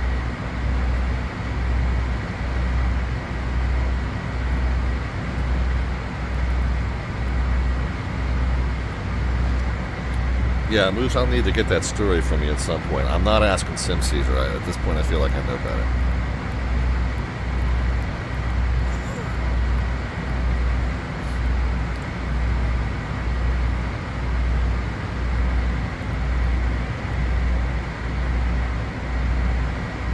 You know, when you were in elementary school, and you get off the bus, and your two friends get off of another bus, and they're walking with you to homeroom, and the one of them is very excitedly saying that they got attacked by a rabid animal on the way to school, and the other kid's going, "What's the rabid animal? It was like the smallest cat I've ever seen in my life."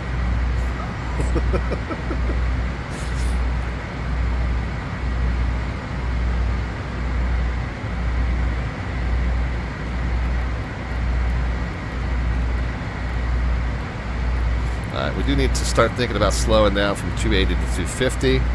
So let's have the plane hold on to the vertical speed for us while we slam the engines back to idle. Okay, speed's starting to come off already.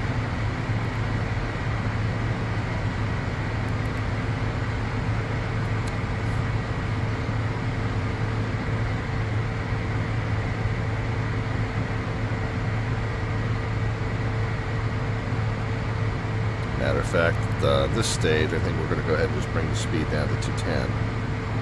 Just let it gradually bleed off there.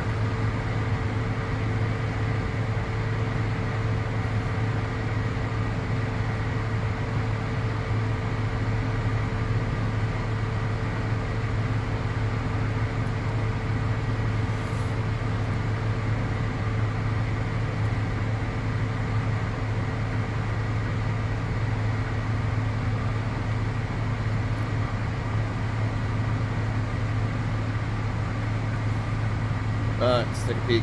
Yeah, no VATSIM air traffic control on in the region, so pretty much free to do whatever we want.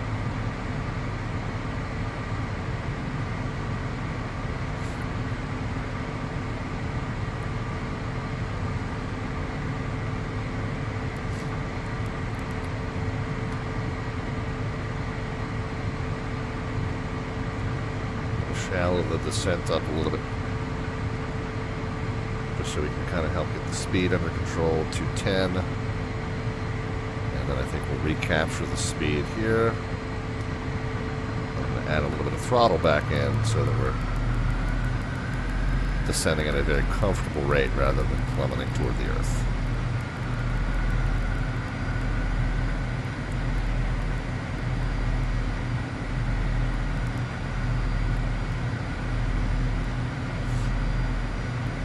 So I am going to stop the descent at 5,000 for now. Since we got the minimum safe altitude around Concord VOR is 4,200. So we're just going to keep 5 for now, but once we get closer to establishing on the final approach course, then we can start looking at getting down to published altitudes here. I mean, like I said, we're gonna vector ourselves to this like a visual. We're going to treat it like a visual. It looks like once we get below the cloud bases here, we will not have any issues seeing terrain clearance and obstacle clearance. So I think we'll be fine. but we'll try and keep about 5,000 until we're a little bit more well established. And then what do we say? Common traffic advisory for Manchester Tower, in fact, 121.3. So we'll switch over to COM 2. We'll switch over to 121.3. That's what we're transmitting and receiving on. We're monitoring guard on COM 1.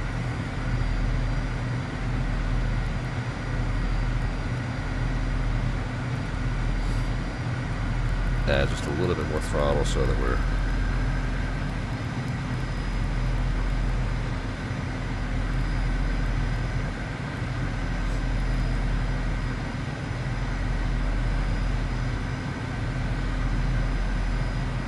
getting a nice shallow descent. Since we're going to level off at 5, I'm going to go ahead and just add a little bit of throttle in.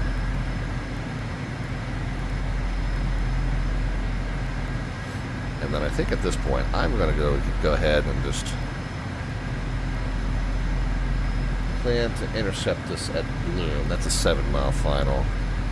I think that's reasonable enough.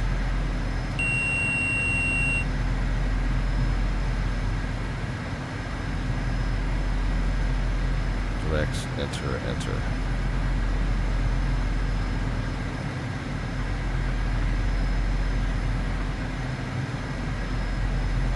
And then at Bloom, we're going to be at 2,500.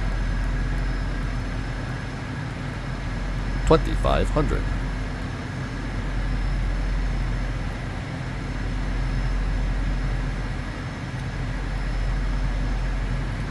We got 25 miles to get there, so I think we'll just level it off to 5 for now.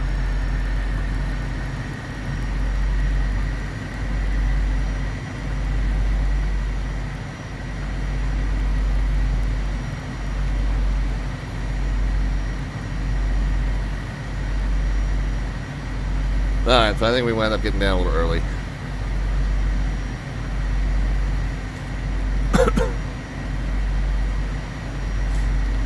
Well, we'll keep the 5 until we're coming up on Bloom, and if we're 5,000, we need to get to 2,500, so we got 2,500 to lose, 3.5 per thousand to do that. Then 2.5 times 3 is 7.5, 2.5 times half is 1.25, so basically 9 miles from Bloom. 8.75 is what I came up with. 2.5 times 3.5. Yep.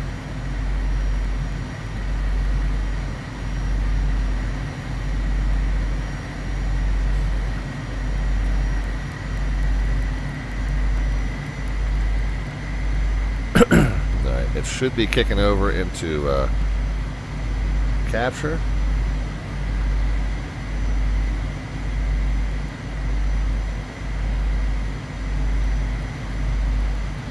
Not sure why it's not. There we go. Just needed that extra 20 feet. Alright, so with us holding level at 5,000, I'm going to go ahead and add a little bit of throttle back in. We're going to keep the 210 knots here. Delta 380 on guard. If you hear the transition, contact 125.9. And Delta 380 on guard. If you hear the transition, contact 135.9. That's not anywhere near us. I don't know. Let's say a controller somewhere was trying to reach that Delta, but it's not anywhere in our range.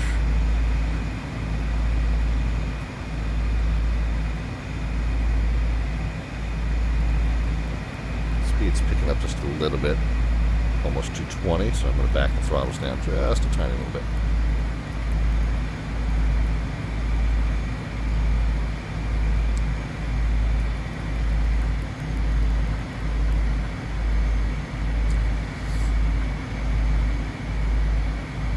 Uh, 16 miles to go until Bloom. And we might want to be careful about descending. A little bit of terrain up ahead here. I assume this area, this area of civilization is probably where our airport is. As a matter of fact, that is probably our airport right there. And that's probably the runway that comes in at an angle. Yeah, 24. So probably runway 24 that we just saw there.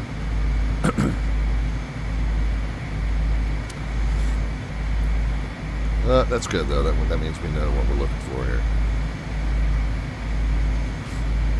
We are transmitting and receiving on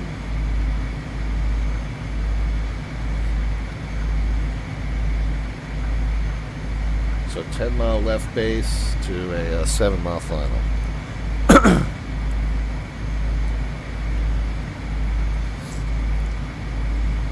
Manchester traffic, Lear Drive 514 Delta Victor's a 10-mile left base to a 7-mile final, runway 17, Manchester full stop. And a left-hand turn off if we make it down successfully. Missed approach altitude 2,100. Oops.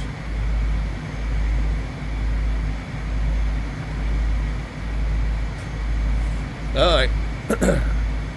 Trying to take matters in my own hands here. My airplane, heaven help us. You guys can start putting some predictions into the chat as far as the vertical descent rate at the moment the wheels touch runway surface. There's no bot command necessary for that on this channel, just a number into the chat. Positive or negative, we'll know that you mean a descent rate either way. Closest predictor gets an automatic entry into our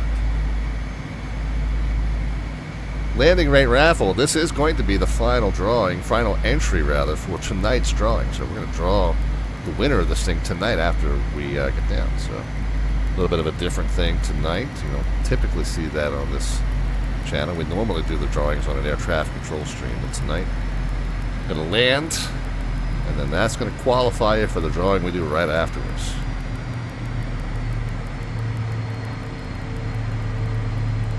You can see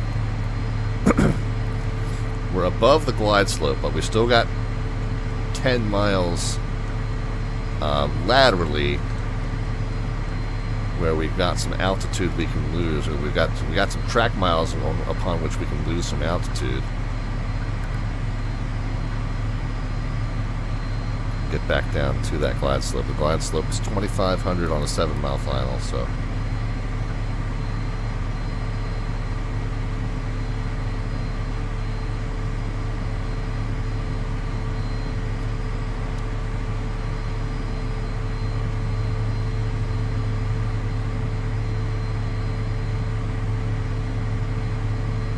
Where's our airport? It's right in here. No, it's right next to that river, basically.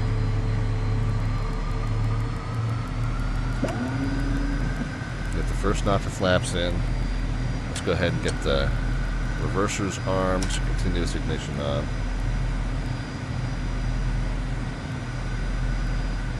Windshield heat can come off.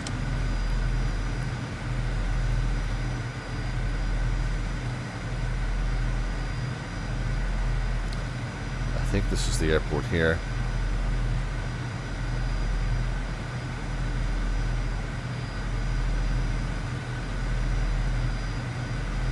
Alright, so coming up on that 7-mile final, we still want to be descending.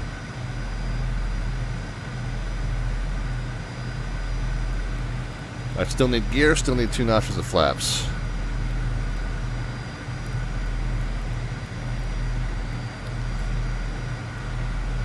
Manchester traffic, Lear 514 Delta Victor's on a left base to about a 6-mile final, runway 17, full stop, Manchester.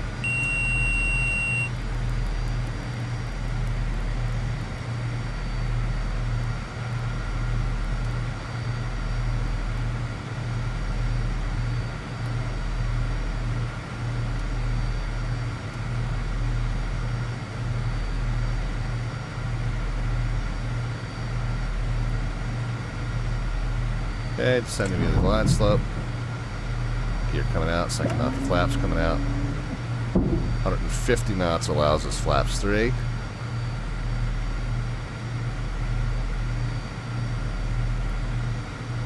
Did I turn it in early? Oh, pretty good. Should be coming right on it. Oh, there it is.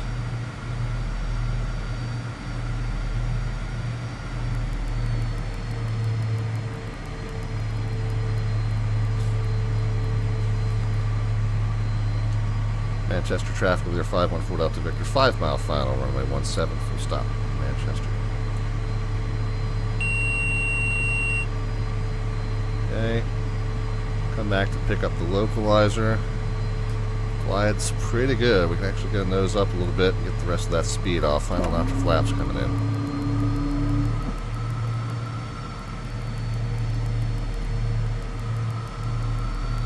Alright friends, keep those predictions coming in. Just a number into the chat represents your guesses to the vertical descent rate in terms of feet per minute, and closest prediction gets an automatic entry into the landing rate raffle. We pull that toward the end of each month, and tonight's is going to this month is going to be tonight.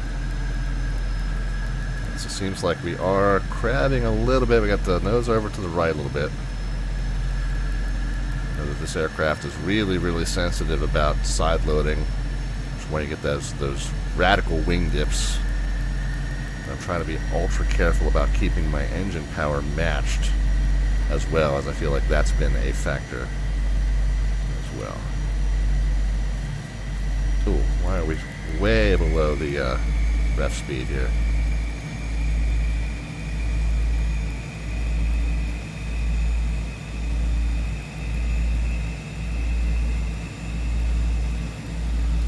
Okay, let's get the speed sorted out. Let's get glide slope sorted out.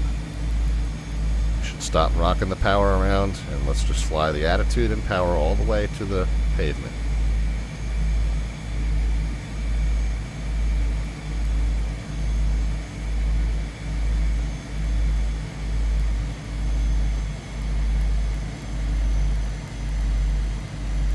Okay, we're back on glide, slightly fast.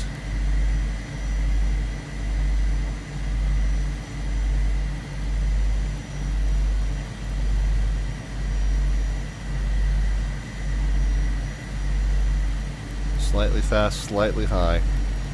One final tiny adjustment to the power, and then we're just going to live with what we got here.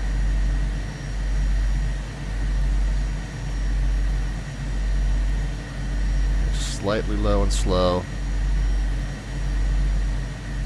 I think we're looking good in terms of where I want to be, though. All we're going to do is just level it out, let the plane come in, and then we'll cut the power.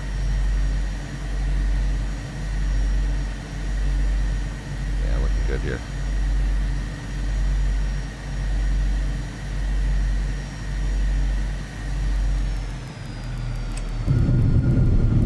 Very happy.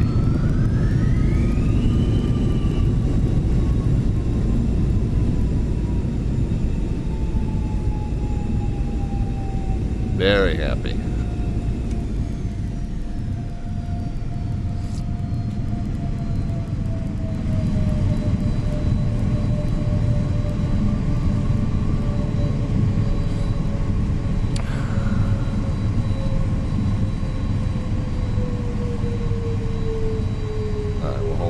Hold the control wheel steering in, or hold the control wheel reset button in to get our nose wheel steering.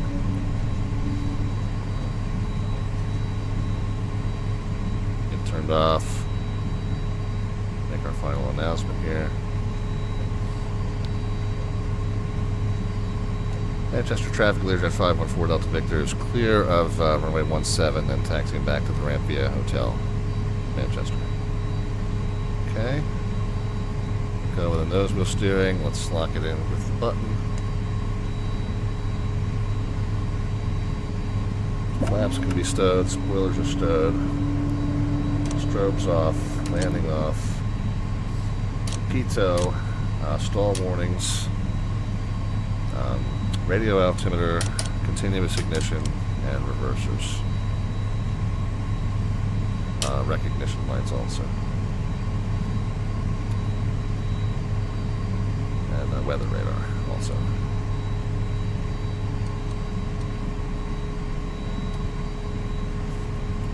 I think I got everything.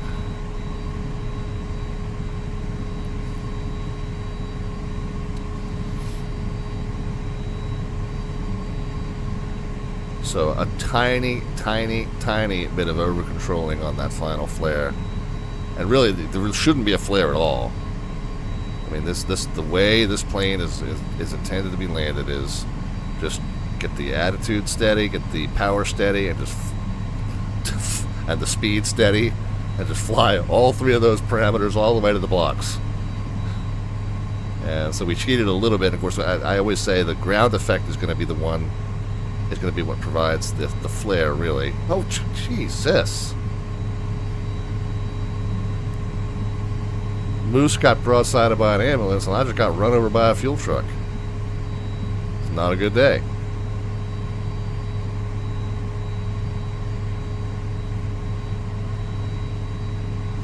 I don't remember where we initially parked. I don't think it was here. But this will be good enough.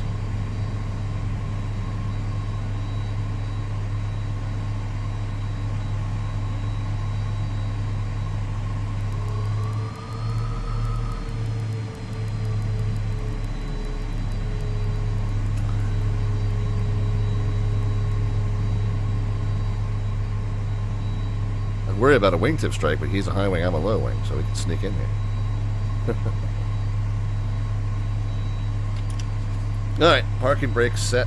We got a bunch of post-stream stuff to do, so stick around, guys. We got to close up the plane, but then we got to do a raffle draw.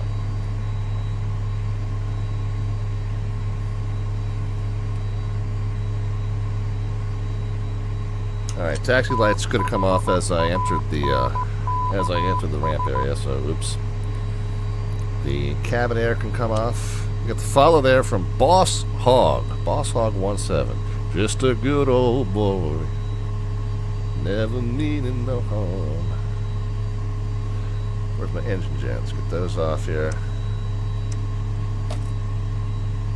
Throttles are cut off. If you know, you know, right? If you know, you know. Get the seatbelt signs off. Transponder mode and code.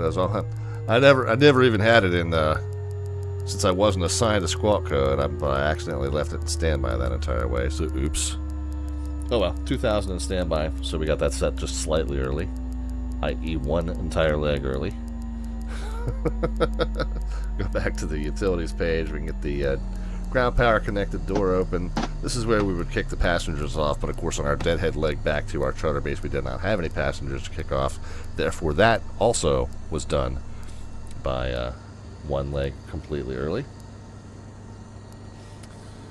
Let us take a peek at my predictions first before we look at yours. Go back to the fuel page.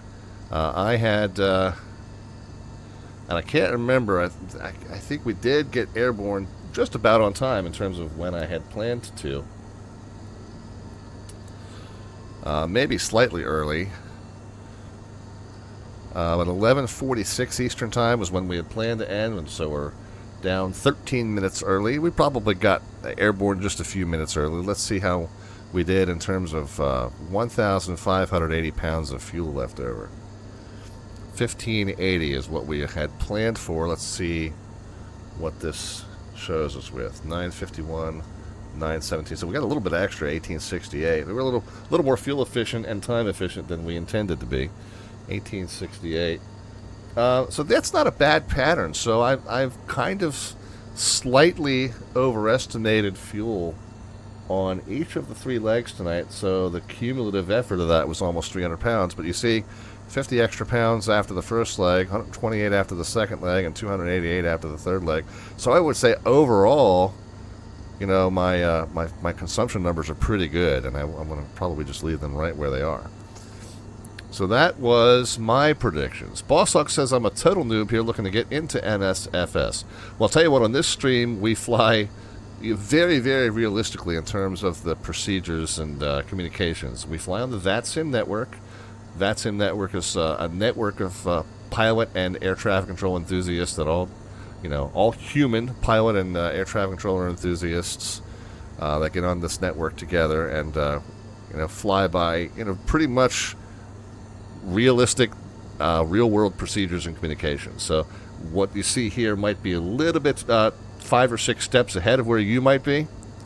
Human ATC in this day and age, Fly Conti says. Well, yeah, because other than that, we're going to kick everybody off the network and just all go to say intentions. So, but since we're not really at that level just yet, we're going to stick with the humans for now. Right, Conti? Matter of fact, we're going to stick with your countrymen as the human ATC on our very next stream. We'll talk about that coming up in just a few. If that happens, I'll quit some. Yeah, likewise. Likewise. That product is just not what it's promised. I really wanted it. I wanted to like it. I really did want to like it. All right, friends. Well, 67 was the number that registered once we got this plane down on the ground tonight. You guys had guesses of 118, 135, 143, and 150. So Melvin with the most faith and the win. So thank you very kindly. Bosses, I love it. Maybe I'll get this somehow. Yeah, start small. Learn one thing at a time. Don't expect to pick up all the ultra-realistic procedures right away. Just start with basic control of the aircraft. Just being able to maintain a heading, altitude, and speed on your own without relying all the time on autopilot. So get to the point where you can control the aircraft and then slowly add in levels of automation, and then start with routing, whether that's VFR routing or IFR routing. You know, just take one step at a time and slowly build your repertoire in terms of how realistic you do things. But start with basic aircraft control. Take a plane up, whether it's jet or a prop or whatever you want, whatever you're into. You know, just be able to fly some consistent patterns with it. You know, just circuits. Just take off straight, 90-degree left turn, 90-degree left turn, fly it downwind, 90-degree left, 90-degree, land it on the runway. Start with that, and once you get good at that, then you can start adding in more, more complex procedures and more realistic routing and more, broader operations. That's my recommendation anyway. But yeah, welcome to the hobby, man. It's fun. It's addicting. And if you have any interest in aviation, the sky is the limit, metaphorically. The trailer for this sim will tell you the sky is not the limit, but it most certainly is. And but yeah, it's a lot of fun. Very rewarding hobby. I've been in this hobby for over 40 years at this point. Anyway, let me finish writing up this entry. Melvin Leroy, where did we just land? KMHT on 3:30. All right, so that's our final entry into our monthly landing rate raffle, and we're going to draw the winner for that. Since we do that every month, and this is the last stream of the month, we're going to draw the winner for that here in just a few moments. But let's finish up getting the aircraft shut down, and then we'll talk about what's coming up on the stream, and then we'll get that winner decided. All right, we ready to power this plane down and call it a night? Let's get back over to the tablet here and the utilities page, and let's get the GPU shut off. Let's get yaw damper power off, 1 and 2. Let's get the autopilot master off. Let's get the autopilot master's here, avionics master's here. Anti-skid can come off as well. The inverters can come off, 1 and 2. The nav lights.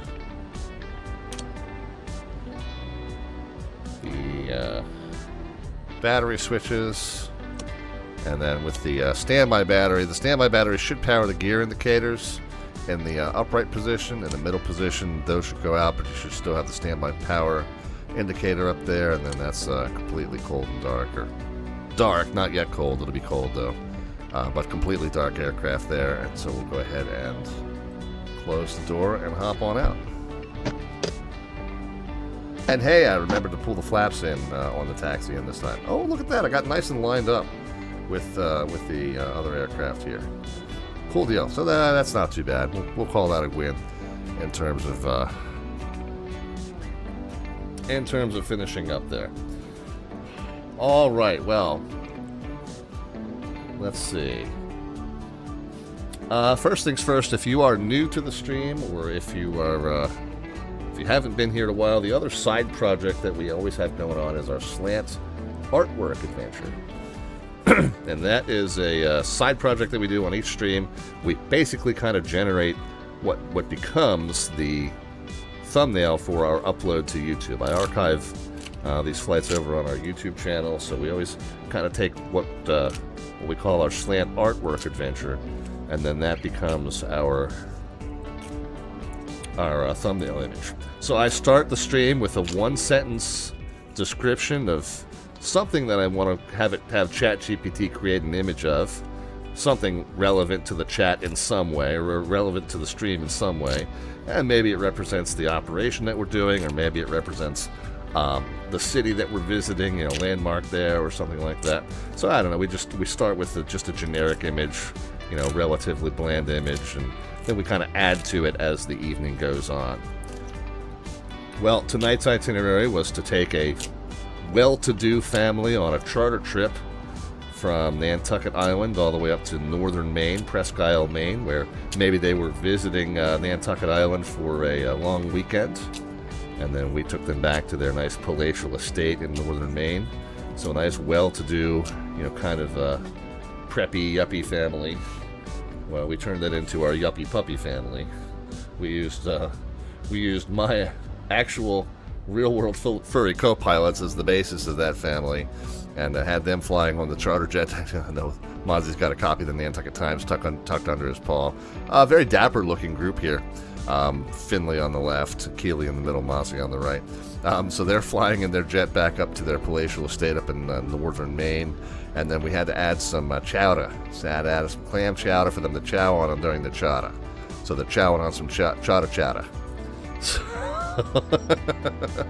So that was our slant artwork adventure. If you want to get in on that next time, we're going to close that up for tonight, but if you want to get in on that next time, that's what we do with our Twitch channel points here, our alphabets points as we call them. They're at the bottom of the chat panel, so what you got is a little button next to the alphabet serial icon that tells you how many of those you have. And if you click on that, you get the option to cash in 500 of those and get in on the queue to add to that image or modify that image. And once you do that, once I see that you've entered the queue there, basically I'll just yell your name out. You can let me know in the chat in a few words or a short sentence what you would like to do to add to that image or modify it. So that's, again, we'll pick that up on our next stream. Our next stream is coming up on Friday. But that's our activity there. Our normal show schedule is Mondays, Wednesdays, and Fridays at 7 p.m. U.S. Eastern Time, 2300 Zulu time, at least here during the daylight months, during the daylight savings in the U.S. So Monday, Wednesday, and Friday, 2300 Zulu time, 7 p.m. U.S. Eastern Time. Now, off that schedule this week, so tonight's stream complete, and Wednesday I am going to miss because of a work obligation. But personal obligation on Wednesday, I'm sorry. But back on Friday, we got a real special one. Speaking of our friend Conti, Friday night is our FNO Down Under, our Friday Night Ops. That USA hosts a weekly event that they call Friday Night Ops, and it's normally the very busiest of the airports here in the U.S.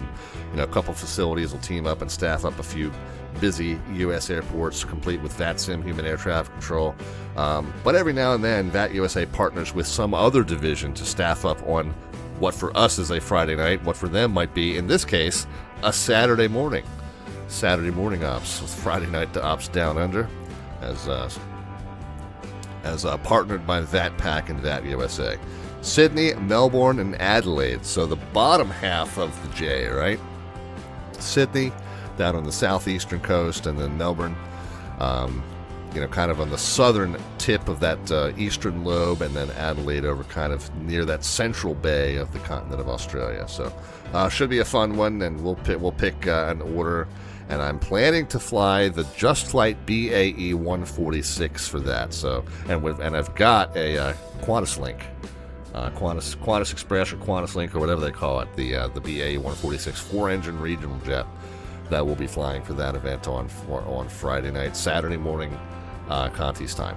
So that should be a fun one. We've got some standard routing here to be aware of, and there's some good information on the page. So again, VATUSA.net. Even though it's an Australian event, it's in partnership with VAT USA and our Friday Night Ops. You see, FNO is always that Friday Night Ops.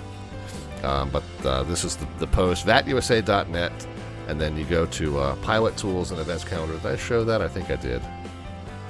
Yeah, so Pilot Tools and Events Calendar.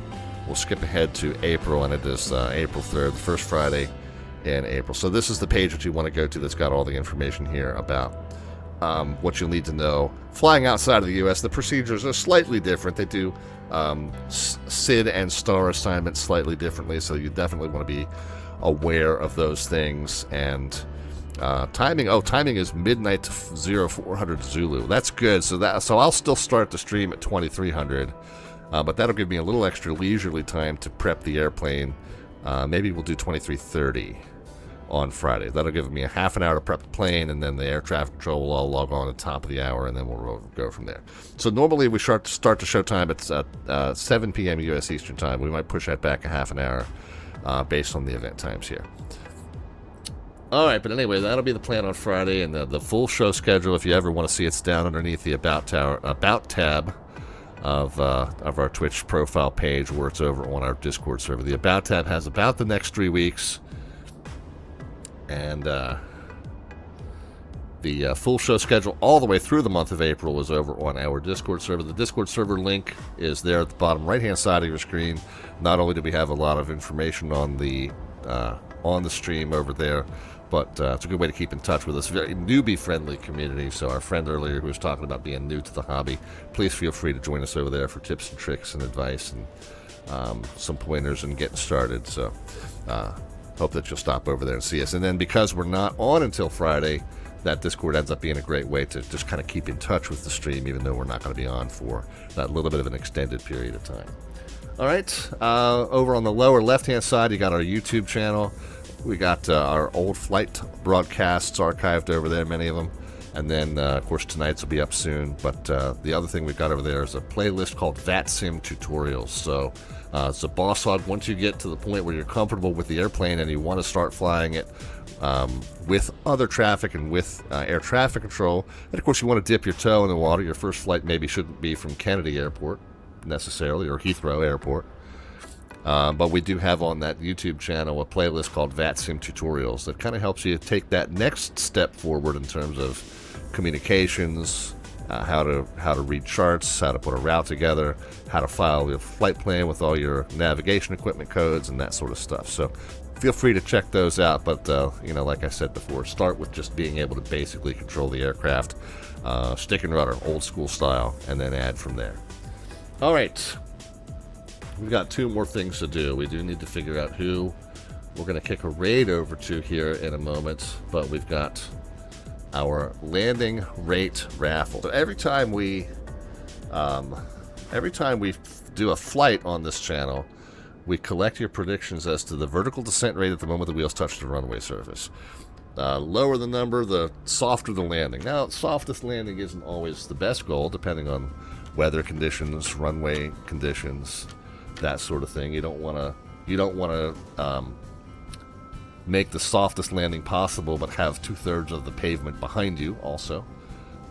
So there's certain parameters you want to stick to. I try to do semi-realistic landings, but yeah, I try to grease it on when I can, when conditions permit. So yeah, but really, honestly, it's not whether the number's high or low. It's how close you guys get in your guesses to it, right? So we solicit your predictions once I get established in the traffic pattern or on the approach, and then you guys put your guesses in, and whoever's closest, every time we land, whoever's closest gets an entry into our landing rate raffle. And then at the end of the month, we go ahead and pull one of these, and the winner, by the way, gets their choice. Then they get a Slant Alpha prize vault item. So if you happen to have your name pulled out of the fishbowl here in just a moment, I'm actually going to pull 2 tonight. So if you're one of the 2 that comes out of the fishbowl, you get your choice of any one item off the Slant Alpha prize vault list. We got the t-shirt, the ball cap, the coffee mug, or the tote bag with the Slant Alpha branding, and I will ship that to you anywhere in the world at my own expense. Then, of course, we got the electronic gift card either to Amazon or xplane.org store or simmarket.com. And those, of course, we get to you pretty instantly and electronically. Saves me a trip to the post office, so I don't mind that. All right, you ready? We're going to pull 2, okay? And I got to make sure it's 2 different people as well. So it might take me a couple tries to get that second one. But, yeah, give it a good stir. It is both shaken and stirred. And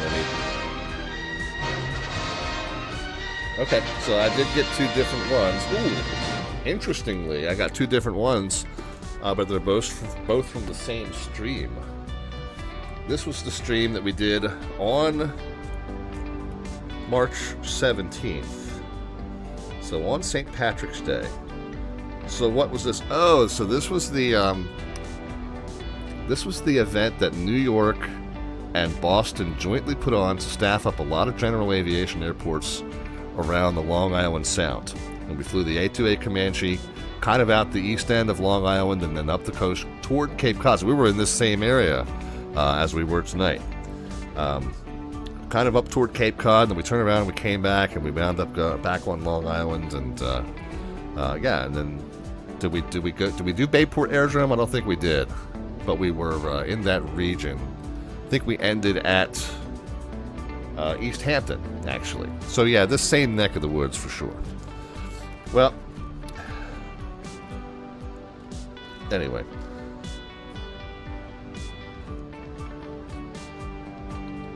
Our winners are, I'm going to do the fanfare again because I've yapped so long that it kind of killed it. Our winners were both from that night. One was from our landing at Bridgeport, and one was from our landing at East Haven. Our winners were Ori Darkwind, longtime viewer of the stream, and Null Pointer, somewhat newer, but still a very frequent viewer of the stream. Of late, for sure. Not hasn't been around quite as long as Ori Darkwind, but been around the stream for a good while, good many months at this point. Null Pointer has, and Ori Darkwind's been years of dedicated viewing. So I didn't see either one of them in the stream tonight, so I'll get in touch with them either via Twitch Whispers or over on our Discord server. But Ori Darkwind and Null Pointer, congratulations. You guys are our landing rate raffle winners for the month of March, and I will get in touch with both of you to figure out what you would like in terms of your prize. All right, let's wrap up, friends, and figure out who we're going to send the raid over to. Going to find somebody doing some VATSIM stuff. Okay, I've got one. We got one who's doing a trip from Syracuse down to Detroit. Calling it Monday night at Metro. I don't see any. I don't think any staffing is over there right now. I think he's probably just kind of a trip on his own. Yeah, VATSIM air traffic control in the eastern U.S. is fairly non-existent, notwithstanding a small handful of local setups. But very good friend of the stream is doing some flying from Syracuse to Detroit. Appears to be in X-Plane 12. He's in a aircraft that is branded for Spirit, so I assume that means an A320 or A319 or whatever the heck Spirit flies. I don't know. But that's our very good friend Ibanez Player. So Ibanez and Ibanez Player 200. There we go. So we're going to get that raid triggered and hope that y'all will check in with him, let him know that Slant Alpha sends his love, and hope that he has a good rest of his stream. Guys, like I said, Monday, Wednesday, and Friday, 7 p.m. U.S. Eastern is our normal show time, but we are going to miss Wednesday. But back here Friday, 7 p.m. U.S. Eastern Time, maybe pushing that to 7:30. So 7 to 7:30 U.S. Eastern Time this coming Friday for the FNO Down Under. We'll be in the Just Flight BAE 146 as we fly between Sydney and Adelaide and Melbourne, Australia. Staffed up by the VATPAC division of VATSIM. All right, so that's how we're going to leave things for you. We'll be back with you Friday. Have a great start to your week. Have a great middle of your week. We'll see you here at the end of the week, guys. But between now and then, be happy, healthy, and safe in all of your travel and adventures. And we'll talk to you again soon. Good night, friends.